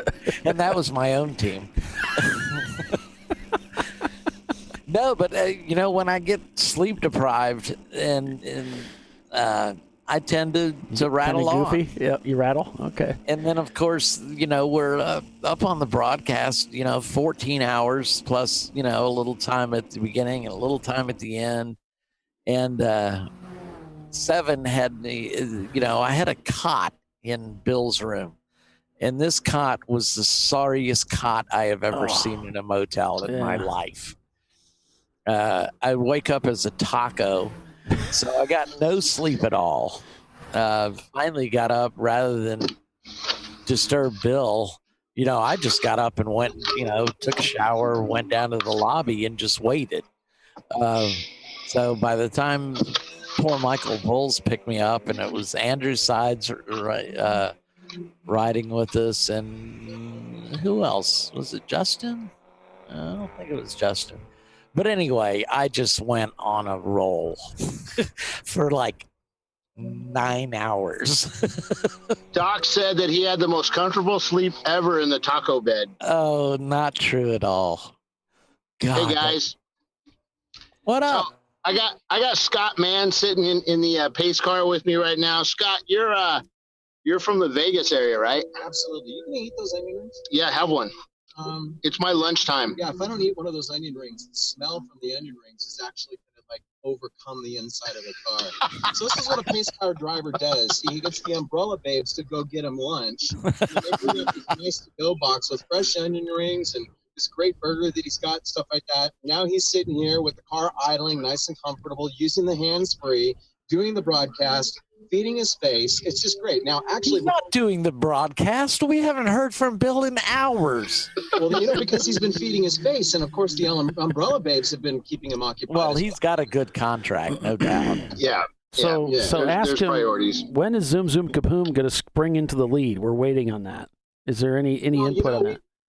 We always seem to bring up the rear with a very optimistic fuel strategy. Let's just put it that way. I mean, we have places, and as attrition and fuel becomes an issue, we slowly but surely move up towards the end. But this has been a track. It's my own old home track.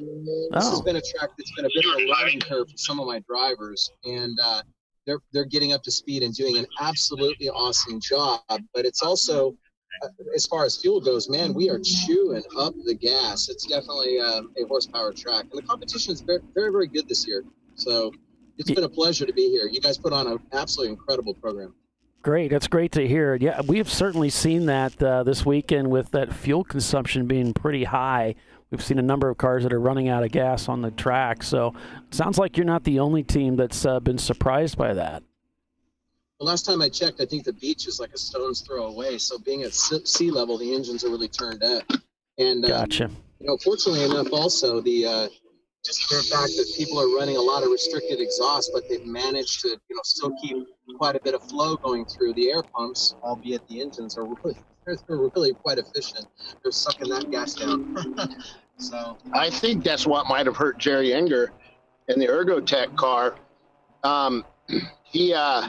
He blew that header right off. I mean, it broke the B pipe. Yeah, because there's so much positive pressure. Yeah, the B pipe just busted right off of it.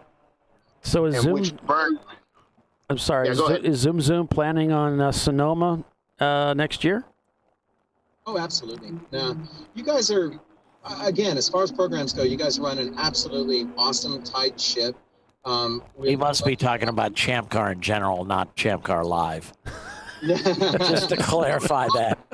Hey, I got to tell you something. The broadcast is actually watched by some of my family members, lots of my friends, and things like that. You guys keep it entertaining enough that it's great napping audio in the background. Thank you. No, we do apologize frequently, so we try to keep on top of that. No, definitely. Well, Bill also works his tail off. He's got to plan all those cameras and try to pick and choose and pick and try to figure out what's going to be the best video and all that sort of stuff with all of the cars. And unfortunately, we let you guys down yesterday, and I apologize, but we broke. Basically, what we did is we chewed up a bearing in the rear of our car, which puts a real heavy strain on the end of that castle nut, and it literally beheaded the castle nut. And so the CV axle was, not connected to the car very well, and the bearing was gone. So we had to end the day. But with a quick jaunt over to a salvage yard and the purchase of a CV axle from another wonderful team here among the paddock, we were able to get it all together and back out again today, and we're strong as ever. Cool. Yeah, we were definitely rooting for you. I was incredulous that there is a pull-and-part facility near Monterey. Yeah, it's actually in Salinas. And it's See, that makes more sense. That was about 25, 30 minutes away, something like that. Yeah. I mean, $50 to get a whole hub carrier, if you want to call it an upright, if you will, for the rear driver's side on a Miata. And they had the proper gear and everything that we needed. And it took us about 10 minutes to yank it off, paid $50 and out the door. Cool. Yeah, that's great. Well, great. It's good talking to you. Yeah, we were definitely pulling for you yesterday. And sorry that things didn't work out for you, but now you're in a good spot. You're up in P8. You still got over 3 hours of racing to go, so you're in a good spot. Definitely, and we've got a couple strong drivers to go. So I think cool. Everything fall in for. I don't know whether we're going to get a top 3, but we're hoping for a top 5 overall, and second in class is really what we're going for. Scott, I have a question for you. So I was just hanging out at Turn 8 because, I can. And so I was hanging up there watching guys take their line through there. And I kind of know how I take mine only because I kind of figured out when I get there. But guys that race here all the time, they know the line through there. How do you attack from the entrance to, once you get over that blind spot, all of a sudden there's a track and you kind of aim the car to the right. What do you look for when you do that? Okay, so corkscrew. Okay, so first of all, hold on. There is an incident that's directly in front of the pace car right now. It's a stopped car on the access road. Yeah. And it looks like he's got a tire potentially that has come off. Nope, he's rolling now. Okay. Oh, no. That's visceral. They broke their upright. And he has the left front tire actually has about I would say about 20 degrees of positive cast or camber. So it's negative camber. Top of it's no, the top's leaning out. Oh, is it really? Yeah, and he took off. So I don't know. He might not be able to make it around, but that car's broke. Okay. All right. Well, anyway, back to the corkscrew. Yeah. So first of all, the biggest problem with the corkscrew is obviously when you get to the top of the corkscrew, it's a cliff and you can't see over your hood. So what you do is you visualize or sight an oak tree that's directly in front of you. There's 2 oak trees that's there. You sight the single because the one that's just to the right of it is kind of more like a double. That gets you into the right position. Go ahead, Bill. No, just 1 minute. Just go. Keep going. Oh, keep going. Okay. And so once you get to that position where you sight the oak tree and your hood dives down, then you literally, just a leap of faith, you turn to the right because that's about the time that you get all that compression. Okay. You're going to get 1.5 Gs with a lateral compression, basically, or a lateral grip when you get to the bottom of that easily, even on street tires, 200 rated, because of the fact that that's how much your car is pressed down. So it's the hand of God shoving you down into the ground, and so you just yank the wheel to the right. Yep. And that sets you up really nicely for 9. Now, the people that open up the wheel too quickly right there find out that the rebound of compression, once you get to the bottom and it rebounds, the energy is released by those springs. If they open it up too quick, they find out that the car starts to drop out to the left too quickly and you can't bring it back to the right. So you have to time a bad habit. You have to literally have that pinch right at the bottom and really take advantage of that compression. And then once the energy is released, you got to open up that wheel very, very quickly, not while the energy is being released. Right. That's the key. Okay. That makes sense because I did it totally wrong. No, right, go guys. figure. Yeah. All right, Scott. Thanks for talking with us, and awesome. We hope you guys do well today. Thank you for the broadcast. I think it's absolutely awesome. No, you're welcome. How should we say? Icing on the cake. All right, back to you guys. Good to hear. Thanks, guys. I appreciate that, Scott. And we're going to break for commercial. Be back here in just a few short minutes here on ChampCar.Live, brought to you by AutoZone. Tooth Auto Sport is your leader. Back in a moment.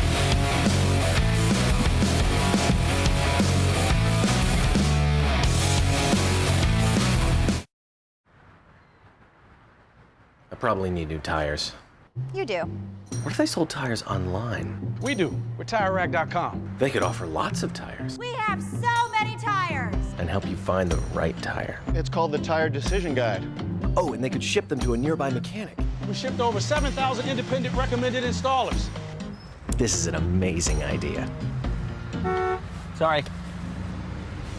TireRack.com, the way tire buying should be.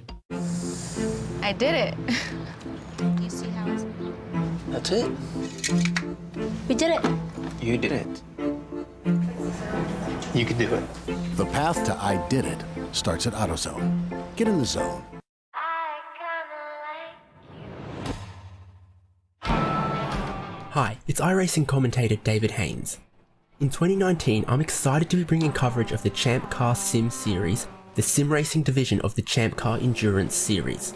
Contested across 15 championship rounds using the 2015 Mazda MX-5, the winners will receive a free entry into a real Champ Car Endurance Series race in the 2020 season. Each points round will be broadcast live by HJBC. Head to forum.champcar.org for full information and schedule. Sign-ups are open, so get registered now. Best of luck, and I'll see you at the track.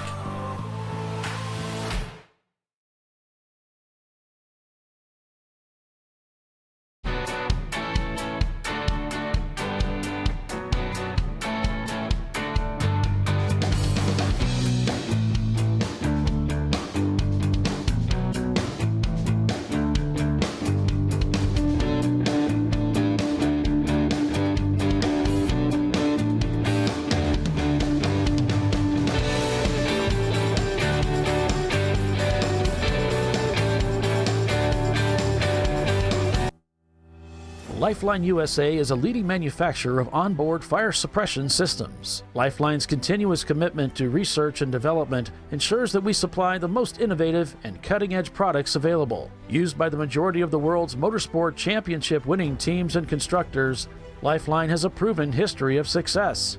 Lifeline offers a complete range of fire suppression systems for all budgets and needs, and we continue to push development and limits on both extinguishant materials and our patented delivery systems to make the race car environment almost as safe as sitting on your sofa at home. Every kit has been designed for a professional and simple installation. For more information and to purchase your Champ Car fire suppression system, go to www.lifeline-fire.com.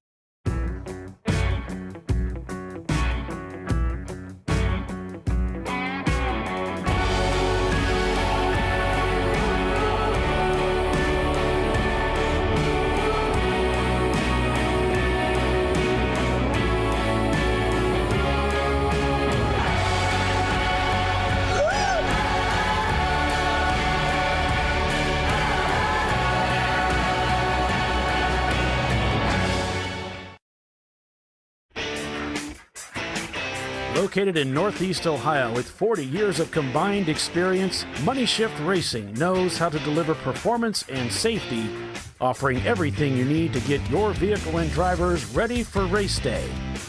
From safety equipment to full engine assembly and repair, in-house fabrication, 3D design, and rapid prototyping.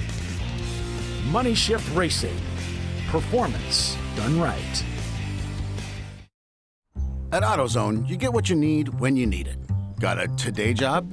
Pick it up free same day at your local AutoZone. More of a tomorrow project? Order as late as 10 p.m. with free next day delivery. Getting the job done just got easier.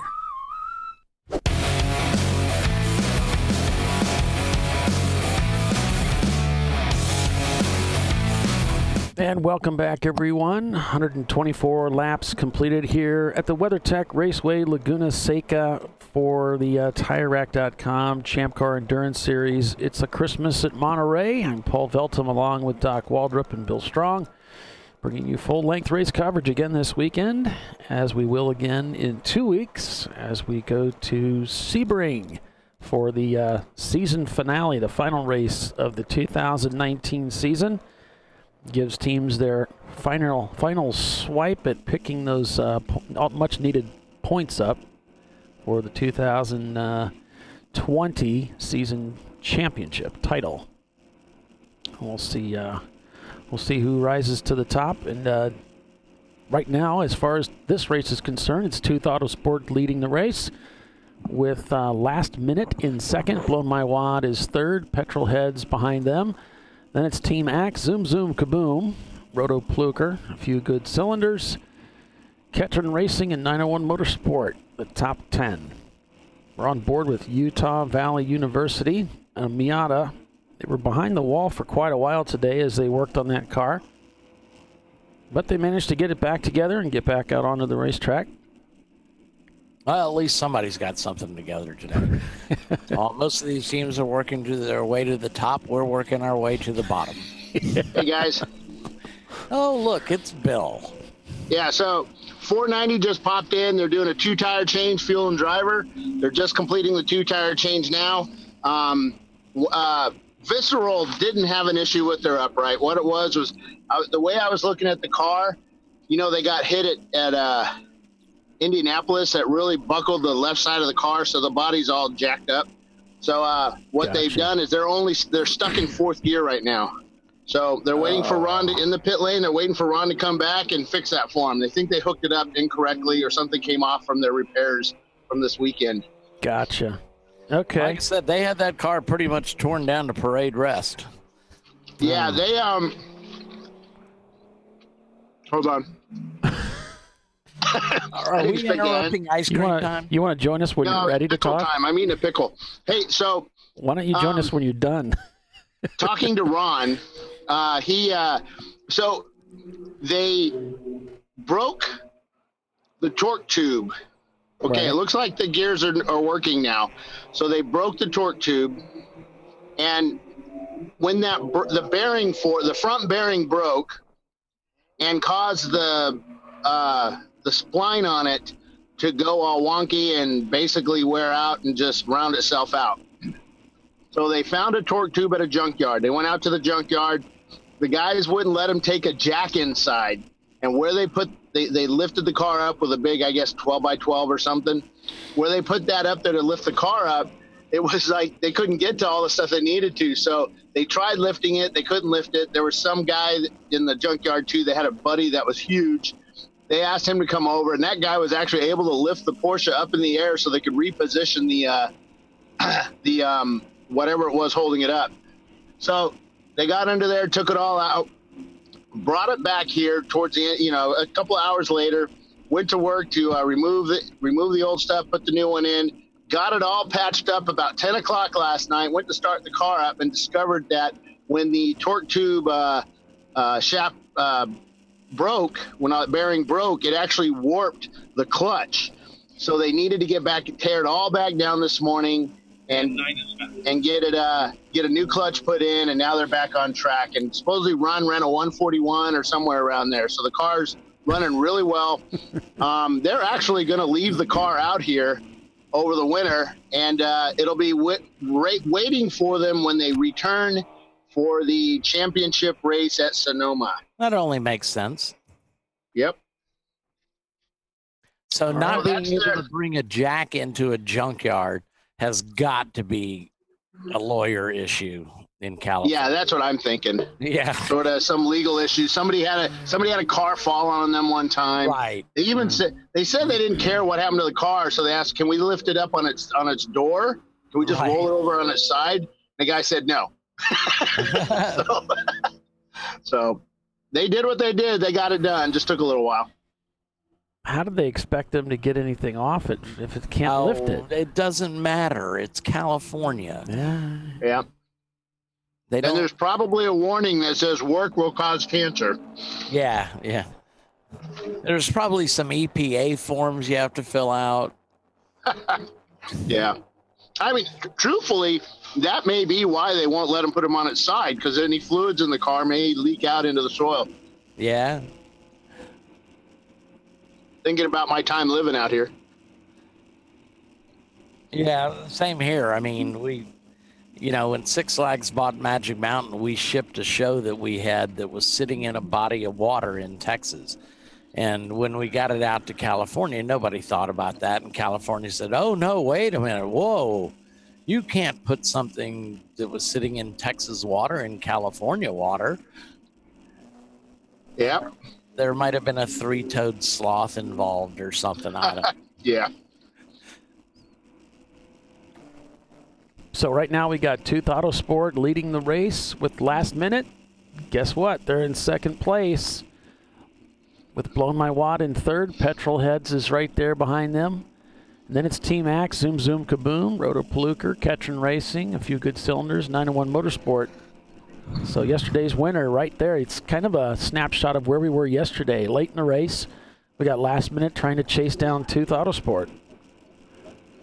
Well, they're faster. They're faster in the straights. But there's a 2-lap deficit. They got a lot of work to do. Yeah, we got a few minutes left, don't we?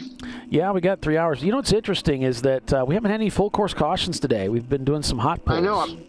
I'm really upset about that. Yeah, because you're just sitting there not doing anything except eating pickles.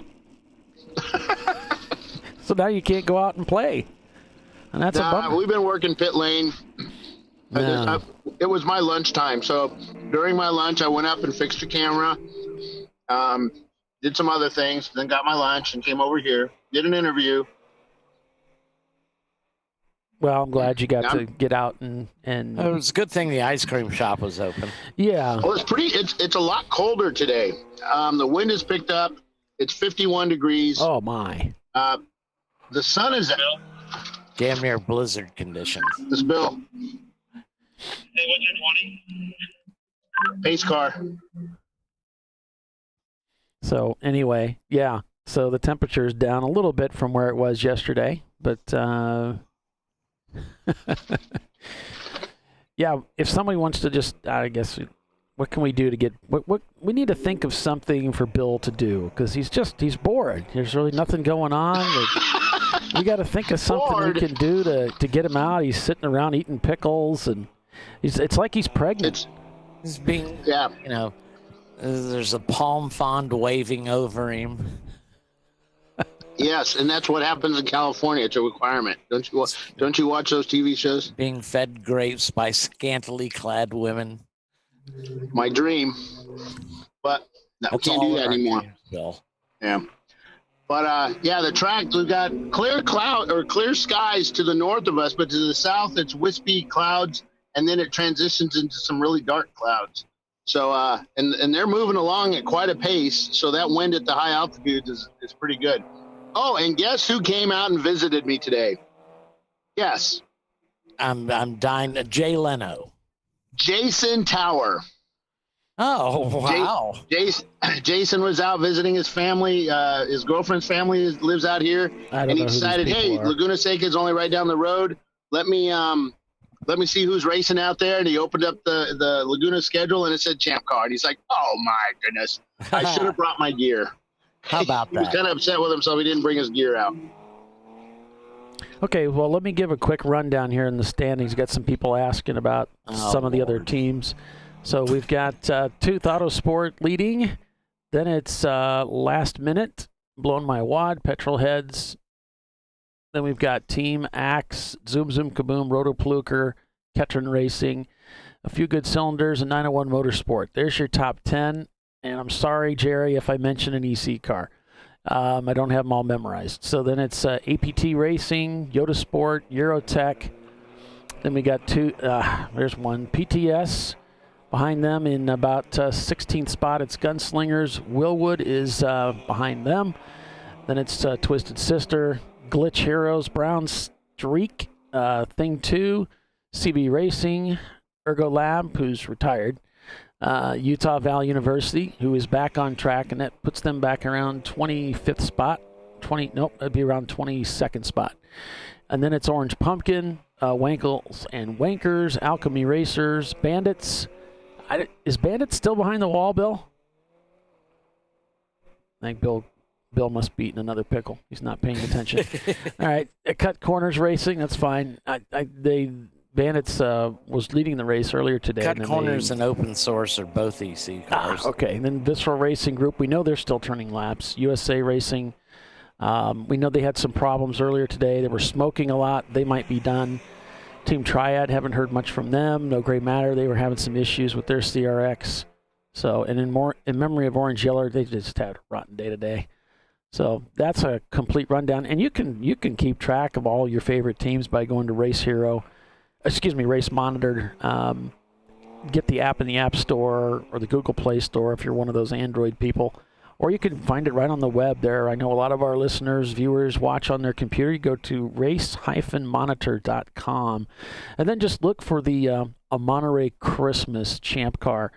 You click on that, and that'll give you the full unofficial standings, so you can keep track of your favorite teams. So, sorry if I've been neglecting you, if I haven't given you all that information. There you go.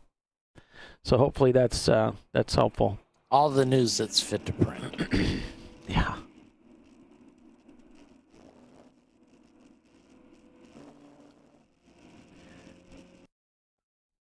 There's so much information on the ChampCar.org website. There's rule book information out there. There's sign-up sheets for the becoming a volunteer. I think there's a veritable cornucopia.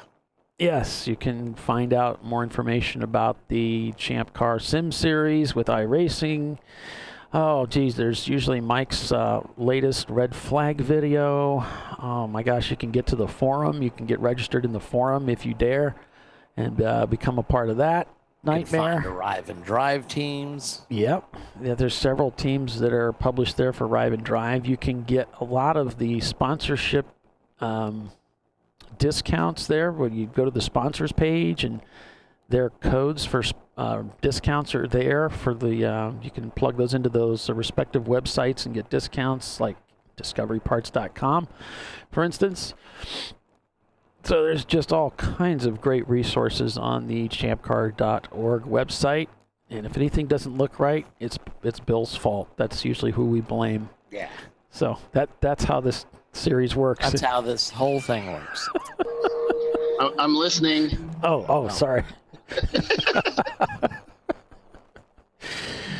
Well, so that's the story. We've got a terrific board of directors that backpack a lot of the load for the series, get a lot of work done for Mike Chiswick, who's the CEO, and yeah, just a great family of people. Then you got the broadcast. You got me. So you can find contact information on the website. Didn't know, is the wind beneath our wings? Yes, but yes, he is. We're not sure if it's hot wind or methane. We're not sure, but it's something. As long as it's blowing. I'm not going to go there. There's a joke there, and I don't. All right. There's completely inappropriate humor I could go down that. Yeah. God, and Doc just does that to us all the time. This is why I'm always in HR.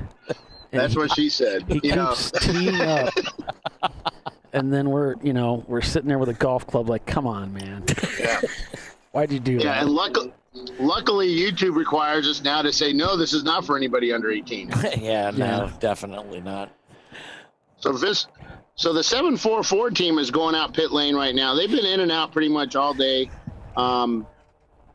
It's our little RX-7. They rev it up to like 10 Wankles or 11, and then they dump the clutch. Looks like they may have maybe done it one too many times. Yeah, because he can't. It looks like he can't get it into gear. Yeah. Yeah, he's gonna roll it down. Looks like he can get reverse, just can't get forward gears. Yikes. So he's rolling down the pit lane. Man, so when I was up there fixing that camera, I got some really good pictures, and it was really interesting to see how people were taking the line through the corkscrew versus what I thought you should do. And you could see the speed difference on cars as they came. They slowed down for the top and as they exited. So you could see the difference in the lines and how fast they were. And that was why I asked Scott how to do that, because it was an interesting line some of these cars took. Oh, when you get the corkscrew right, it's marvelous. That's what I hear. Well, I mean, there's certain corners where when you hit it, when you did it right, because it just feels... Wait. How do you know when you got that straightaway right? When you hit it?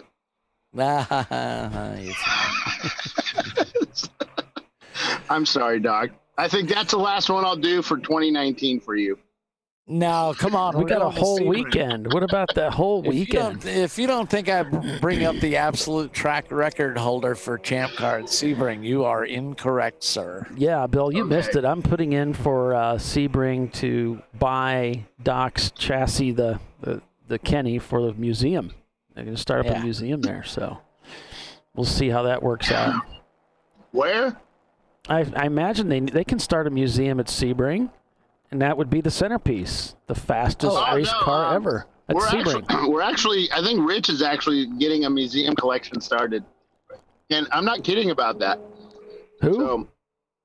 So, Rich Sonato. Oh. Sonato, yeah. Starting a museum for what? For Champ Car. Champ Car. Oh, okay. Yeah, we're starting to collect stuff, little odds and ends, and then we'll graduate up to car parts, and then probably, other parts of cars. Sounds like something he's just telling his wife. I'm building a museum, hon. Really? I'm collecting car parts. Catherine knows better. This is an important historic thing. It's a Porsche. Yes. Yeah, that's a good one. I never even thought of that. Damn it. Why do you have 6 cars? Why are you buying another car? It's for historic purposes, dear. It's for historical reference. What not to do. So the 79 car will be featured there. And something tells me Catherine he already asked me about that. I says, well, wouldn't you want Troy's? And he goes, have you seen Troy's? Oh, man, that car is, wow. It is. I saw it at Barber. Wait. And then I thought about this for a second. Wait a second. If my car's in the museum and Troy's isn't, oh, my God, he would be so mad. Do it.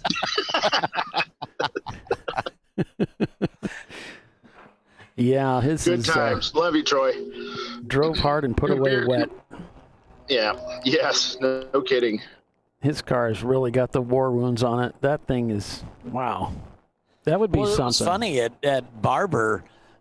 Jack Baldwin asked Bill when we were standing there about, is that really a car you want representing the series? And it's like, yes. Yeah. And he was 100% serious, like serious. Well, of course, Jack ran in IMSA and Trans Am and stuff, and there are appearances, that must be maintained, as it were. Mm-hmm. So. Yeah, that's what they say. Yeah. Yeah, that was good, though. I thought that was funny. I just started laughing. That really confused him, and it might have insulted him, but I'm just like, oh, that's funny. You said his car looks like crap. I think that's great. I'll be right back, guys. I'm being hailed. So we used to have an in-car camera running for last minute, but that was their camera, and it went down. So we don't have the last-minute in-car feed at this time. But we still got some of these other feeds working just fine. So we'll bring those to you.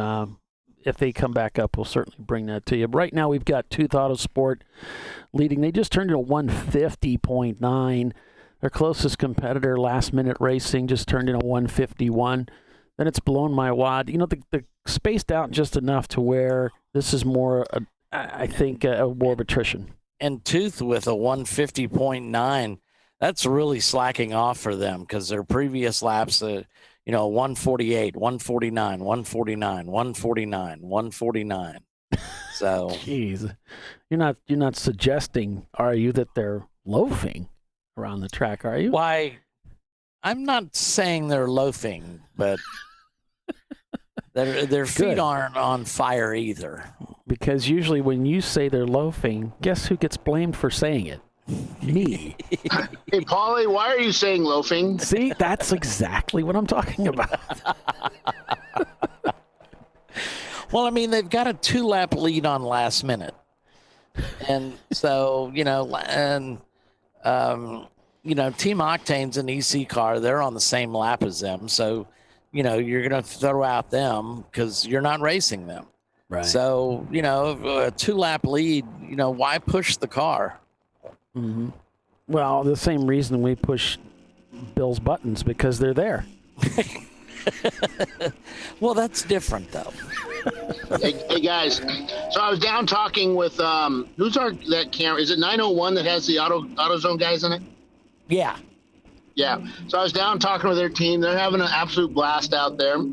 The head of marketing is racing with them this weekend, and he absolutely loves you guys, what you guys are doing for his company. And I just wanted to pass that on to you. I said, thank you very much. I worked my hardest at this. Did you ask him about Did you ask him about the life-side cardboard cutouts? Yes, I did. And? So basically, he said if they win a race, they will put a cardboard cutout of Bill Strong in every store. No, come on. He said that, and I said, well, how about Paul? Wait. I said, I did fight for you guys. I said, and not including Doc and Paul, right? I may not have put the exclamations in the right points, but yeah. And he said, Now, yeah, see, just you. I would have said. Win, and we'll have Bill Strong posters everywhere. So no, but you need to read my contract. What you should have said, Bill, baby. What you should have said, Bill, was that I asked him about having the cardboard cutouts for Doc and Paulie, and then he said, "Who?" Yeah, well, kinda, yes, but I didn't want to say that on air. So the other thing is we've got some exciting announcements for 2020 with AutoZone and Duralast products. So get those Duralast alternators and batteries and brakes put on those cars, because there'll be some events where if you're using those parts, you're going to get some money, hard-earned money. Wow. And it's not, like discount money. It's not going to be little $10 here, $20 there. It's going to be some big stuff. So sweet. Put those parts on your car. They last. And the alternators and starters, they're good products. And they want you guys using them. Yeah, we're on board with Twisted Sister here, and it looks like he just gave a wave by to one of the Miatas that are out here this weekend. Don't die.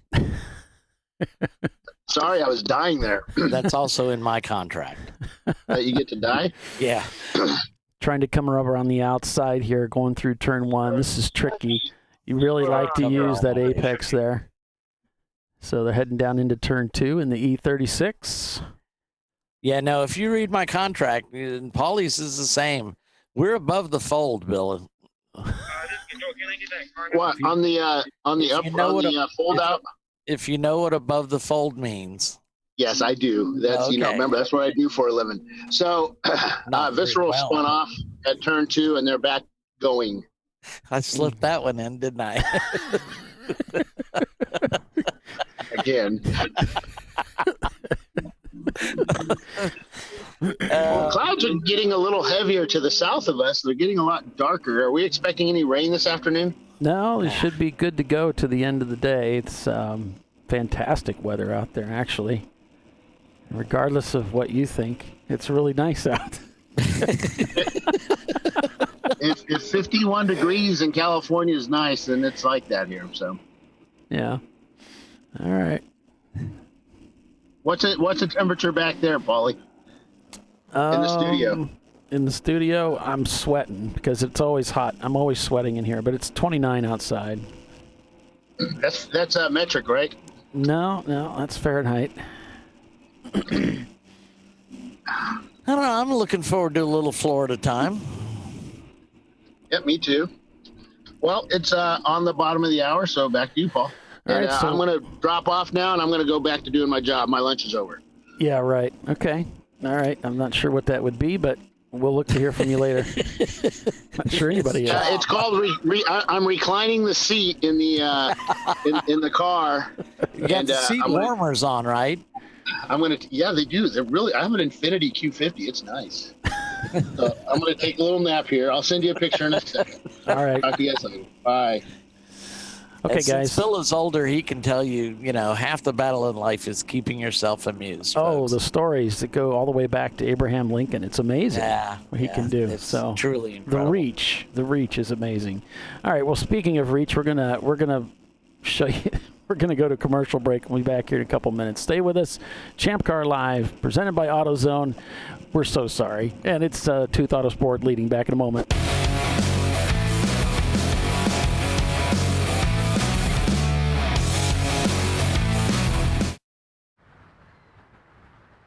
I probably need new tires. You do. What if they sold tires online? We do. We're TireRack.com. They could offer lots of tires We have so many tires. and help you find the right tire. It's called the Tire Decision Guide. Oh, and they could ship them to a nearby mechanic. We shipped over 7,000 independent recommended installers. This is an amazing idea. Sorry. TireRack.com, the way tire buying should be. I did it. You see how it's... That's it. We did it. You did it. You can do it. The path to I Did It starts at AutoZone. Get in the zone. Hi, it's iRacing commentator David Haynes. In 2019, I'm excited to be bringing coverage of the Champ Car Sim Series, the sim racing division of the Champ Car Endurance Series. Contested across 15 championship rounds using the 2015 Mazda MX-5, the winners will receive a free entry into a real Champ Car Endurance Series race in the 2020 season. Each points round will be broadcast live by HJBC. Head to forum.champcar.org for full information and schedule. Sign-ups are open, so get registered now. Best of luck, and I'll see you at the track.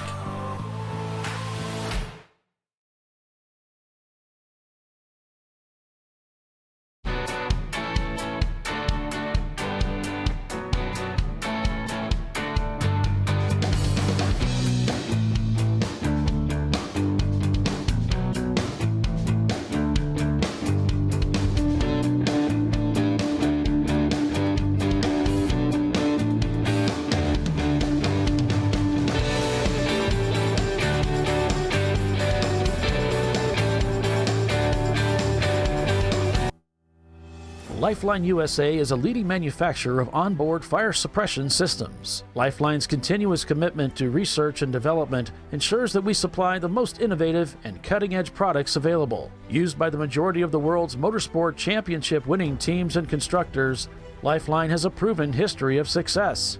Lifeline offers a complete range of fire suppression systems for all budgets and needs, and we continue to push development and limits on both extinguishant materials and our patented delivery systems to make the race car environment almost as safe as sitting on your sofa at home.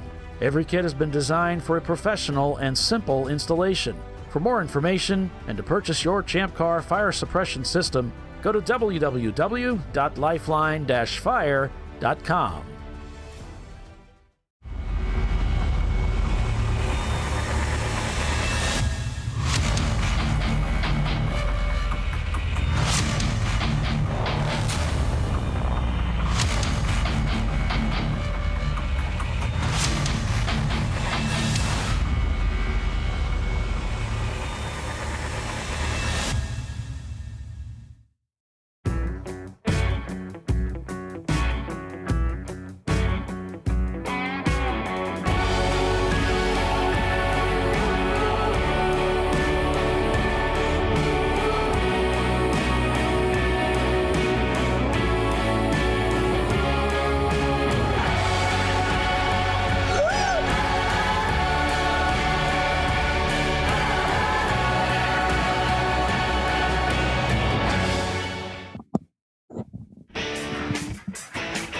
Located in Northeast Ohio with 40 years of combined experience, Money Shift Racing knows how to deliver performance and safety, offering everything you need to get your vehicle and drivers ready for race day.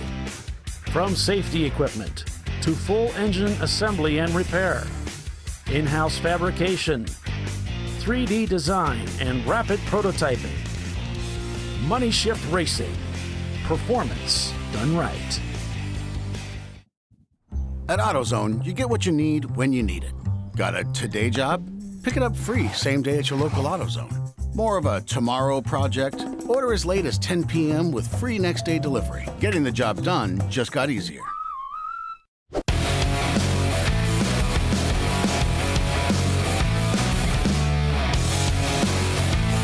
And welcome back to the Monterey Peninsula here on ChampCar.Live, presented by AutoZone for this 7 this weekend. Paul Veltum, Doc Waldrop, we're here with you, and Bill Strong here on ChampCar.Live, presented by AutoZone. So I just had a funny visual pop in my head. Oh. Bill's got this nice sophisticated Lexus or Infinity, I think is what his rental car is. He's flipping furiously through the manual going. He's got, often these newfangled cars have the driver 1 and driver 2 settings, So Bill's got one that's called Pace Car Driver and another one called Ice Cream Eater. And the Ice Cream Eater mirrors are focused all down pit road so he can see who's pitting. He can't tell the number of the car, but with the seat fully reclined.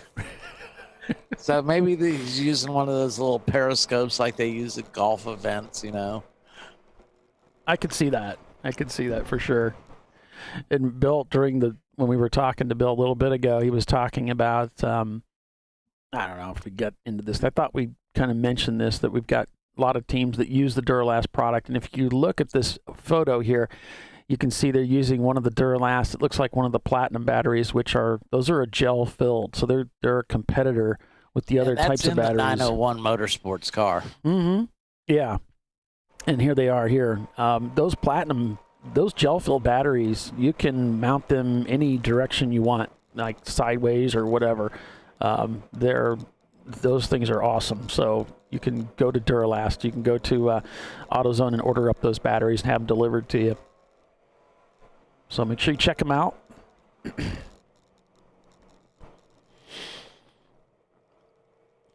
Get yourself a nice battery for your race car.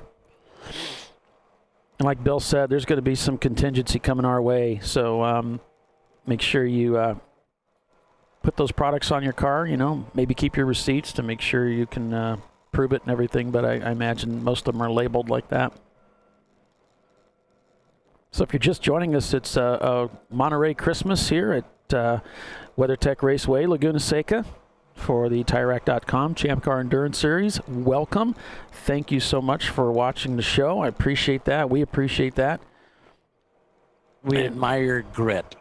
Yeah, thanks for commenting and everything. Monique was asking, hey, what's the name of that website again where we can go and watch the timing and scoring feed? It's unofficial, but where can I watch that? And that's race-monitor.com, race-monitor.com. Yeah, so not much has changed in the complexion of this race since Ergolab dropped out with mechanical problems. Got Tooth Auto Sports in the lead, followed by Last Minute Racing. So those positions are reversed from yesterday, where Last Minute took the overall win on Saturday and Tooth was second. So they're followed by Petrol Heads, Blown My Wad, Team Axe, Zoom Zoom Kaboom, Roto Pluker, Ketron Racing, A Few Good Cylinders, Yoda Sport, and 901 Motorsports. That's your top 10 at the moment. And we got about 70 people watching on the stream. If I forget to say anything at the end of the show, I just want to wish everyone Merry Christmas, Happy Hanukkah, whatever it is, holiday that you're celebrating this holiday season. Happy holidays. Enjoy your time. We hope you have a lot of fun. So we here at Champ Car all wish you the very best of holiday season and New Year's Eve. Of course, we have another race, believe it or not, at the end of the year. 2 weeks away, we'll be at Sebring for our New Year's Eve race. And so we're not done yet. January. Nope, you haven't seen The Last of Us yet. Well, January is the only month of the year when we don't have races. And unfortunately, that's really not enough time to give us much time off because we're working both sides of that month. Bill and I are both planning on trying to get some time away just for sanity purpose. Both of us are pretty burnt out. It's been a long season. But, yeah. We'll be back at it strong in February as we go to Road Atlanta, which is always a big event for Champ Car and for our competitors too. They love going to that racetrack. What a fantastic facility. You know, it's right up there with Laguna Seca. It's just an awesome, awesome racetrack. Of course, we'll be at the Indianapolis Motor Speedway. We'll be doing 2 races in Canada. We'll be at Sonoma for the championship race. We'll be going back to VIR. We'll have our customary 3 races there. Watkins Glen. We'll have Watkins Glen, Daytona, of course, another big race for Champ Car. Charlotte, which is a blast of a track. Yeah, we'll be back there again. I'll see. We're going to be going to the Circuit of the Americas again, and we'll have our annual meeting of the board there. So we'll be broadcasting that. I'm going to be going there and broadcasting that race so that you guys will get to see it. Bill will be there, probably helping out to some degree with the microphones or whatever. Cream. So we'll broadcast the board meeting there from there, and of course the race. We'll be at Barber again. Let's see what else. Be at NCM, that fine facility. Mm-hmm. Run by Matt Busby. Yeah, we're going there much earlier this year. We're going to be there in March. Big difference from our traditional June. Is it June we usually go there or July? Yeah, June. mid-June. Yeah, and so that'll be very different. Probably won't have to bring quite so much life support into the cars with us to make it for 2 hours. Of course, we'll be going to Gingerman again. That's always a popular place to go racing. Yep. Back to Nelson Ledges. We'll Not be in, for a 24. Right. We'll be in Texas.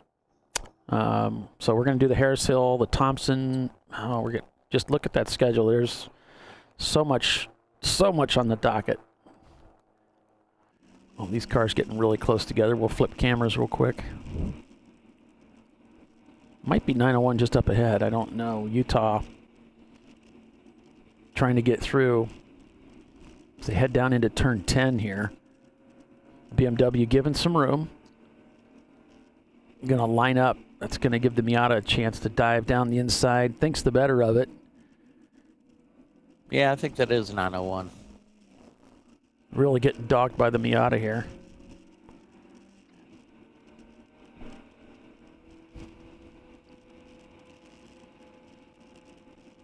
Of course, the faster you go through here, boy, that racing line gets so narrow. Backs off, heading down into 2. It's a good passing zone. There's so many good passing opportunities on this racetrack. One must choose wisely, though. Oh, yes. Present yourself well, meaning, make it obvious you're moving out to make the pass. If you wait till the guy's eyes are looking at the apex, it's too late. He's not going to see you. So present yourself well that, okay, I'm lining you up for the pass. This is what I'm doing. And then you avoid contact that way. Yeah, we had some reports of blocking yesterday. Not a whole lot of them.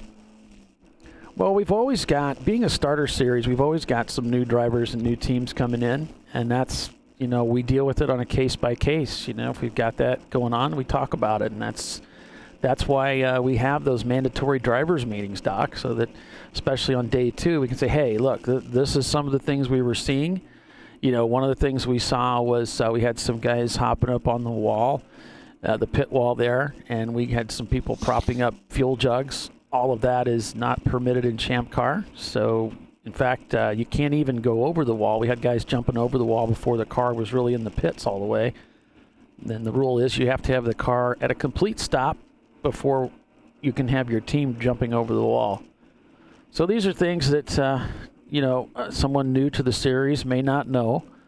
And that's why those meetings are so valuable. Keep you out of trouble and keep you from getting barked at, which is Bill's favorite thing to do. He loves yelling at people. He yells at me all the time. It's really terrible. He hits me. Really? Yeah. It's abuse. He took a swing at me at AMP and connected. Fortunately, he hits like a girl. Oh, that's good. We had a good laugh about that. Mike witnessed it. Oh, okay. Yeah. So it did go into his official record, his official file. It's a thick file, though. It is. I'm sure. Yeah. My little slip of paper is likely to get lost in there. It's actually Bill's not a file anymore. It's a file cabinet. He's got his own drawer, own cabinet. Yeah. We had to knock out a wall in HR's office, too. It's getting a little crowded in there. Utah Valley looking for a way around the 901 machine, it looks like. Heading up to turn 6. And there's 901 now climbing Rahal straight. Looks like he's going to try and stay track right, which is actually a little bit offline, but that's going to let the Miata go through. Nice clean pass there. Utah kind of hanging the tail out a little bit there going in. You tend to overshoot the entrance into the corkscrew when you're forced to come in at that angle, because you really want to be closer to where 901 was. You want to run over the rumble strips on the right and get the nose kind of pointed towards the inside rumble strips. So it's easy to overcook that just a touch, but he kept it all under control. If he makes a misshift here, this is going to let 901 come right on by. But he doesn't. Progresses nicely under the bridge and heading down into turn 2, also known as the Andretti hairpin. It's a double apex, somewhat wide of a wide turn here. The idea is to clip the apex right there and then clip it again right there. He's right on point. Should run out to the rumble strips there. He's definitely got the line figured out. And I like how he doesn't have to upshift between 2 and 3. Just up at the top of third gear, dabs the brakes, turns in. Usually you make an upshift between 3 and 4, and that carries you through 4 up to about here, where you make another upshift, but I don't think he's having to do that. Nope, he's downshifting into third there for turn 5, using all the racetrack. Nicely done. Really get a good feel for the line watching them. On board with Eurotech. And their 2004 Volkswagen TDI.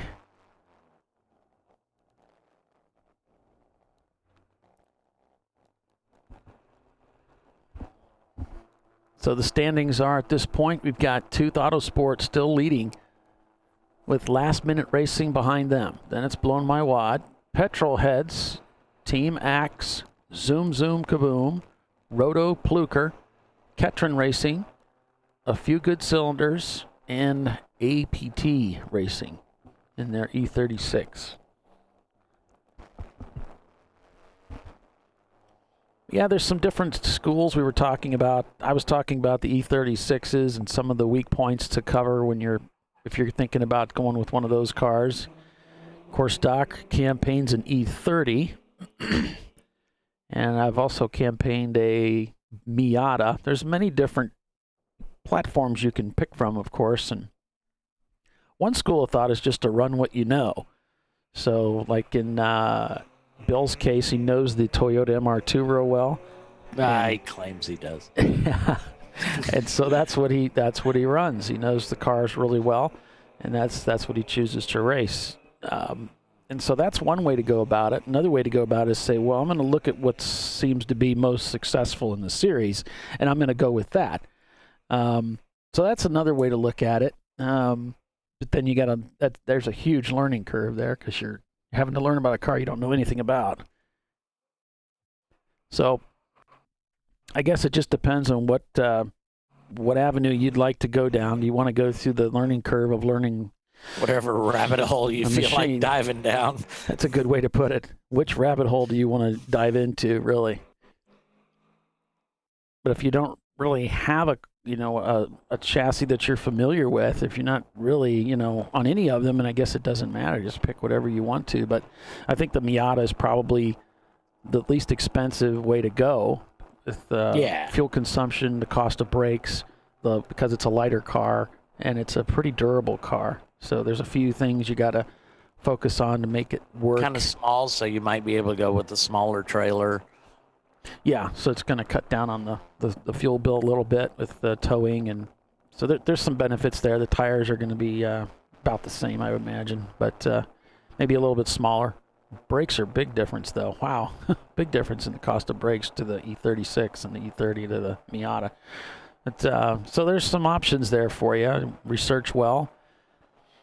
I think the coolest thing is when you get some buddies together and you build a car. I just think that's cool.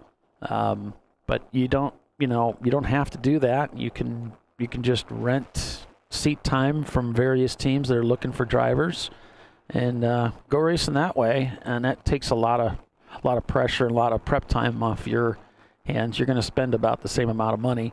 So, yeah, you can decide what you want to do there. I think it's a good idea myself to start out that way at least. Get your foot in the, dip your toe in the water, so to speak, see if it's for you. And then if it is, then maybe think about building a car. I had a nice interview with Tyler Pedersen, one of our board members. I asked him that very question, which platform would you go with? And he said, yeah, I think the Miata is probably the good one to start with, or you go with what you know.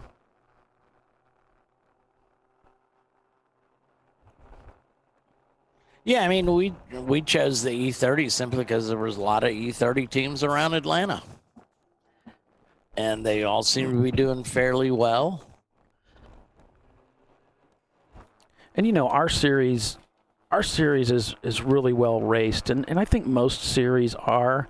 If you get on social media, you'll always find some people bad mouthing a series, saying, "Oh man, those guys are always crashing," or that kind of thing. Well, we're the most well covered series of any endurance racing series out there because we keep doing these shows, and you can see what the racing is. It's all right here on camera.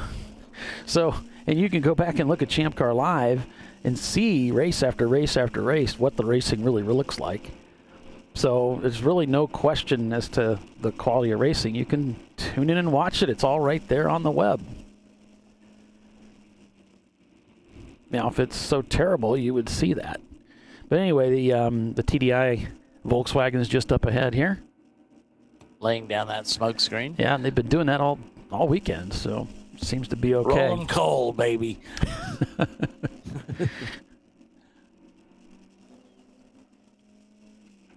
Yeah, they were really pretty quick yesterday and earlier today. I don't think their lap times are quite as quick now. They've seemed to lost a little bit of steam, but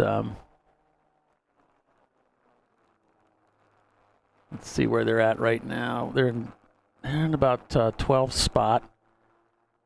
Yeah, the last lap time was nearly 2 minutes, so they're certainly down on speed from where they were yesterday. Here comes Utah trying to come up around the outside. You just carry so much speed through 6. I mean, you're just lightning through there. And if you got a guy that's scared of it and just doesn't feel like they can do that, wow, that's what happens. You come up on top of them, and it's like, holy cow, there's a big speed difference there. And Utah's really got the hammer down. I mean, there's no grass growing between his toes. He is on the move. No, he's certainly had his Code Brown moment earlier, too, when a car braked really heavily. No kidding. In front of him. That same spot heading into 6. Yep. And he's not wasting any time getting through there. So he had to stand on him, loop the car, got to run back on track very quickly. But, the next time he came upon that car, it might have taken an extra lap or two before he passed him. Tooth Autosport is your leader, folks, with Last Minute Racing in second place. Behind them, it's Blown My Watt, Petrolheads, Team Axe, Zoom Zoom Kaboom, Roto Paluker. It's a Ketron Racing. Then it's a Few Good Cylinders, APT Racing, 901 Motorsport, Yoda Sports right in there, Eurotech. Then it's PTS, Willwood, the Gunslingers, Twisted Sister, Glitch Heroes, Brown Streak, CV Racing, Thing 2, that's in that 76 Datsun Z, Utah Valley University. Then Ergolab, who's retired with a broken exhaust system, Orange Pumpkin, Wankles and Wankers, Alchemy Racers, who led the field off this morning from the grid. Then it's Bandits, who led the race earlier today, but crashed, and that damaged their car. Visceral Racing Group, who's had a host of mechanical issues today, but they are out there turning laps. Cut Corners Racing, the Team Triad, USA Racing, who had some issues with their car smoking early on, had to bring the car behind the wall. No Gray Matter in their CRX, they too had mechanical issues today.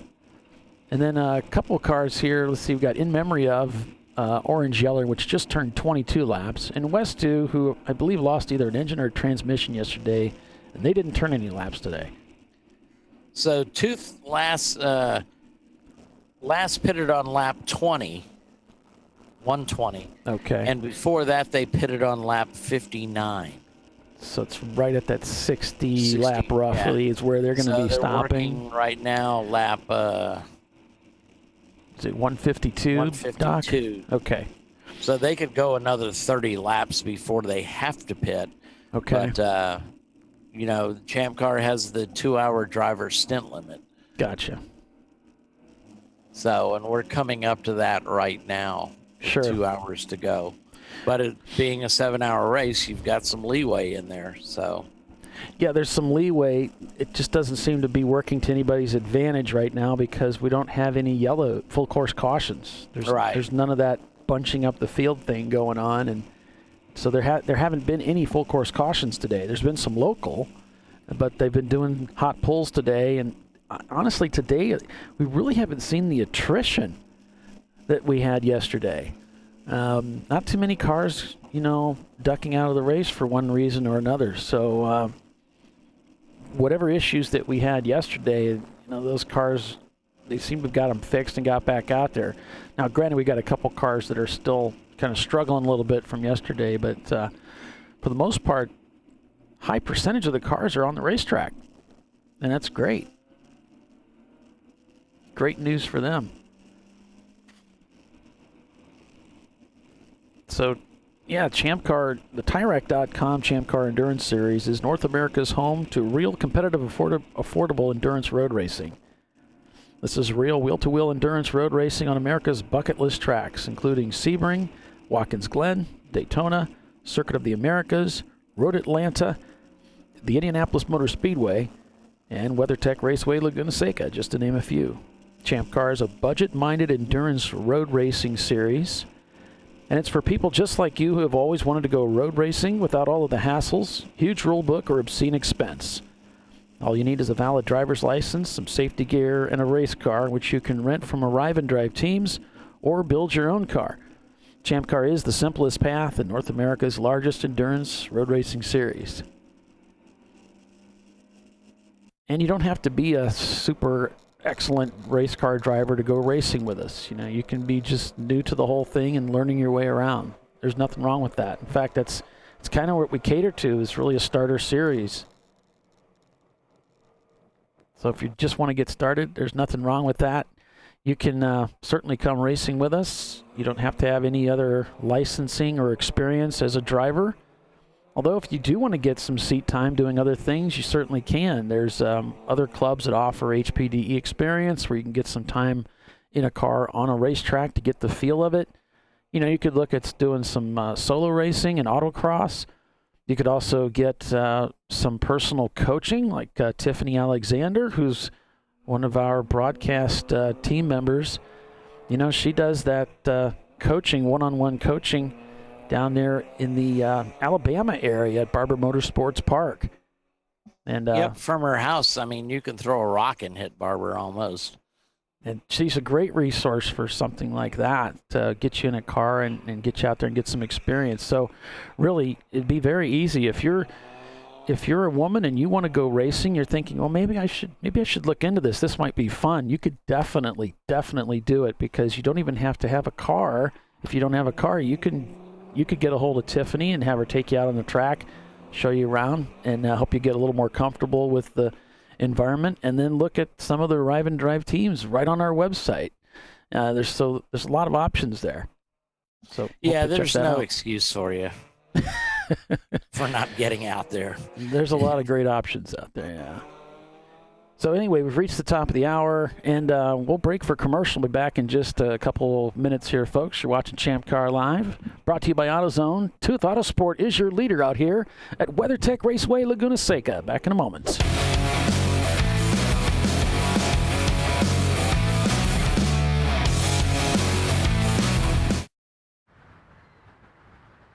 I probably need new tires. You do. What if they sold tires online? We do. We're TireRack.com. They could offer lots of tires We have so many tires. and help you find the right tire. It's called the Tire Decision Guide. Oh, and they could ship them to a nearby mechanic. We shipped over 7,000 independent recommended installers. This is an amazing idea. Sorry. TireRack.com, the way tire buying should be. I did it. You see how it's... That's it. We did it. You did it. You can do it. The path to I did it starts at AutoZone. Get in the zone. Hi, it's iRacing commentator David Haynes. In 2019, I'm excited to be bringing coverage of the Champ Car Sim Series, the sim racing division of the Champ Car Endurance Series. Contested across 15 championship rounds using the 2015 Mazda MX-5, the winners will receive a free entry into a real Champ Car Endurance Series race in the 2020 season. Each points round will be broadcast live by HJBC. Head to forum.champcar.org for full information and schedule. Sign-ups are open, so get registered now. Best of luck, and I'll see you at the track.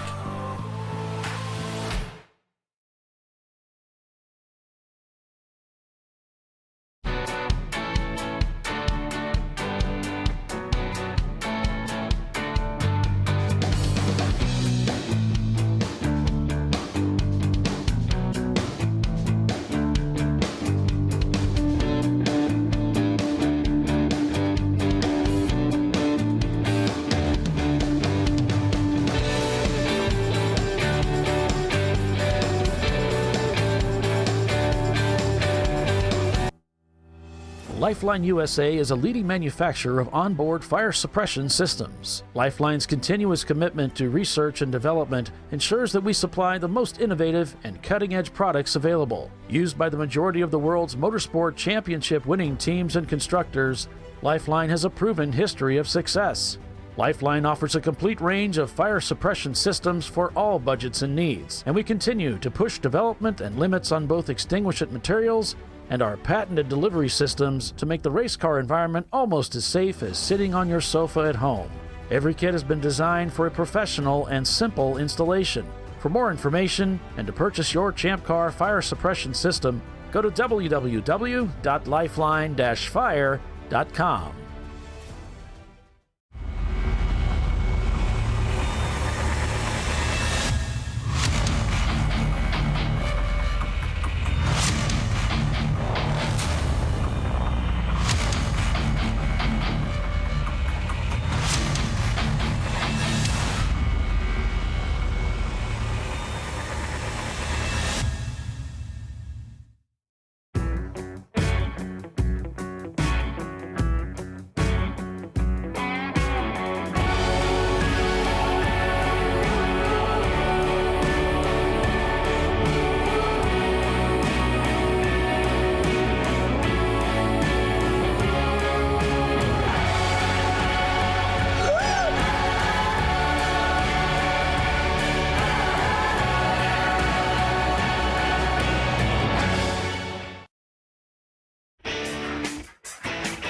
Located in Northeast Ohio with 40 years of combined experience, Money Shift Racing knows how to deliver performance and safety, offering everything you need to get your vehicle and drivers ready for race day. From safety equipment to full engine assembly and repair, in-house fabrication, 3D design, and rapid prototyping. Money Shift Racing. Performance done right. At AutoZone, you get what you need when you need it. Got a today job? Pick it up free same day at your local AutoZone. More of a tomorrow project? Order as late as 10 p.m. with free next day delivery. Getting the job done just got easier.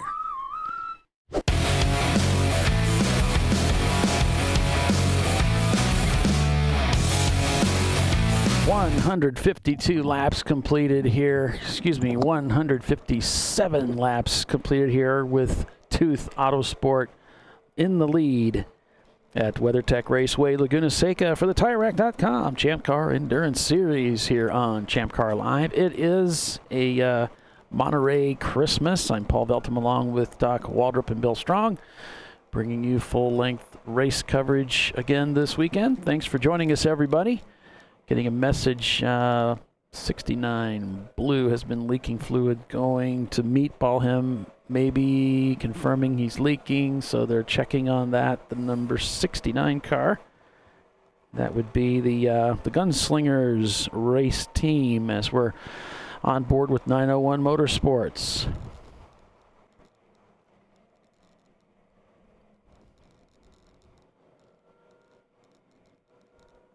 Again, they've got that solid mount shifter in there, that really tall shifter. There's also a short shift kit available for the BMWs, the E30s and E36s. And then I've raced with all three: the standard shifter, the short throw, and the this high mount. It's not really a high mount; it's a solid mount, but it's got a really tall. Yeah, we've got the shifter solid mount in our car, Paulie. You got the solid, yeah. Yeah, UUC. Yep.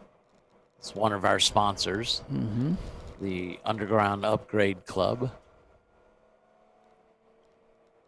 Just depends, I guess, on it. Again, it's kind of a preference thing. Premium Dudes has kind of their own little deal that they put together. So as long as you're comfortable with it and you're not missing shifts, that's the big thing. And we never had a problem ours with is that. Real predictable.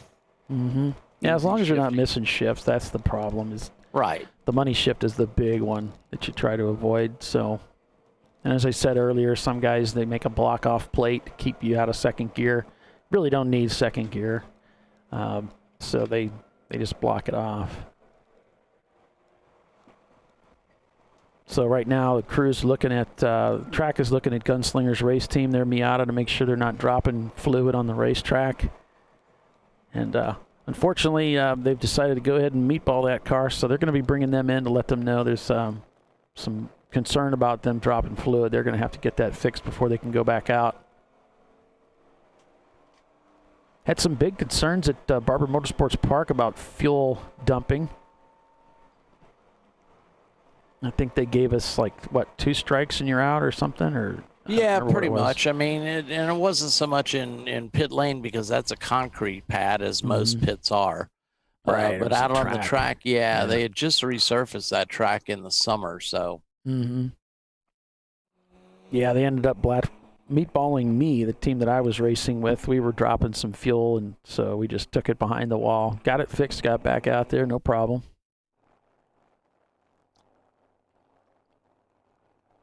I think we had a problem with, I think that there was something, I didn't quite hear what the synopsis was on that, the final verdict.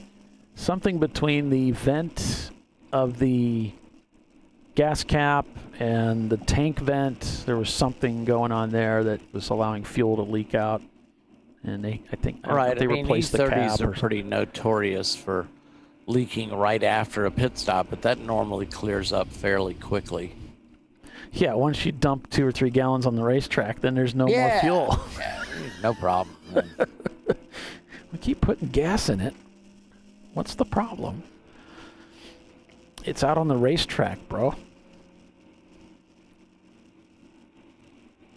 So we're on board with Utah Valley University, with someone that obviously knows the racetrack and their car really well.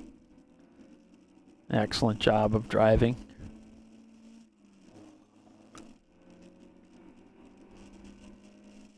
But it's Tooth Autosport leading this race. They just turned in a 149 with Last Minute Racing behind them, turning in a 151.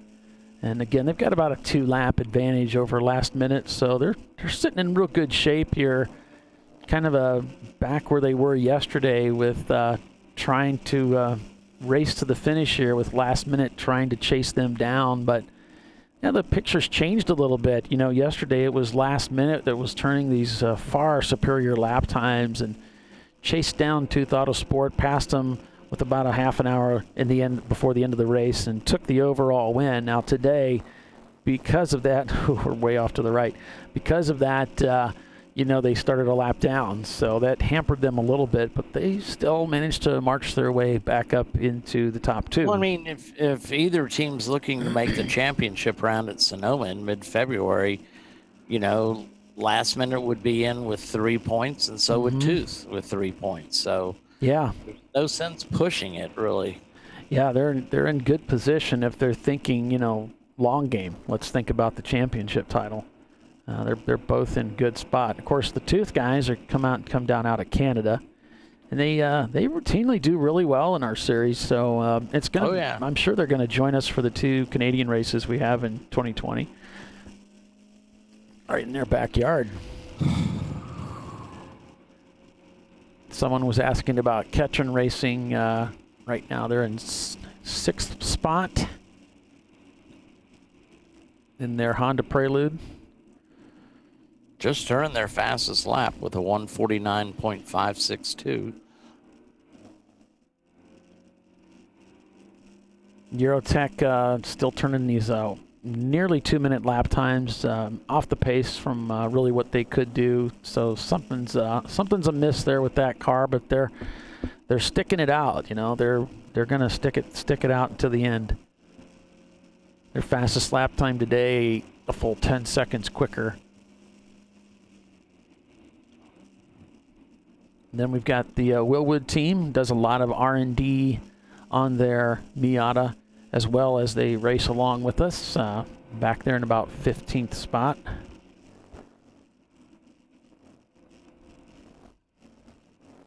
So the Gunslingers team made it to the pits, and they'll come in and take a look at that car. Visceral Racing Group has also come into the pits with their Porsche, along with the number 28, Cut Corners Racing. Unfortunately, Eurotech, this is their first year with Champ Car.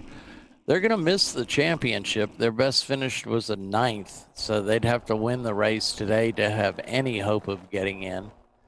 But it's a great first-year effort. Yeah. When a lot of teams just struggle to keep the car going on the racetrack, those first couple, 2-3 years are usually really, really tough with a new build. And they're brutal. Yeah. They're taking years off my life. The best years of my life. The best years of your life were given to racing. Now look at me. Yeah. Oh, shoot. Broke but with a big smile on my face. Good. That's the hope. You hope everybody has fun. And you know, I've met so many great people. Yeah, you met me. I mean, come on. Yeah, right there. Boom, worth the price of admission. Aw. Right there. I mean, you know. And I mean, there's been a downside too. There's Bill Strong. And me. And it's the opposite side of the coin, that's all. Yeah. Shoot. No, I mean, it's really been fantastic. The people are the best. You know, I maintain that in the Champ Car paddock, you know, if you left a right control arm, somebody might come by and go, well, he needs a left one too, you know.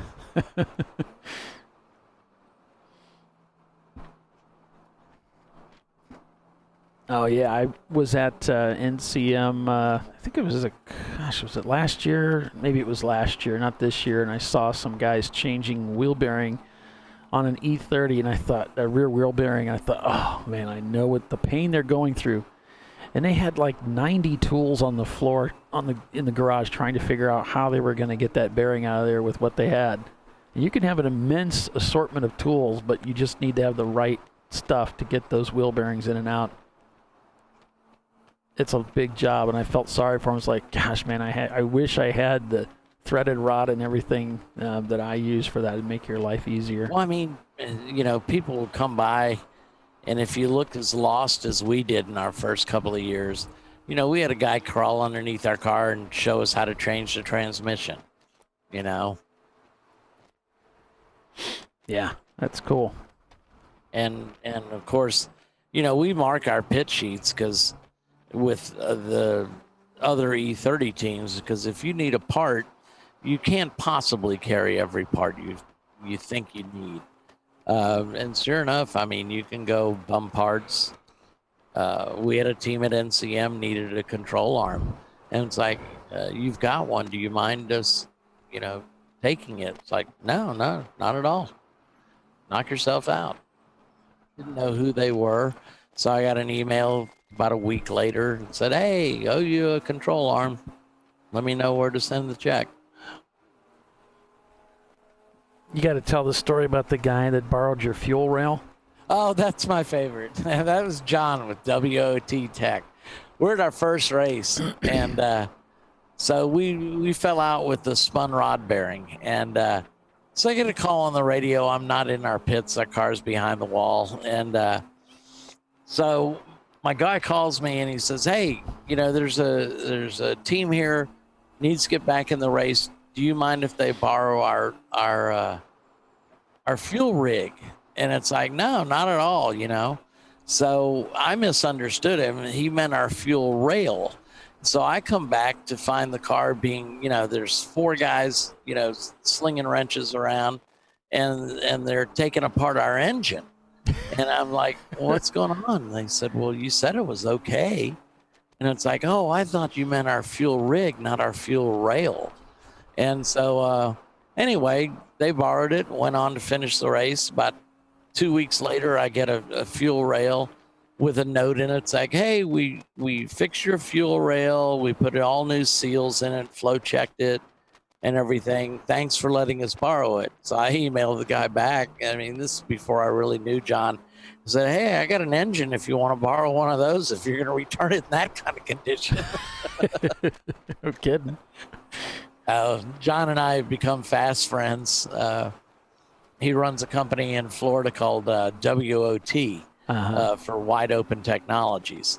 And like I told this story yesterday, but I parked my car near the registration building, rode to Atlanta, and went out to dinner with Rich and the guys from John Allen Special. I came back and my car was covered in WOT decals. So I still owe him. You know, payback takes a while. Just got to find a way. Looks like 901 Motorsports is in the pits right now. So they're looks like they're doing a driver change, taking fuel.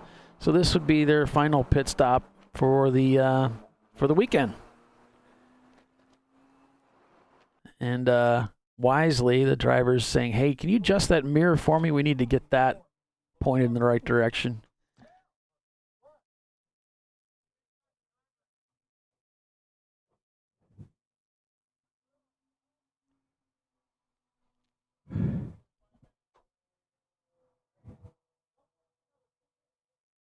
So we're still looking for Tooth Auto Sports to come in for their final stop.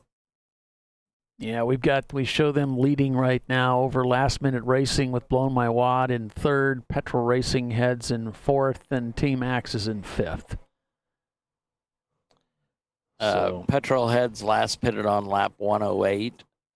So I don't have a time on that other than the lap number. Yeah, but you've got a front-wheel drive Honda Civic leading this race. It's really something.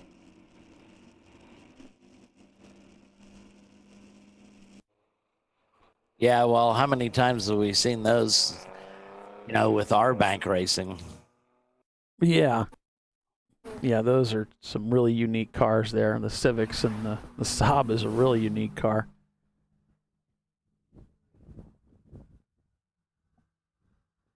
Looking at that front straightaway as cars come by the start-finish line, you can see the shadow beginning to grow there across the racetrack. Timing and scoring control tower just off to the left there in the red-roofed building there.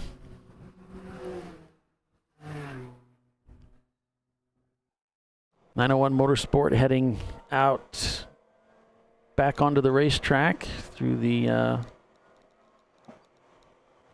pit out road, I guess you'd call it. Runs parallel with the racetrack.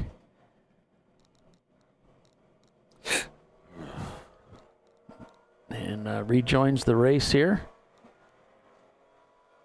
Looks like they're down in about 10th spot right now. As they head under the Cooper Tire Bridge.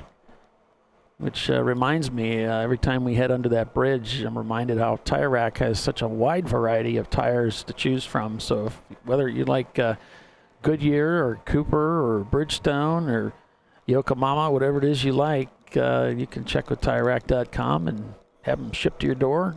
Anything $50 or more gets shipped for free. So it's a pretty good deal.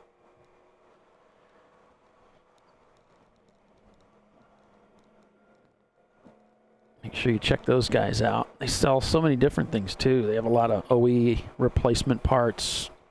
They sell, brakes, and they got some suspension stuff. They've got lighting. So lots of different things. Yeah, wipers. And they got a great support team, too. They're specialists out there. You can get a hold of them and have them help you make decisions about Yeah, buying and these tires. guys actually race with us. Yeah, they do. Great group of guys. I got to meet them in South Bend. I went up there with Mike Chiswick, our CEO, and Tyler Pedersen, one of our board members, and got to go up there and meet the guys at Tire Rack. It was cool. And Bill was there, too. Well, there's a downside to everything. I kid.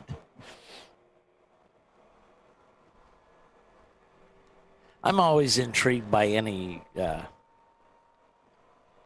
large warehousing like that. I've got a Amazon distribution center near us and a Williams-Sonoma. Yeah. And, they just cover massive amounts of area.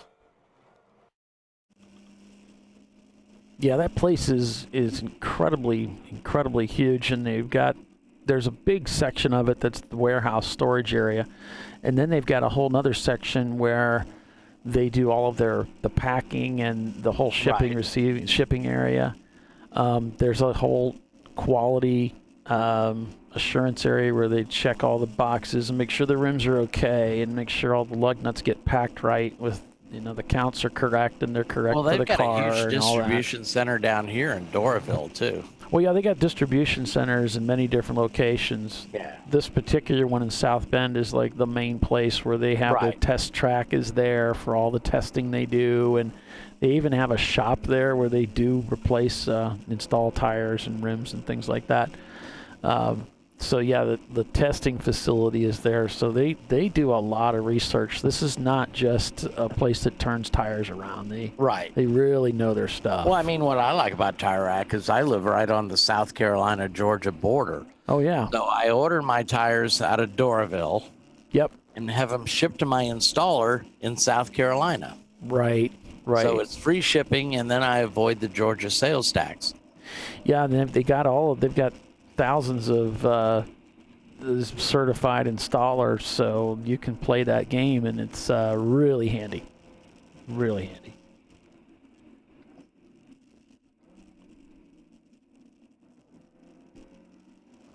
So on board with Utah Valley and their Miata, which they unfortunately spent a lot of time working on that car today behind the wall. It hurt their chances for a podium, but they're out here turning laps. Heading down through turn one again to complete another lap here. And they're solidly in the championship. Yeah. That sixth place and the first place win on Sunday out at Utah, their home track, really helped them out. Utah Motorsports Campus. We did a 24 out there, and then this year we did a double. And I don't know. Are we on the schedule there for 2020? Have you looked? I think so.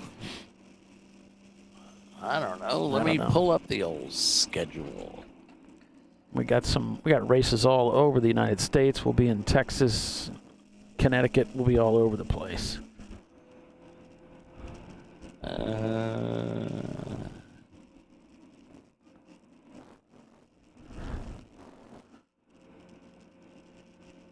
We've got some new tracks on the schedule. We're going to be going back to Palm Beach International.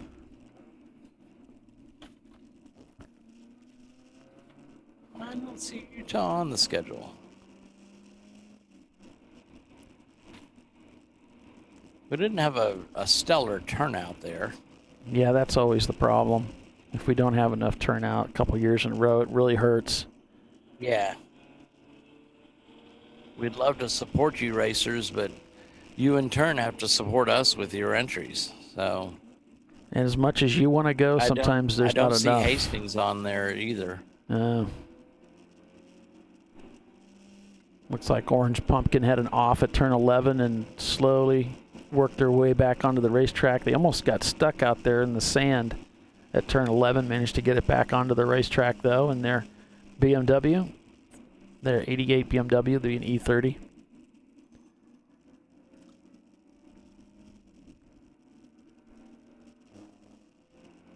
Also, the 522 found themselves off track. That's our leader. That's our leader. They were 4 off and back on again.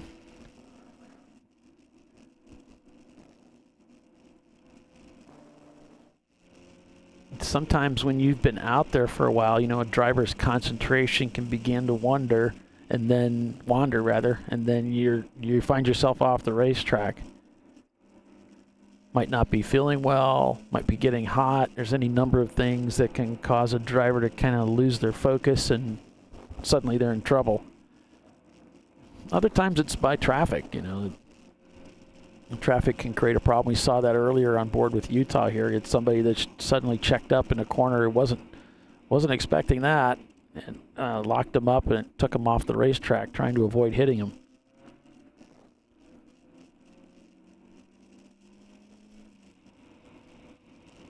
Last lap for Tooth Autosport, a 149.7. For Last Minute Racing, a 151.6. For Blow My Wad, a 151.1. For Petrolheads, a 149.8. For Team Axe, a 153. For Zoom Zoom, a 154. Roto Palooka, a 152. Ketron Racing, a 153. A Few Good Cylinders, a 203. And a 150 for APT Racing. So Last Minute's dropped down in our standings to run in 4th, but they've stopped for their final time. Team Axe has not stopped, I don't believe. Maybe I need to refresh my screen here. Let me get that. There we go. Yeah. And then Tooth, we know, hasn't stopped yet. Yeah, 148 now for Tooth Autosport on that last lap. But yeah, if they haven't stopped yet, that driver could be getting tired. Utah Valley slips by 901 again. Can't be too tired with a 148. Whew. Yeah, he's doing all right.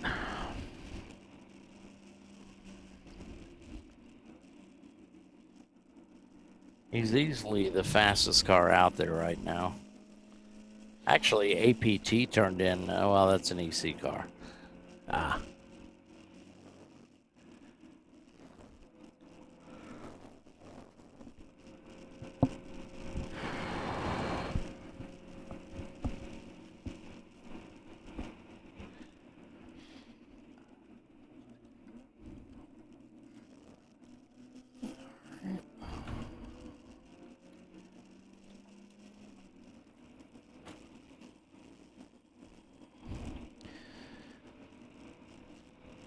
One of the things we talked about a little bit earlier was AutoZone's Borrow a Tool program. So all these specialty tools that come up that you might need, like that tool you use to spin the rear caliper pistons in on some of these cars that have a screw thread, instead of just using a clamp or a set of large channel locks to compress those pistons or whatever. They have so many of those tools available that you can borrow. It doesn't cost you any money. You put some money down when you take the tool, but then you bring it back and they give you your money back. Well, you can have those parts, those same tools, shipped to your door. So you could, if let's say you're like Doc, you kind of live out someplace where you're not close to a store. Well, rather than going into town to find that store, you could just order that stuff up. You can have it delivered the next day. They'll drop off the parts plus the tool, and then you can return the tool and get your money back, or you can keep it with the money that you put down to hold it so that you can have it. So anyway, lots of great options out there. Make sure you check them out. There's AC recharging systems. I mean, there's all kinds of tools that you can use. So depending on what the job is, if you think, gosh, that's too big of a job, I don't have a spring compressor for these struts, well, make sure you check out the AutoZone Borrow a Tool program. and see if maybe they have the thing And that you on a need. spring compressor, make sure you read the safety instructions. Yeah. Yeah. What could possibly go wrong? Yeah.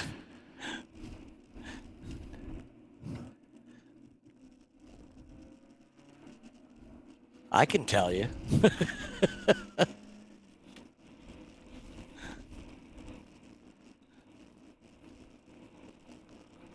I suspect you already know, and most of our listeners already know. It could be bad.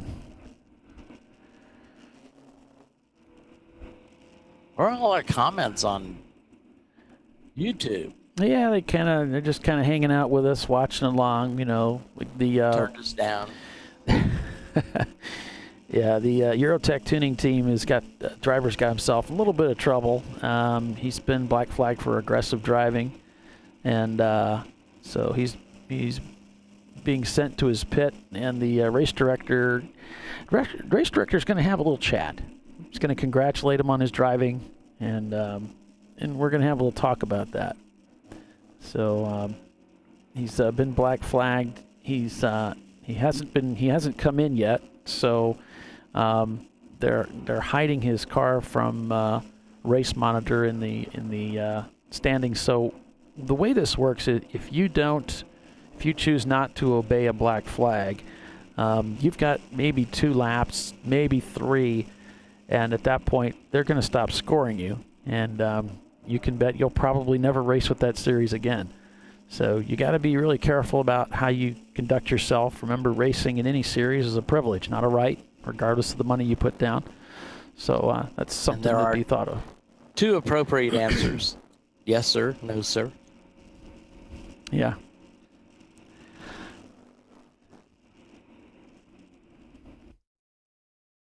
So it looks like they have come in. So they're So Mike's talking to him now, and they'll figure that out. And it's you just want to be careful. You know, you don't want to get yourself and your team disqualified and kicked out. That would be really race bad. directors have long memories. Long memories, not much of a sense of humor. You know, None. Just yeah. They've got the weight of the event on their shoulders to make sure everybody's safe and has a good time, right? So respect that. That's all. And that's kind of good though, because you've always got that person, whether it's Mike or Chelsea or whoever it is.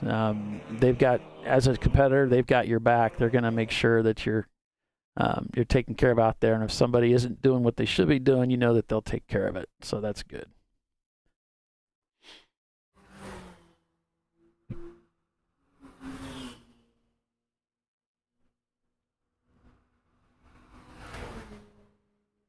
I'll look at the front straightaway here as cars come down. But we need to break for commercial, so I'm going to go ahead and take us over that direction. We'll be back here in just a couple minutes, folks. Stay with us. ChampCar.Live, brought to you by AutoZone. Tooth Autosport, your leader. Back in a moment.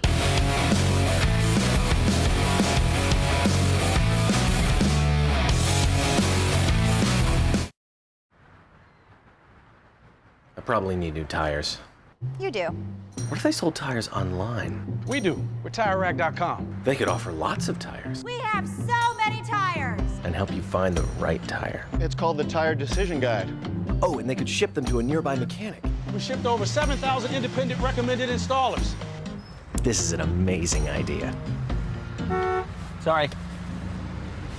TireRack.com, the way tire buying should be. I did it. You see how it's... That's it. We did it. You did it. You can do it.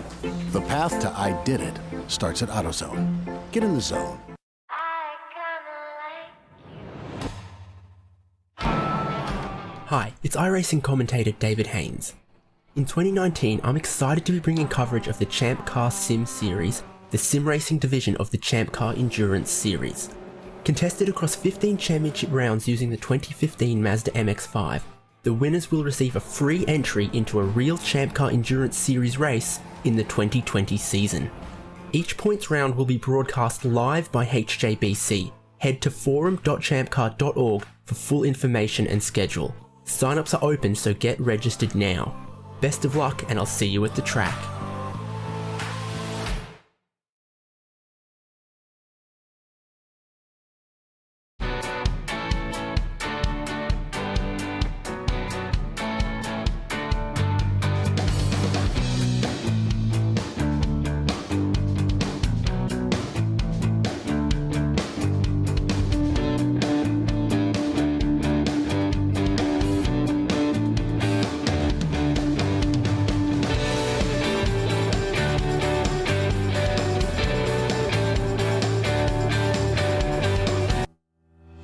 Lifeline USA is a leading manufacturer of onboard fire suppression systems. Lifeline's continuous commitment to research and development ensures that we supply the most innovative and cutting-edge products available. Used by the majority of the world's motorsport championship-winning teams and constructors, Lifeline has a proven history of success.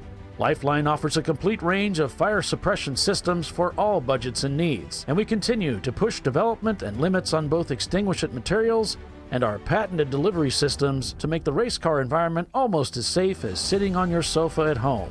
Every kit has been designed for a professional and simple installation. For more information and to purchase your Champ Car fire suppression system, go to www.lifeline-fire.com.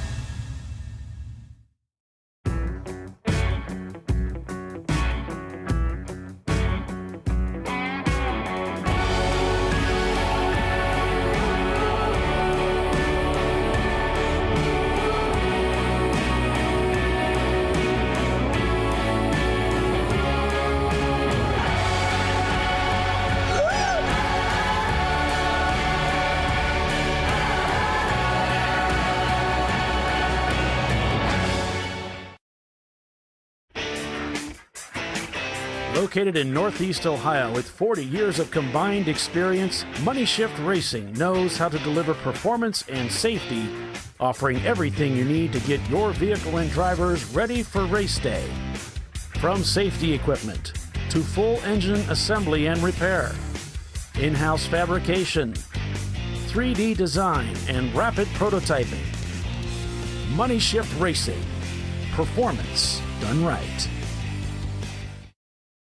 At AutoZone, you get what you need when you need it. Got a today job?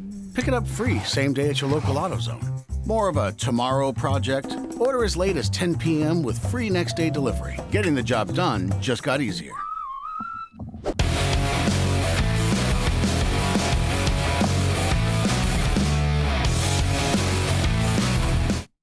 Welcome back, everyone, to ChampCar.Live, presented by AutoZone, with live coverage of 2 7-hour endurance races this weekend at the WeatherTech Raceway Laguna Seca road course.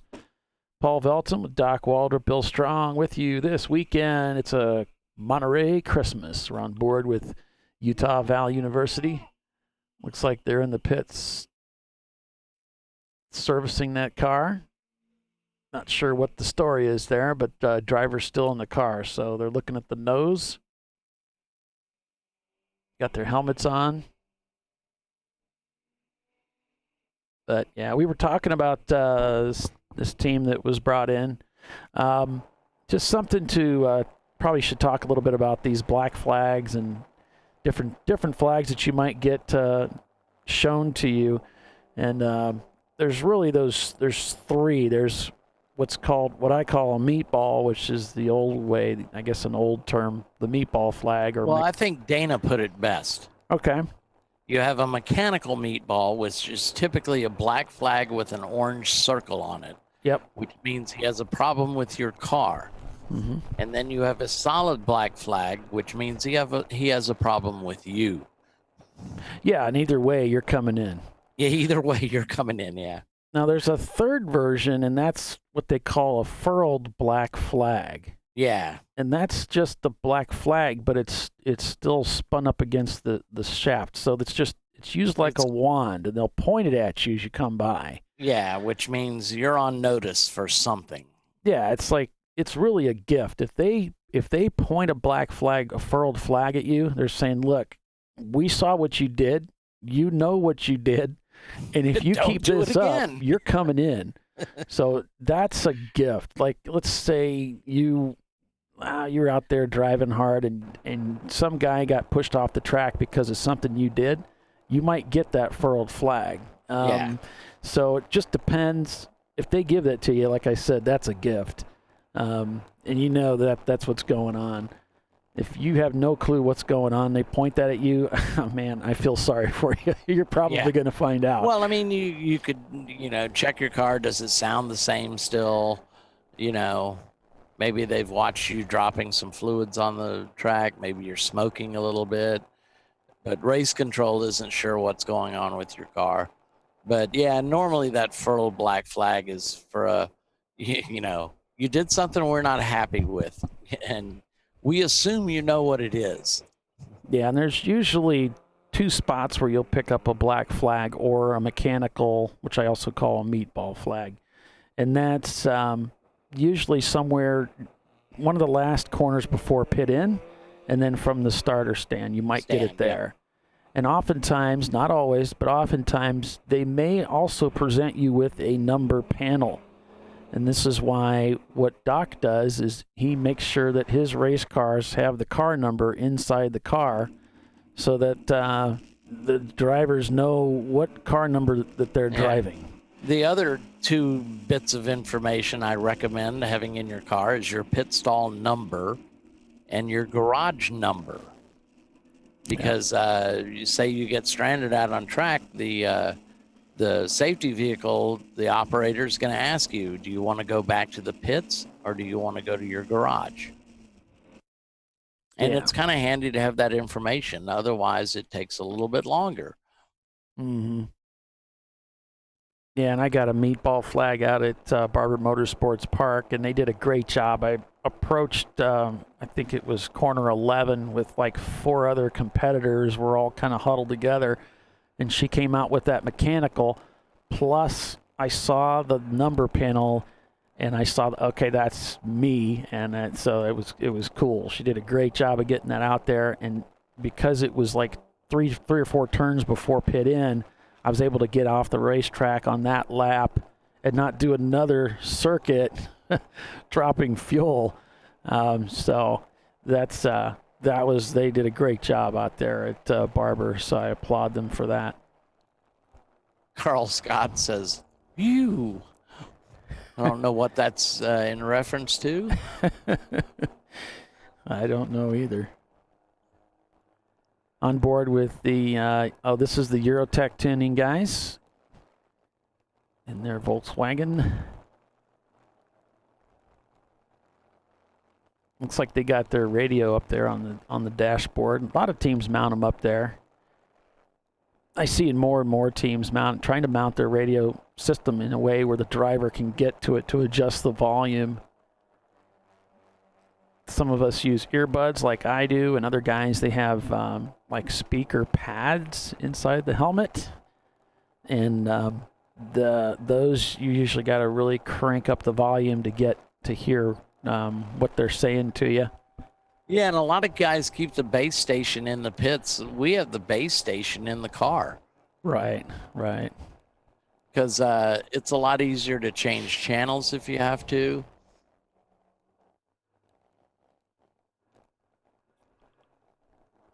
Yeah, and of course, Racing Radios is a sponsor for Champ Car, and they've got some great products out there. And I know, Doc, you use their products, and yeah. So make sure you check out their website, and they've got the support's fantastic too. Yeah, we were able to take, Arjun's got a spec E30, Matt's got a shop car for flying a wrench, Barry's got a spec E30. So between us, we had like 10 radios. Phew. So we were able to take them all to Racing Radios. They reprogrammed them so they all work. We have everybody on channel 1 for when we go out to a Champ Car race. And Matt is racing with Arjun and Barry, you can go to channel 2, and that's, Arjun, Barry, and Flying Wrench. Gotcha. So they're really helpful. The Gunslingers team has just come into the pits in their Miata. That's the number 69 car. And as we saw, the 490, which is the Eurotech, they've been released back onto the racetrack.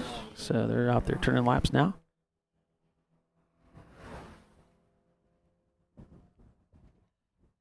Yeah, I remember the first time I was black flagged. I think it was the first or second race I'd ever been to. And I violated the blend line, which I had no idea what that even was. It's like, oh, man, they black flagged me. What the heck am I doing wrong? I come in, and I was confronted by a rather intimidating race director by the name of Harry Dent. And I was like, yes, sir, no, sir. He said, this is what you did wrong. Do you know what you did wrong? No. And you will not do it again. Right. Okay. Blend line violation will get you into trouble. Yeah, of course, the blend line is this painted line on the racetrack as you're coming out of the pits. They don't want you to cross over that line into the racing traffic. So I didn't know that, and I crossed right over it once I got out of the pits, and that's a big no-no. You're a basic Bozo super no-no. Yeah, pretty much. Ooh.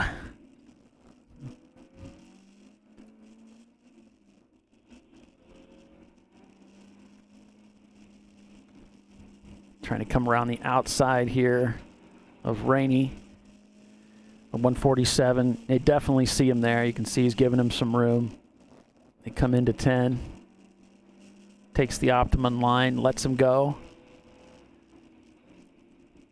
Nice clean downshift. Back on the power early as he comes onto the front straightaway in that Miata. Rowing up through the gears as they come down the front straightaway. Here they come.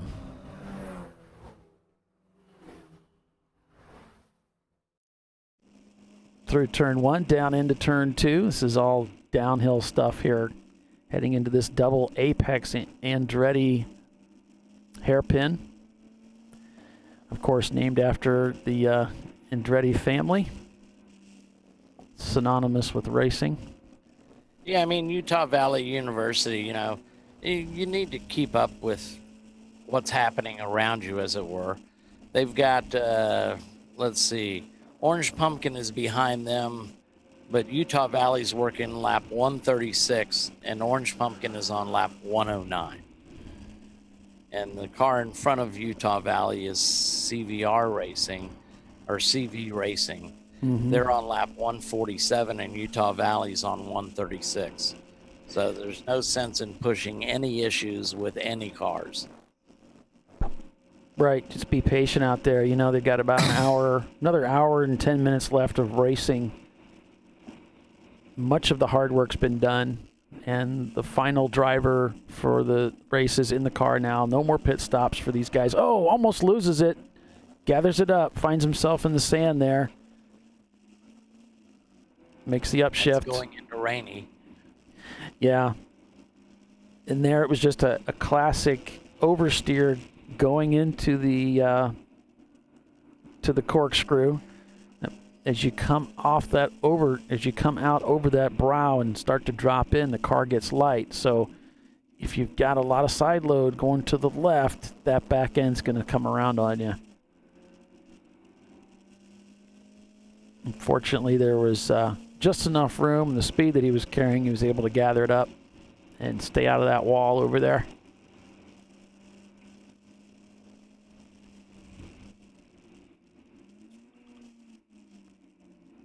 He's a little over revving on the downshift, and you just got to have patience with releasing that clutch.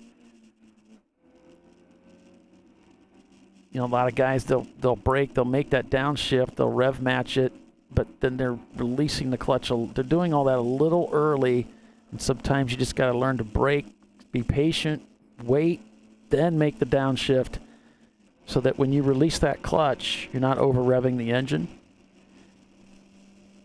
Make sure the brakes are doing all the braking, less of the engine doing that. Looks like reported 522 is in for driver and fuel. That's our leader, the Tooth Auto sports car. That would be their final pit stop as they head up into the final hour and 10 minutes of racing here at WeatherTech Raceway, Laguna Seca. And that's right on schedule for them. They stopped first on lap 60, then 120. You add another you add another 60 laps, that's 180. So they're coming in on lap 179. So. And that time through the corkscrew, he really got the car under control and braking, got the car pointed at the oak tree, then went to power, and that really helps plant the rear end of that car. He's got another competitor in front of him, slowing him up just a bit, so takes him going into 11 here. Nice job. I like how he presented himself to the other car. Said, hey, look, this is what I'm doing. No surprises. I'm going to put the move on you here going into 11. The other driver did try to block. Just gave it over to him. Some good situational awareness, as it were. Yeah. Better job there on the downshift, being patient with the clutch. This is what saves the cars. This is what keeps you from breaking things.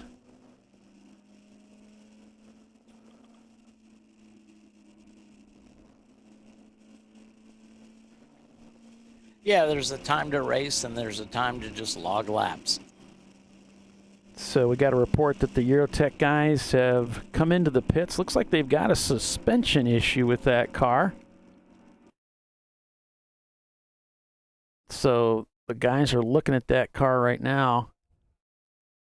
Floor stands are coming over because ChampCar requires if you jack the car up, you must put a floor stand underneath the car. You're not allowed to be underneath there without a floor stand. So even if you're just going to put tires on, you're supposed to bring those floor stands out, slide them under the car. You can do your tire changes and all of that. Just for safety, trying to keep everybody safe. Yep, certainly anytime anybody's underneath the car. Don't trust your life to an O-ring. No.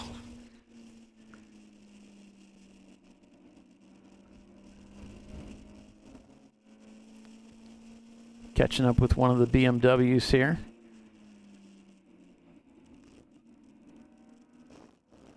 Again, presents himself really well going into the corner there.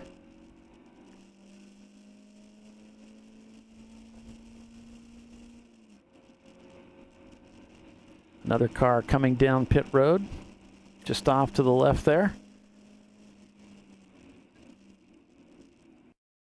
Back on board with 901 Motorsports in their E30. One of the staples of Champ Car racing. Long history of motorsports racing, the E30.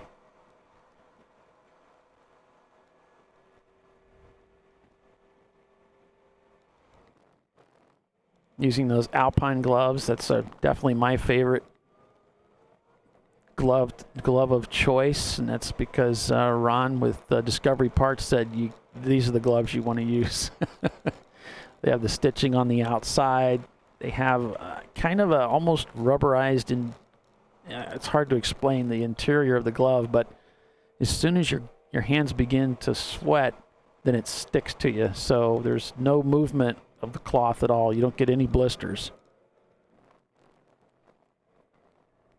Great gloves. One of the few I could find that actually fit my hands. They're usually always a little bit too small.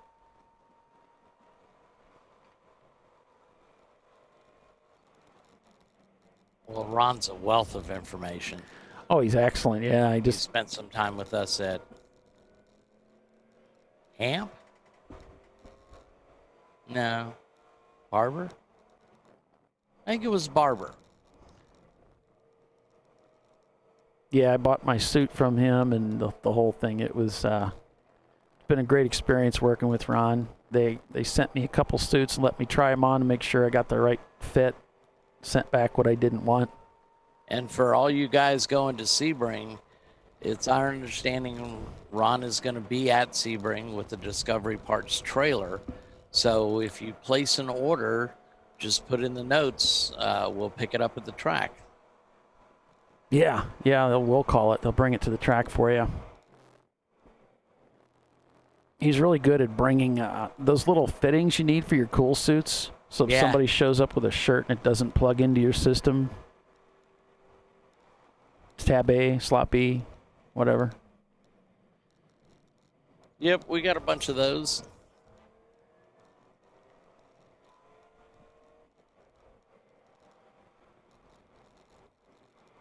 You're talking about communication system. I know, Bill, because they race those MR2s, they have to carry spare radios in the car for when the power dies so that they can talk to the pits. That's something that they learned.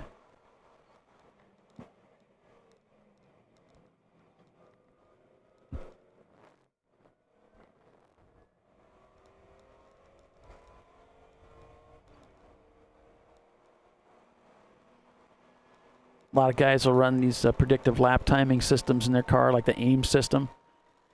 And it doesn't, it's not for everybody. Some drivers, it throws them off. They don't like it. I personally do like them. I find it keeps me spurred on. And it also, I can't. Doc doesn't like them. So it's just... I even turn them off in iRacing. Just don't like seeing them. It can throw off your whole mojo there.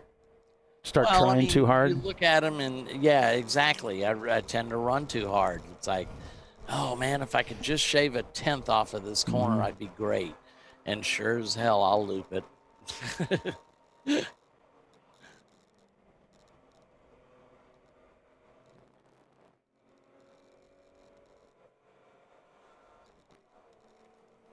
So the 522 took their fuel and changed driver, and they're back on the racetrack, still shown in first place with 183 laps turned.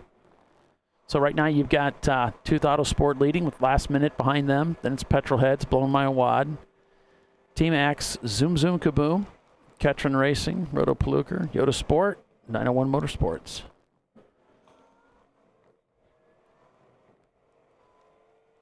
And Zoom Zoom, we were talking to their team owner. He said, yeah, we're saving our strongest drivers for the end. So they've got their ringer in there right now. And we'll see what kind of damage he can do. Now, they just turned to 157. That's well off the pace. That's definitely not where they want to be. So they need to work on getting those lap times down.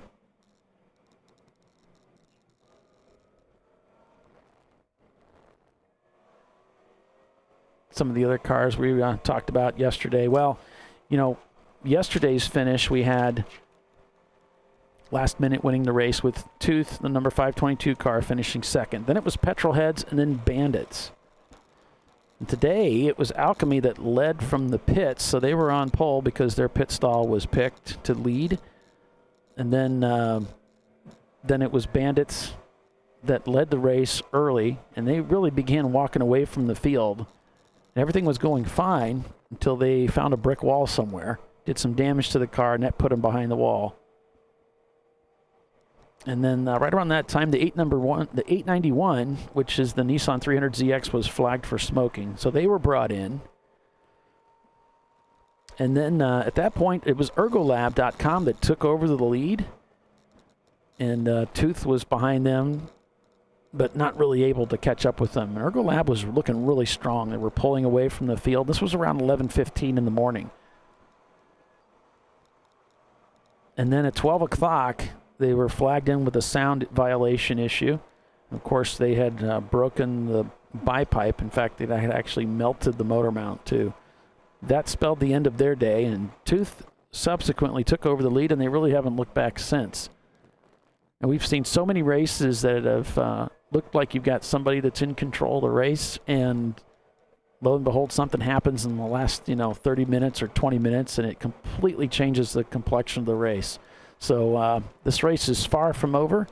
So we're going to break for commercial, and then we'll be back in just a couple minutes. So stay with us, everyone.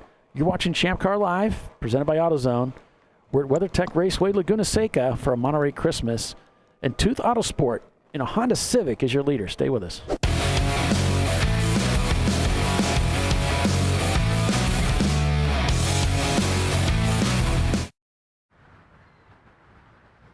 probably need new tires. You do. What if they sold tires online? We do. We're TireRack.com. They could offer lots of tires We have so many tires. and help you find the right tire. It's called the Tire Decision Guide. Oh, and they could ship them to a nearby mechanic. We shipped over 7,000 independent recommended installers. This is an amazing idea. Sorry. TireRack.com, the way tire buying should be. I did it. You see how it's... That's it. We did it. You did it. You can do it. The path to I Did It starts at AutoZone.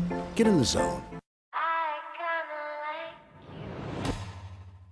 Hi, it's iRacing commentator David Haynes. In 2019, I'm excited to be bringing coverage of the Champ Car Sim Series, the sim racing division of the Champ Car Endurance Series. Contested across 15 championship rounds using the 2015 Mazda MX-5, the winners will receive a free entry into a real Champ Car Endurance Series race in the 2020 season. Each points round will be broadcast live by HJBC. Head to forum.champcar.org for full information and schedule. Sign-ups are open, so get registered now. Best of luck, and I'll see you at the track.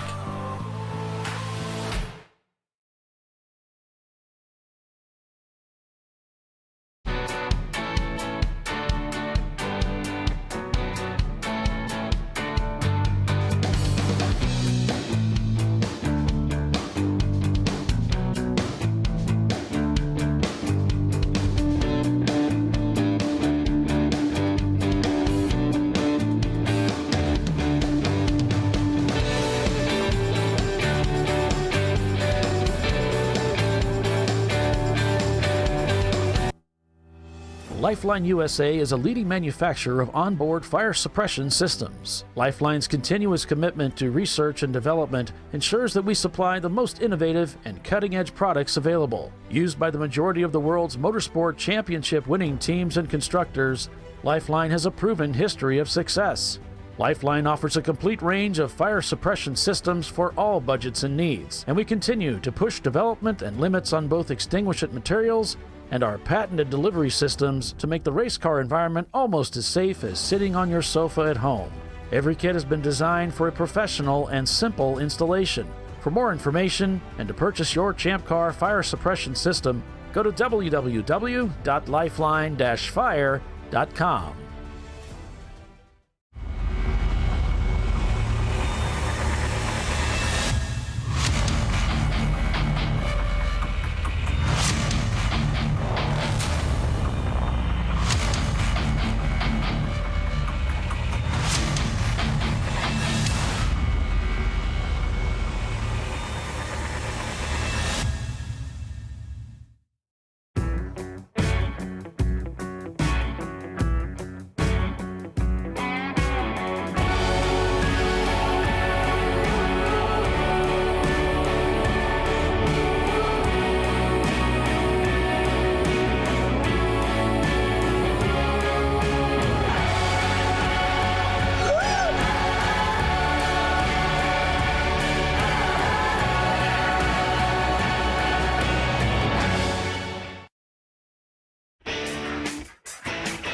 Located in Northeast Ohio with 40 years of combined experience, Money Shift Racing knows how to deliver performance and safety, offering everything you need to get your vehicle and drivers ready for race day.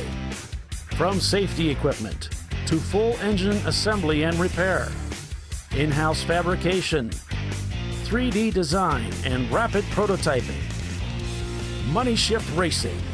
Performance done right. At AutoZone, you get what you need when you need it. Got a today job? Pick it up free same day at your local AutoZone. More of a tomorrow project? Order as late as 10 p.m. with free next day delivery. Getting the job done just got easier.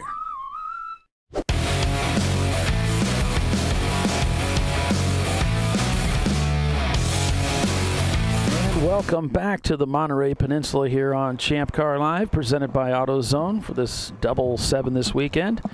Paul Veltum and Doc Waldrop here, and Bill Strong with you live on ChampCar.Live, presented by AutoZone. And Yeah, the 490, Bill was just telling me, wow, they came by the front straightaway here. This is the Weathertech team. Big gray smoke pluming from that car as they came down the front straightaway, and they are now in the pits with that jet. It looks like the intercooler hose popped off.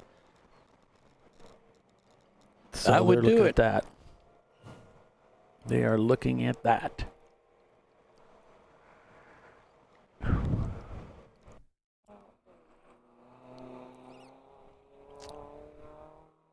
So we've got Tooth Autosport leading the way out here. Just turned in a 151 on that last lap. Last Minute Racing still in pursuit back there in second place. Petrolheads in their Mercedes-Benz in third. Then there's Blown My Wad along with Team Axe. Bless you. Excuse me. Zoom Zoom Kaboom and their Miata right there with Ketron Racing. Roto Paluker Racing in their 99 Miata. And Yoda Sport. Behind them, it's 901 Motorsport and a few good cylinders.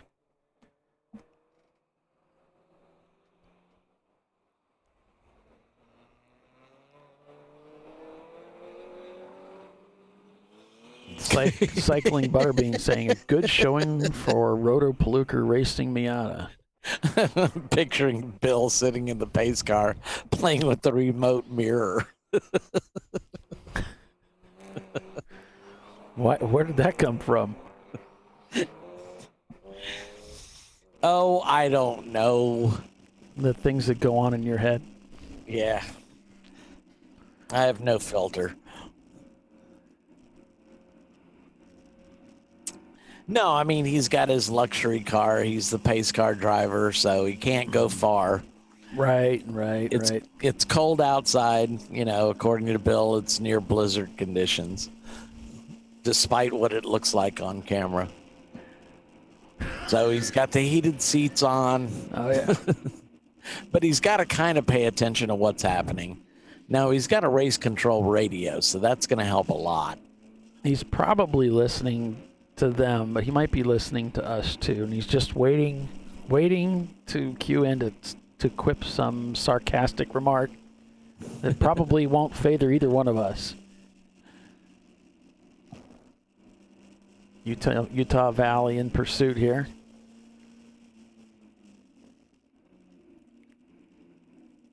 Through turn 11, back onto that front straightaway, and the smoke screen continues.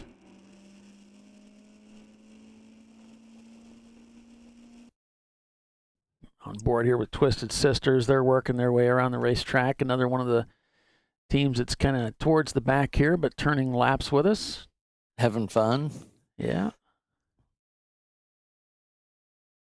Which they kind of have like a Lemons roots, which a lot of teams that race in Champ Car have come out of that series. Yeah. I mean, we heard an interesting story about Twisted Sister is they have a mannequin that comes to all the races with them, and the mannequin's name is Dee. Right. Of course, Dee Snider, the lead singer and the whole, captain of the Twisted Sister team of the musicians. So Twisted Sister right now, they show themselves about in 18th place would be my guess. You pull the EC cars out somewhere in that vicinity. Utah Valley chasing the diesel. Oh, gets off into the sand there a little bit. Gets a little twisted up. Fortunately, he gathers it. That was what we call a moment. Bill is listening to us. And a scary one at that.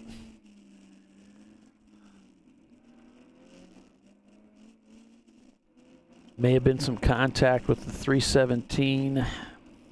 Try and get these numbers decoded for you folks so you know who we're talking about. Yoda Sport, some contact between there and the yellow Honda Accord in turn 11.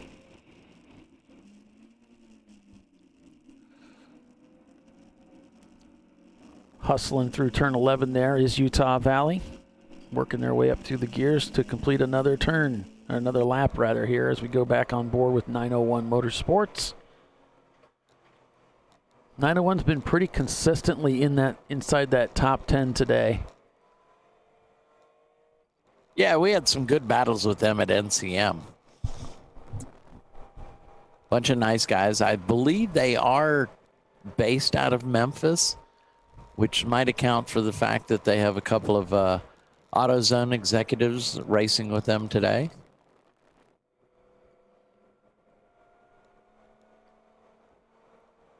Yeah, it's just a coincidence though that we got a picture. The Bill took a picture of the side of their car where with the bumper cover off, there's a vent there on those cars, and that with the vent removed, you can see into the trunk, and you can see right where the battery is mounted, and it says Duralast on it. Yeah.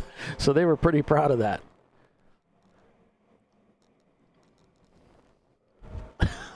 Okay, I'll show you a picture of D. Oh, man.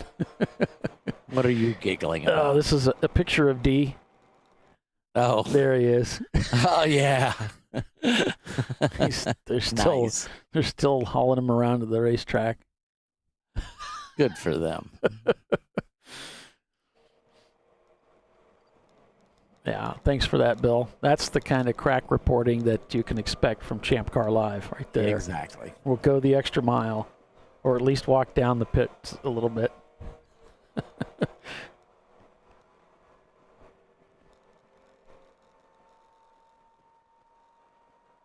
So if you're just I like tuning the in, zebra skin shirt. That's a nice touch. Yeah. Obviously well thought out. That guy had some wild makeup, didn't he? I just remember the hair. The 80s. Great time for music. Great time.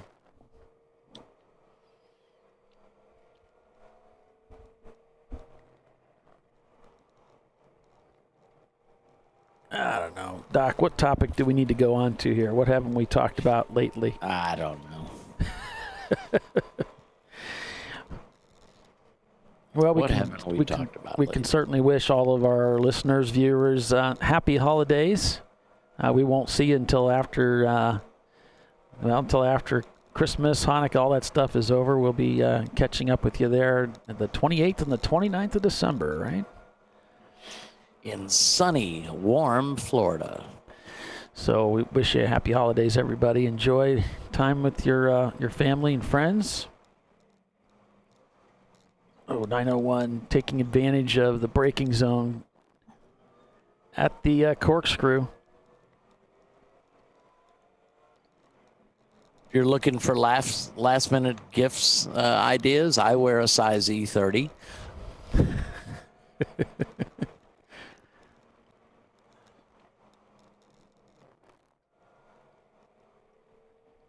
Doc's going to have his the car that turned the fastest lap time ever at Sebring. It's going to be at the track for the last time this year.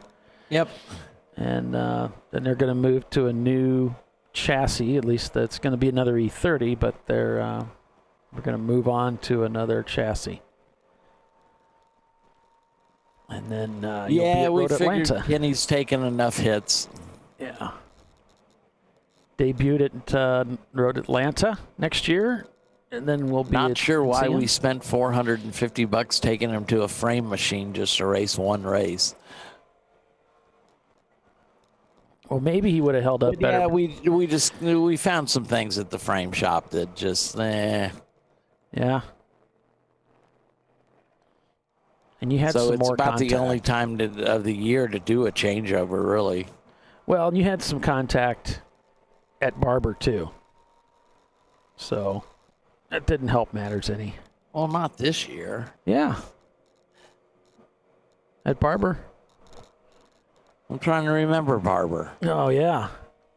They broke a control arm on the right side, right front. Yeah. Barry went off at Museum when he hydroplaned. That's right. Yeah. I forgot about that. Thanks, Paulie. Yeah, I think there was one Now or I'm two depressed. hits there.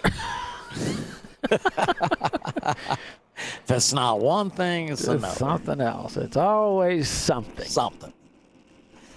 But yeah, that was, Barry said, we just put ABS back in the cars because Barry has ABS in his spec E30, and so does Arjun.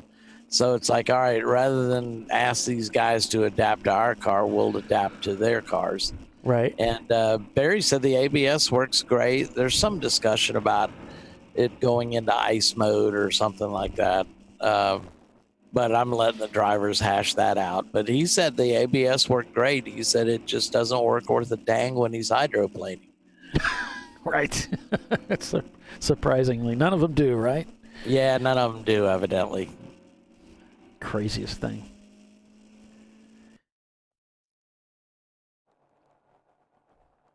So the Eurotech guys trying to stay ahead of Utah University. Camera position. I think it's moved a little bit. It's not real easy to see much of anything.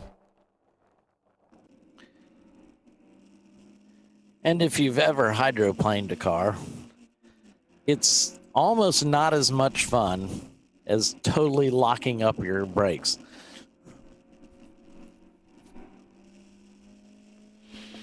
At least locking up your brakes, you can do something about it.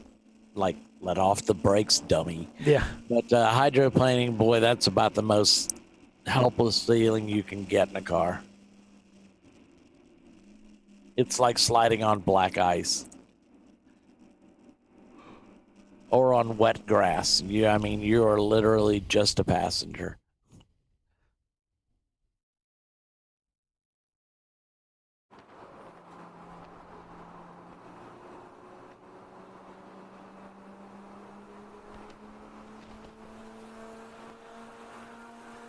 So Bell Helmet has come alongside Champ Car now and become a sponsor for Champ Car. And they've got, and Bell was just purchased by OMP. And they've got some great products. I've run Bell helmets for years. I've always worn a Bell helmet. Definitely a long-standing trusted name in motorsports. I've been running their sport version, which is just an inexpensive helmet. It's funny, I was talking to my dad about this very subject before I bought that helmet, and he said he had seen some studies and some tests and found out that actually some of the less expensive helmets perform better than the, $1,100 helmets that are out there. So just because it costs more doesn't necessarily mean you're getting better protection. But that's where a guy like Ron really comes in handy. He can really help you pick out, the best product for a brain bucket. So less than 45 minutes remain in this race to determine today's winner. And this is round about the time when the guy leading the race starts to hear noises that he swore he hadn't heard before. The car starts to feel a little bit off compared to what it felt like earlier.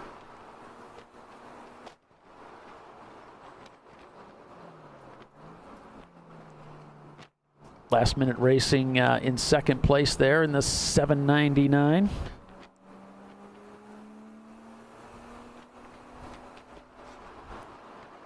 And we've got Petrol Heads, Blown My Wad, Team Axe, Zoom Zoom Kaboom, Ketchern Racing, Roto Pluker, Yoda Sport, and 901 Motorsport. Boy, the day really looked good for Bandits Racing early on. There was no rain to slow them down like there was yesterday. They were towards the front when the race started, and it took them no time to capture the lead and begin just pulling away from everybody. It looked like they had a pretty good handle on things until something happened that put them into a brick wall someplace, and that did enough damage to the suspension that they couldn't continue. Since. Yeah. At that point, we also saw a black flag for the number 891, which is the USA team, a Nissan 300ZX. They were black flagged for smoking. And that kind of spelt the end of their day, too. And then around 11:15, it was Ergo Lab that took over the lead with Tooth Autosport in pursuit.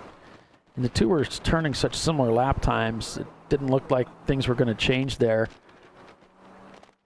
And then they had a failure at noon with a broken bipipe. the downpipe there, and that spelled the end to their day. That handed over the lead to Tooth Autosport, and they really haven't looked back since then. No, and they perhaps learned their lesson yesterday when they finished second to last minute, because they haven't let last minute get close to them today. They've been holding them back about 2 laps. Bill just sent me a message, said it sounds like the Rotopalooka Racing Miata sounds like the engine's about ready to let loose. It does not sound good. He also observed the Team Octane in their Mini Cooper passing in the grass. Not sure where that would be. It's sand that surrounds most of the racetrack, but yeah, where do you find grass? Which race is he watching? Yeah, Laguna Seca. In case you've never been to the track, it's in a beautiful area, but there's just not a whole lot of grass around it. The weather's not quite conducive to lush green lawns like you'd see at Barber or something like that. So, yeah, and with the wind that comes, across the hills, then that just blows sand onto the racetrack, and it gives it that slippery. It's kind of a scrub desert, really. Beautiful, though. Oh, yeah, absolutely. Gorgeous out there.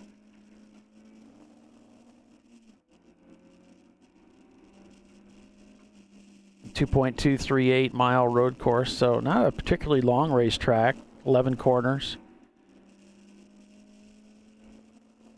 But, boy, an iconic racetrack and great fun to drive. Long history of sports car racing in Monterey. And I can't remember. I think it was somewhere around the 80s or the 90s where they extended the racetrack. As back before then, that turn 2, you didn't make that turn, right, Doc? You just no, you kind of over went from turn 1 to turn 5. It just kind of swooped around there. And they did it to lengthen the track to suit MotoGP, if I remember correctly. There had to be a minimum length of the track. And now turn that whole inside area 2, 3, and 4. It's really quite pretty. A lot of cars, car clubs like for the Monterey Historics do their car corrals in that area. There's a nice little lake with a fountain.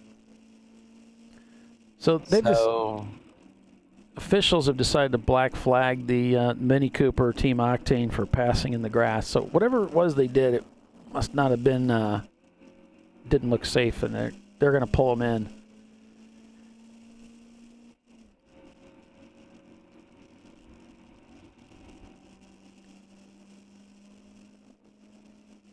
Frank's mentioning here, he's watching that 901 team pretty carefully. He's been giving me information about who the drivers are and who are getting in the car, and he's saying, hey, look, Team Yoda, they're catching, 901 is catching Yoda, and a few good is also catching so 901. Chris is reporting that Rotopalooka, the team that she's affiliated with, has lost third gear earlier. So they might be losing the transmission. Oh, that stinks. Okay, thanks for that info, Chris. Sorry to hear that. Yeah, they've worked themselves up into a top 10. Speaking of 10th place, there's 901 just up ahead. Things are getting busy going into 6 here. Miata getting by both of them.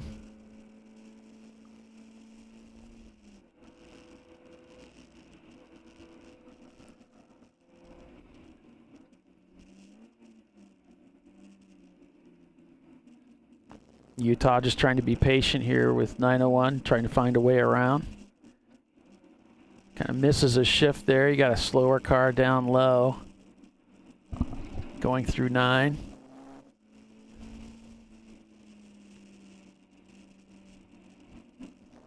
Back through 10 here, very fast through this section of the racetrack. And again, Utah Valley University's got nobody running close to him that he needs to worry about. He's 9 laps behind the car in front of him, and he's got, 56 to carry the one, 31 laps until you reach the car in back of him. So, and Frank's telling us filled in. So Chris says you're welcome, Danielle. Polly. Oh, good. Got to fill. Looks like I believe it's pronounced Danielle. Currently in the car in the 901. Thanks for letting us know that, Phil, or Frank rather.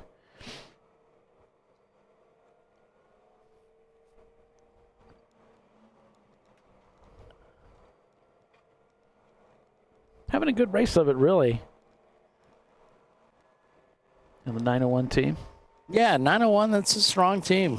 They've got, I think they retired one of their cars, the 902, if I remember correctly, and bought the John Allen Special number 80 car.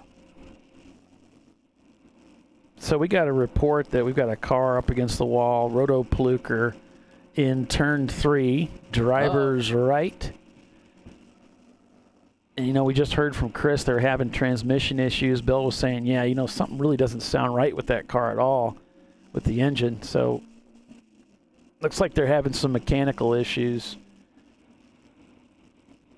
Turn 3 up against the wall would be just at the exit of the pits.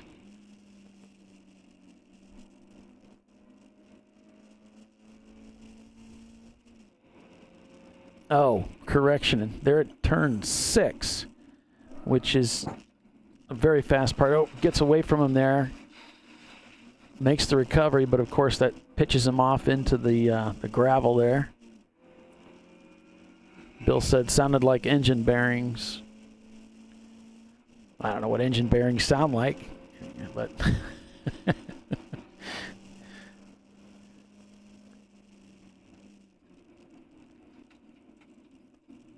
Sneaks down the inside going into 2. Those must be really good mirrors in those Infinities. I'm kidding.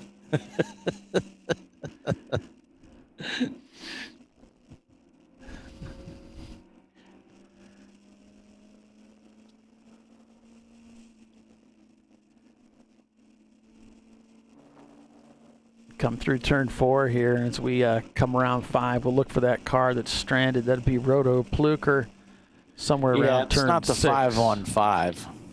Oh. Roto Pluker is the number 37 car. Oh, I don't know what I was looking at. So.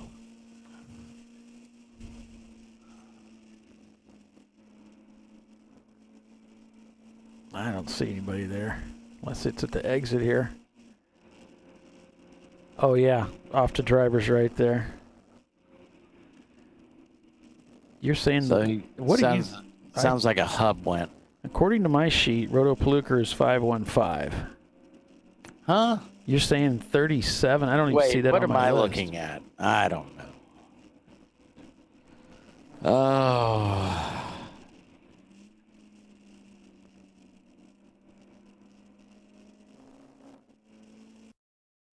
Regardless, there's a car stranded over there. And this driver is continuing to try and block the sun from getting in their eyes as they head down that front straightaway. It's shining right into the car. All right, Roto Plukers is indeed car 515. I don't know how my sheet got 37 on it.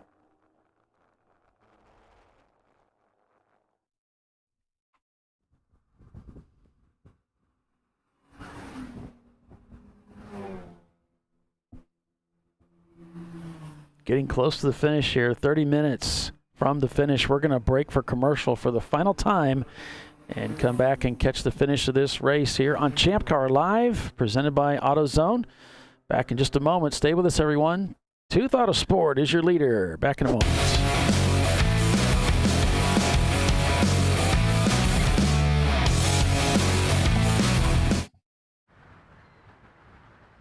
I probably need new tires. You do. What if they sold tires online? We do. We're TireRack.com. They could offer lots of tires We have so many tires. and help you find the right tire. It's called the Tire Decision Guide. Oh, and they could ship them to a nearby mechanic. We shipped over 7,000 independent recommended installers. This is an amazing idea. Sorry. TireRack.com, the way tire buying should be. I did it. You see how it's... That's it. We did it. You did it. You can do it. The path to I Did It starts at AutoZone. Get in the zone.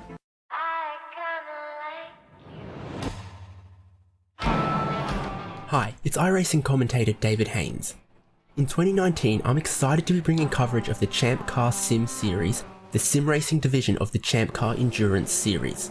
Contested across 15 championship rounds using the 2015 Mazda MX-5, the winners will receive a free entry into a real Champ Car Endurance Series race in the 2020 season.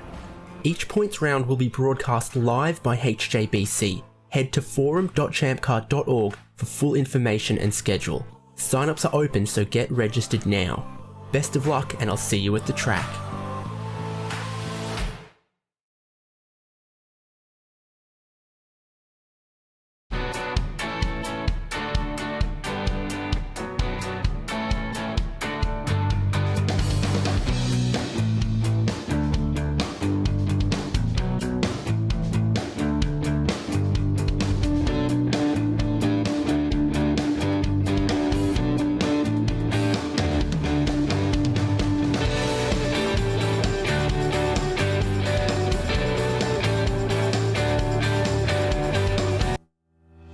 Lifeline USA is a leading manufacturer of onboard fire suppression systems. Lifeline's continuous commitment to research and development ensures that we supply the most innovative and cutting-edge products available. Used by the majority of the world's motorsport championship-winning teams and constructors, Lifeline has a proven history of success.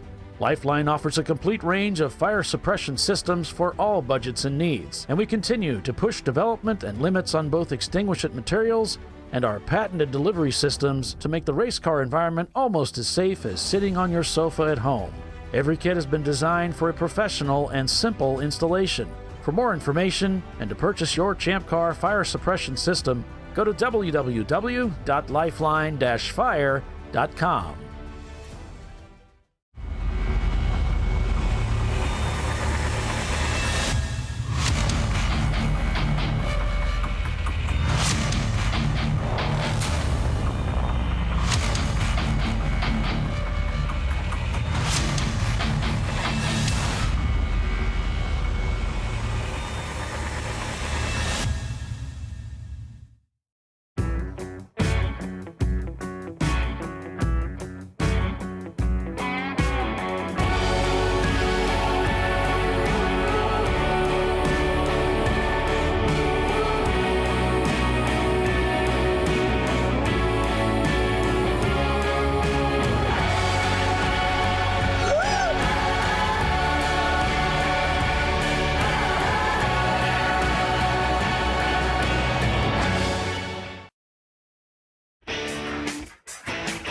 Located in Northeast Ohio with 40 years of combined experience, Money Shift Racing knows how to deliver performance and safety, offering everything you need to get your vehicle and drivers ready for race day. From safety equipment to full engine assembly and repair, in-house fabrication, 3D design, and rapid prototyping. Money Shift Racing. Performance done right. At AutoZone, you get what you need when you need it. Got a today job? Pick it up free same day at your local AutoZone. More of a tomorrow project? Order as late as 10 p.m. with free next day delivery. Getting the job done just got easier.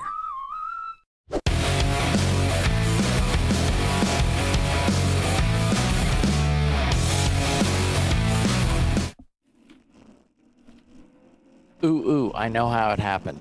202 laps completed here at WeatherTech Raceway, Laguna, Seca for the TireRack.com Champ Car Endurance Series.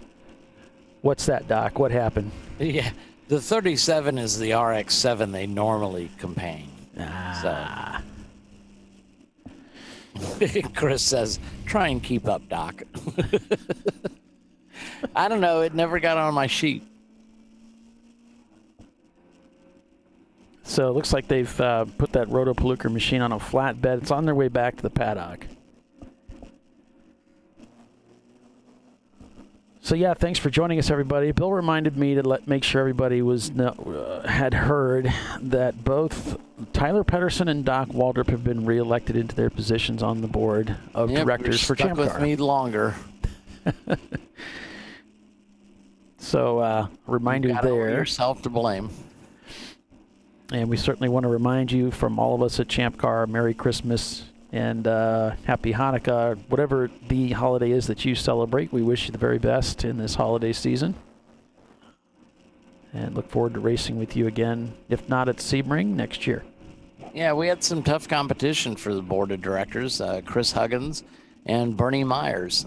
So Bernie has indicated earlier on our YouTube feed that he was planning on running again next year. So that's great to hear. The guy's infinitely qualified, certainly more than me. But does he have a mustache like yours? Nope. Well, that's a problem. I had to point out to Bill posted a picture several years ago of Chip Shank, and somebody said, nice porno mustache. And it's like, there's only room for one porno stash in Champ Car. And it's going to be Doc's. So there you go. Tooth Auto Sport leads here as we come upon the last 20 minutes or so of racing. Most men's asking, do you want congrats or sympathy? No, I like my job on the board of directors. And we love having you. It's fun, you know.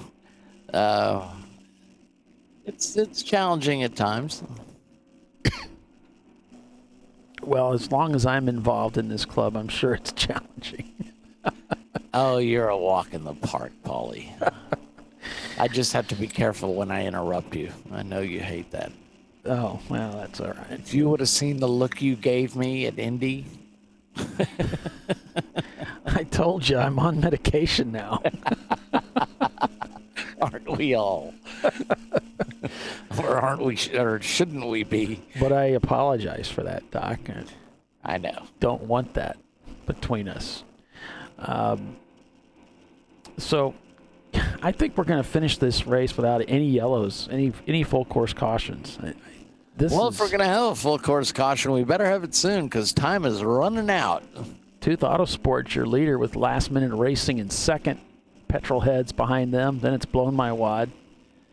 Team Axe, Ketron Racing, Zoom Zoom Kaboom. A few good cylinders. We got 901 Motorsport. You go to Sport.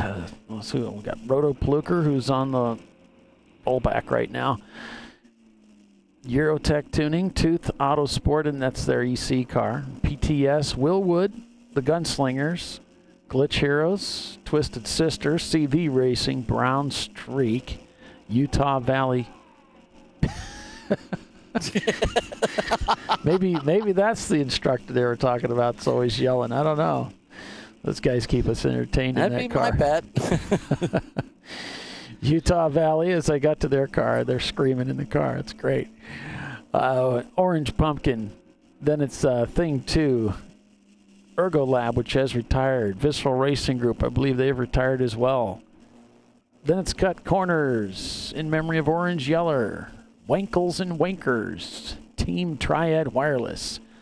Alchemy Racers. Bandits, Open Source. USA Racing, No Gray Matter, and Westu, which in their prelude, they weren't able to start the race. So there you go. The standings in a nutshell, overall. Yeah, and Tooth and Last Minute have done exactly what they needed to do if they plan on running in the championship at Sonoma in mid-February. Can't do any better than they did. Yeah. Well, of course, the Tooth guys are out of Canada. I'm sure they'll come down to Sonoma. And oh, yeah. Last Minute, if they're out here, they're probably planning on going to Sonoma, too. Just 20 minutes remain in the race, unofficially, of course. Standings that we have are unofficial, too, until the race is called. And that's usually about 30 minutes after the race is checkered.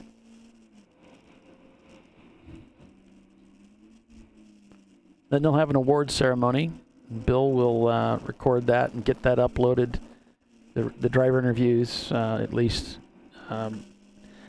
later. He typically uploads those first Saturday interviews Saturday night, but he really isn't feeling all that well, so he just went to bed. But he'll get those published a little bit later for you. Yeah, and we'll get the championship results out and see how that affects everybody. We hope to have those. I gotta compile them maybe tonight, maybe tomorrow morning. I got some leeway in time because I know Bill's going to be traveling, so he won't be able to publish them. So I have to get him to Mike first so he can verify that I didn't make a clerk entry error.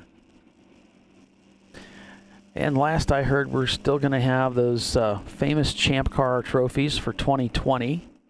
That's something that everybody really seems to enjoy. So those will be presented next year, too, to my knowledge.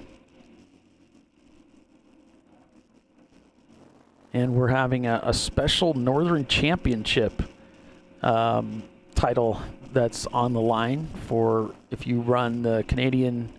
It's for the Canadian races and then Watkins Glen and pit race, which you'll get a $200 discount if you run those Canadian races. So there's also rumor of having a Florida championship between Daytona, Sebring, and Palm Beach. Ah.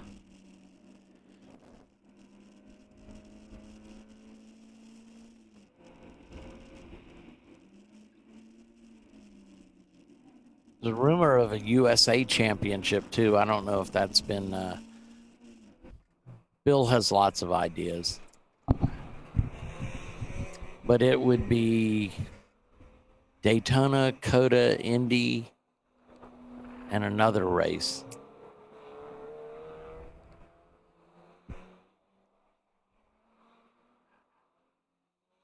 But we'll see.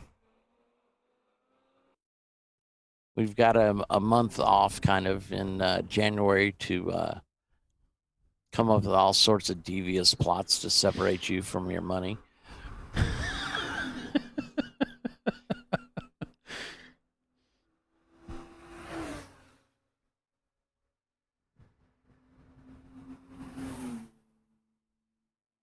Looking across the front straightaway here from the flag stand. So this is where we'll see that checkered flag fly in just under 20 minutes.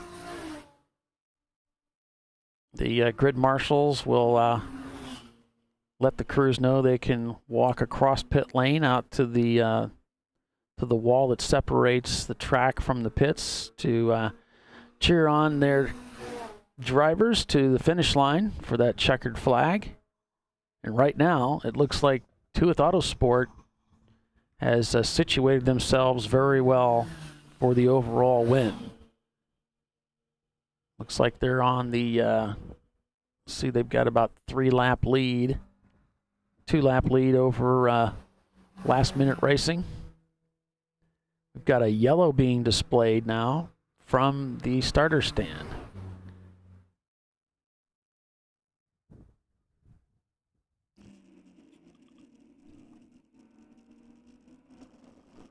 And I'm getting a notification we got a Miata that's rolled over into a wall. And that would explain this yellow. I don't know if it's a full course caution. I'm not seeing any notification on that. I'm guessing it's going to be somewhere down here.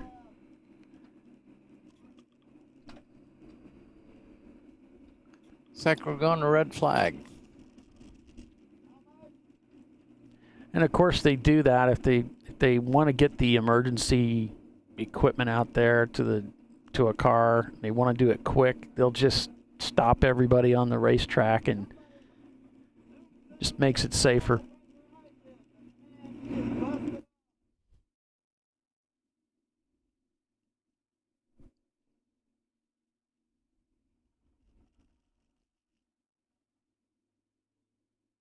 So far, although they've called a red flag, according to what Bill's told us, I haven't seen that it's been displayed. Now we've got, 901 Motorsports. These guys have parked on the front straightaway. Yeah, those other cars we were on board with, they really shouldn't be circulating. Yeah, I don't know if they're, and we might be a little bit behind, but I'm not sure. Our cameras might be a little bit behind. Looks like Utah Valley. Yeah, they've come to a stop at the Mother's Bridge, so they're seeing a red flag there as well. So the idea of a red flag is not to stand on your brakes. It's come to a nice controlled stop off the racing line. Yeah, good point. Good point, Doc. It's a controlled stop. You don't want to create a danger for anyone while you're bringing your car to a stop.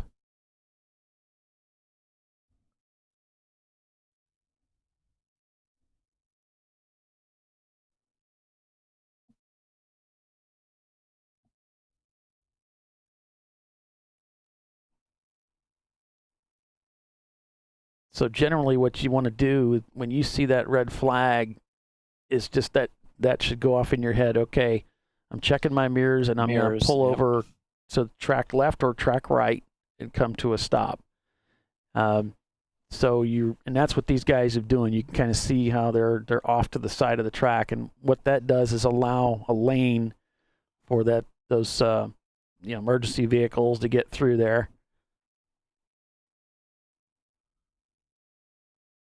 So you can see how they're pulled off to the left here as they're approaching turn 5 at the Mother's Bridge.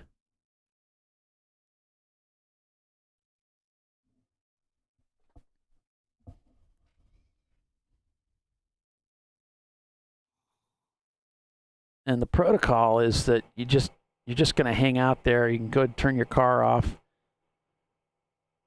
but you're just going to hang out there until a corner worker waves you on. Yeah, you don't unbuckle your belts or anything like that. Right.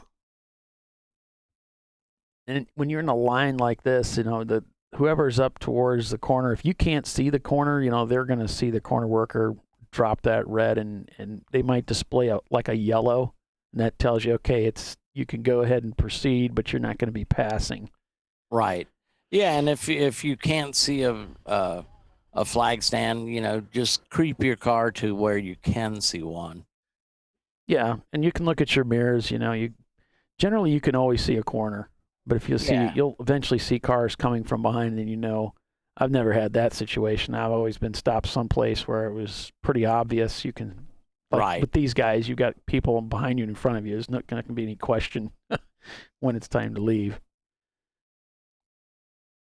But what they'll do typically is, in these red flag situations, they'll make a determination of, okay, either I'm going to have them stop on the racetrack and maintain that for maybe 15 minutes. If it's going to take longer than that, they may choose to bring everybody into the pits just to get them off the track. Maybe they can get out of the cars at that point. Or in this case, they're just going to stop for a short period of time and get you moving again.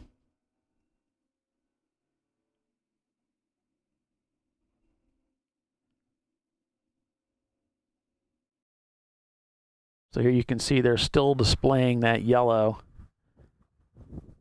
So they went from the red to the yellow. So just as I was saying, we haven't had a full course caution. What happens, right? Yeah. Way to go, Paul.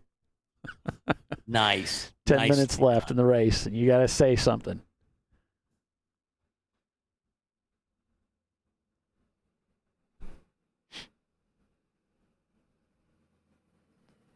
So we got what looks like one of the forklifts coming down track. Yeah, lull.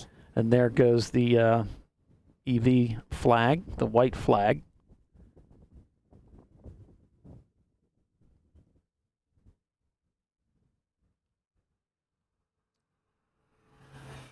So I'm just guessing the red has been lifted. Yeah, definitely. And it wouldn't be circulating otherwise. Yeah.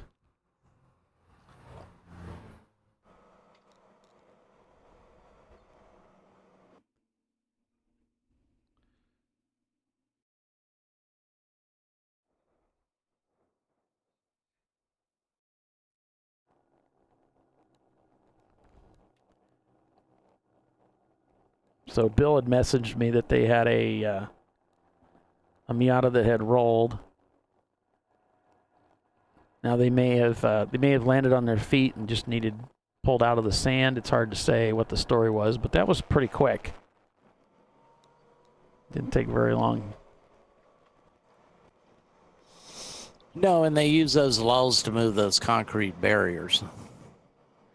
Yeah, if he nosed into a barrier and moved it, they need to fix that real quick before we can go back to racing.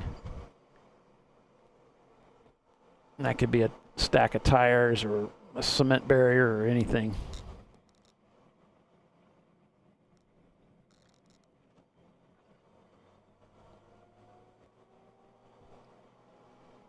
Coming up on 10 minutes to go here.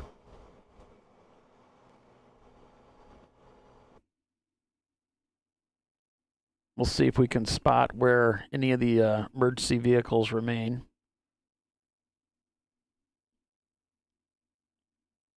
And I think Bill might have been able to get out on the racetrack and do his pace car thing. Return his car to the driver's setting. All of his settings are so messed up from playing around. You can't, none of the mirrors are working right. Right. Whoops, I didn't expect to be called out to work. Thought he had these last 10 minutes home free. Yeah.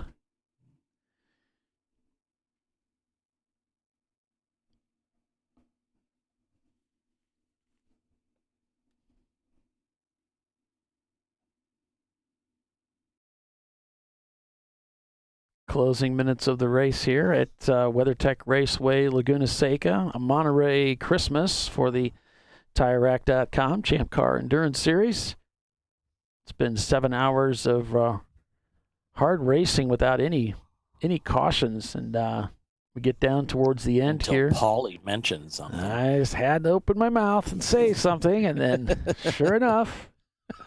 Well, and I backed it up. I said, well, if they're going to have a full course yellow, they better do it soon because there's not much racing left. And boom, there it goes. Yeah. So I think it was the conjunction of both of us opening our big mouths. Well, there's a Miata team that's not very happy with either one of us right now. Yeah.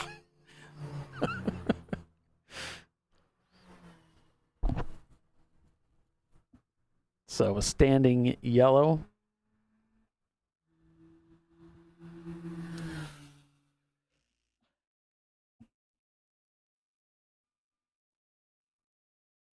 And apparently it was somewhere between turns 4 and 5, and there you could hear the the backup on that lull. The lull. A lull's just like a forklift with a telescoping boom, in case you don't know.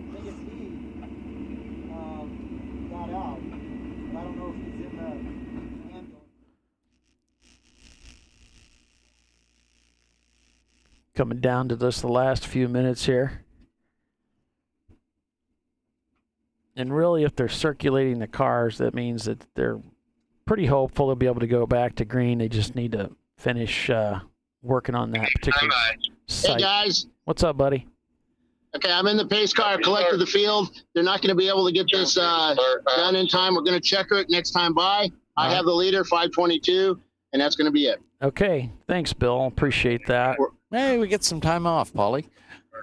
For good behavior. No, we'd never get time off for that. How you told it is. It seems like it probably came off the car. It did tow hook with this. All right, so that's the word that Bill's getting from control. So it looks like that's what's going down. Finish this one under yellow. I really can't remember ever doing that. Well, we certainly try and avoid it at all costs, but sometimes it's, it's just not worth it. We've got the leader just up ahead here. And if they can make it back around here, I think they've technically captured the win because they're up 2 laps on the field. Yeah. Yeah, you don't even have to be running at the finish. So even if the car, from here, it's almost all downhill once they hit the corkscrew, so you could coast it. Much like the start of our broadcast. Yeah, pretty much all downhill.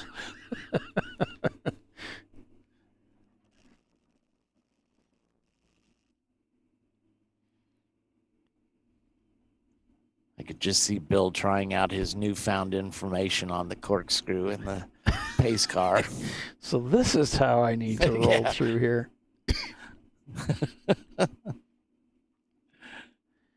Coming down through Rainey for the final time. Turn number 9.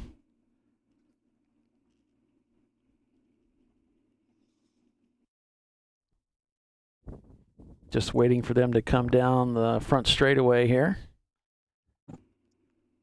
as they work their way around turn 10.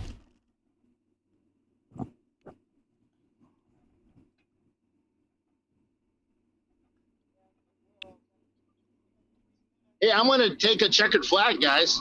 I know. This is great. In the lead, too, Bill. This will be your second one.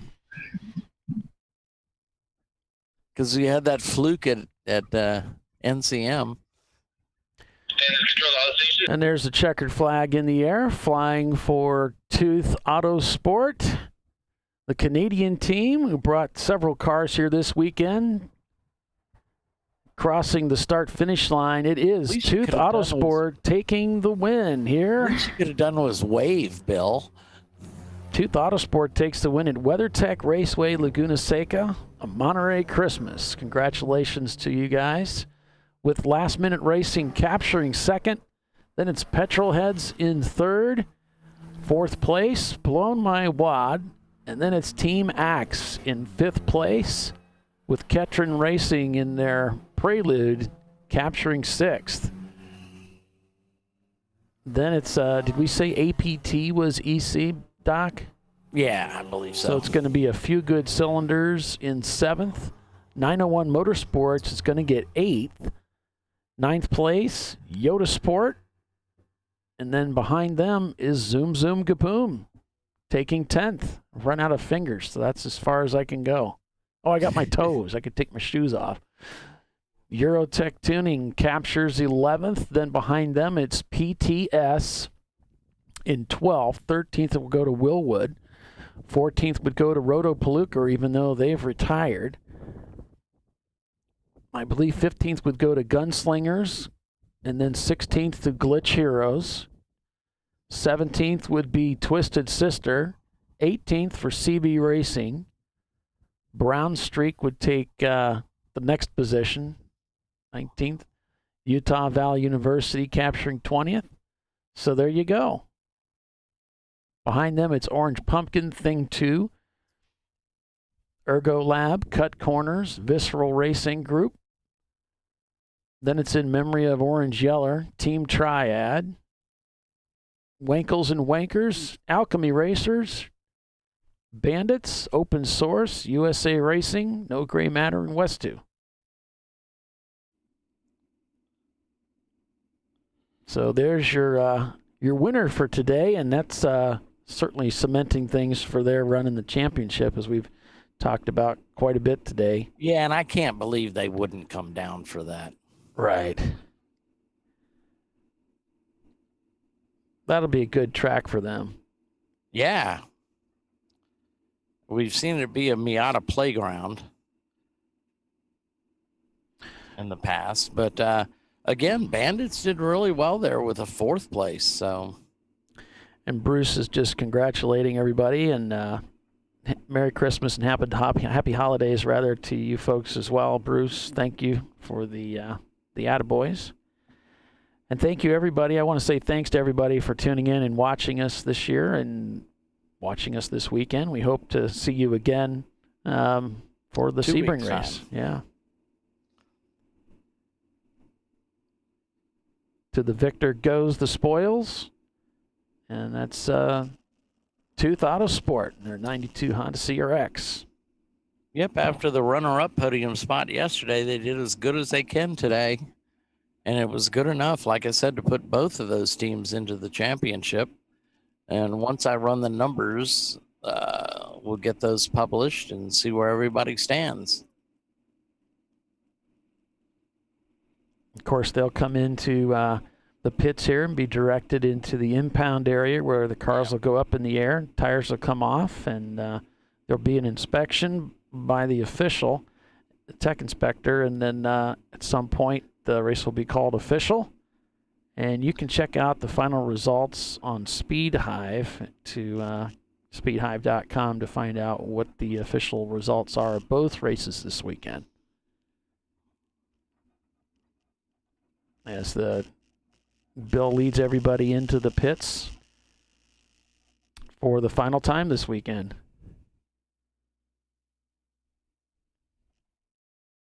Utah Valley didn't capture one of those positions, so they'll be directed back to the paddock area.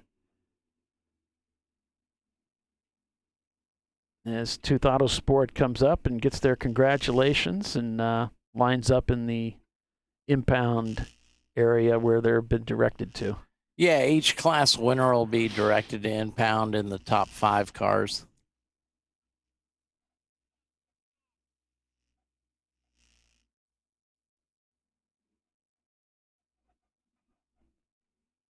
All right, so again, I want to say thanks to everybody for tuning in to watch us again this weekend, for watching the show. Thanks for all of your support, folks.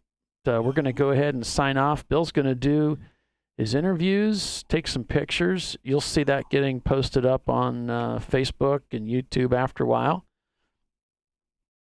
So with that, we're going to go ahead and sign off. I've got a birthday party I got to get to for my daughter. Oh, that's cool. Yeah. I got nothing to do. I'm going to carve up a little bit more of the honey baked ham my sister sent me. That stuff is like crack. If you've ever had a honey baked ham. Oh, yeah. You know I speak the truth. A friend of mine said, yeah, put some of that honey baked ham on a Hawaiian roll. And it's like, oh, no, my descent into gluttony would be complete then. Hey, guys. Hey, Bill. Just let you know, they cleaned up the incident down there, and everybody seems to be okay. So car's a little bent up, but they're good. All the safety stuff worked as it should. Cool. That's awesome to hear. So, okay. But I'm out to collect cameras, and I'd like to thank everybody for watching us. And I know we had a lot of new people watching from a special racer that was participating this weekend, and he shared the link, and about 40,000 people jumped on, I think. So thank you very much for sharing that. And who was that? And they did good. Mr. Reinhardt. He's an open wheeler that was running with the diesel team. And he was one of the earlier drivers. He shared it. He's got 40,000 followers on his Instagram, and people were like really excited to watch him. So that was fun. Well, we know it's not for us. No. But remember, they said if the AutoZone club, if the AutoZone team wins, the 901 or whatever, that they will make a Bill Strong cutout. So we're gonna put a nix on that. Yeah. Hey, Paul. Yeah. You guys rock today. Thank you. Well, thank you, Bill. Appreciate you getting those cameras out there and taking care of them. You demand. And I'm going to sign off now because I'm going up. And if you want to watch me doing my job, that I really do something, you don't want to watch that, do you? Don't get any photographic evidence of it. Yeah. Okay. Well, I didn't taking the checkered flag like that. I would have liked it to end regularly, but, I was going to say, I'll take a checkered flag. Wave when you went by the flag stand. I thought about it, but it probably wasn't the right time to be waving. Yeah, true. So. Oh, look, there you are right now. Hey. All right, folks. All right. I'm going to sign off here. Let's stay on this. Why don't you skip to pick up that camera, Bill? Okay. All right, you guys. I got to run. My kid's waiting on me, so take care, everybody. Merry Christmas. Happy Hanukkah. Happy holidays, and we'll see you here in a couple weeks. Take care, everybody. Nicely done, Bill.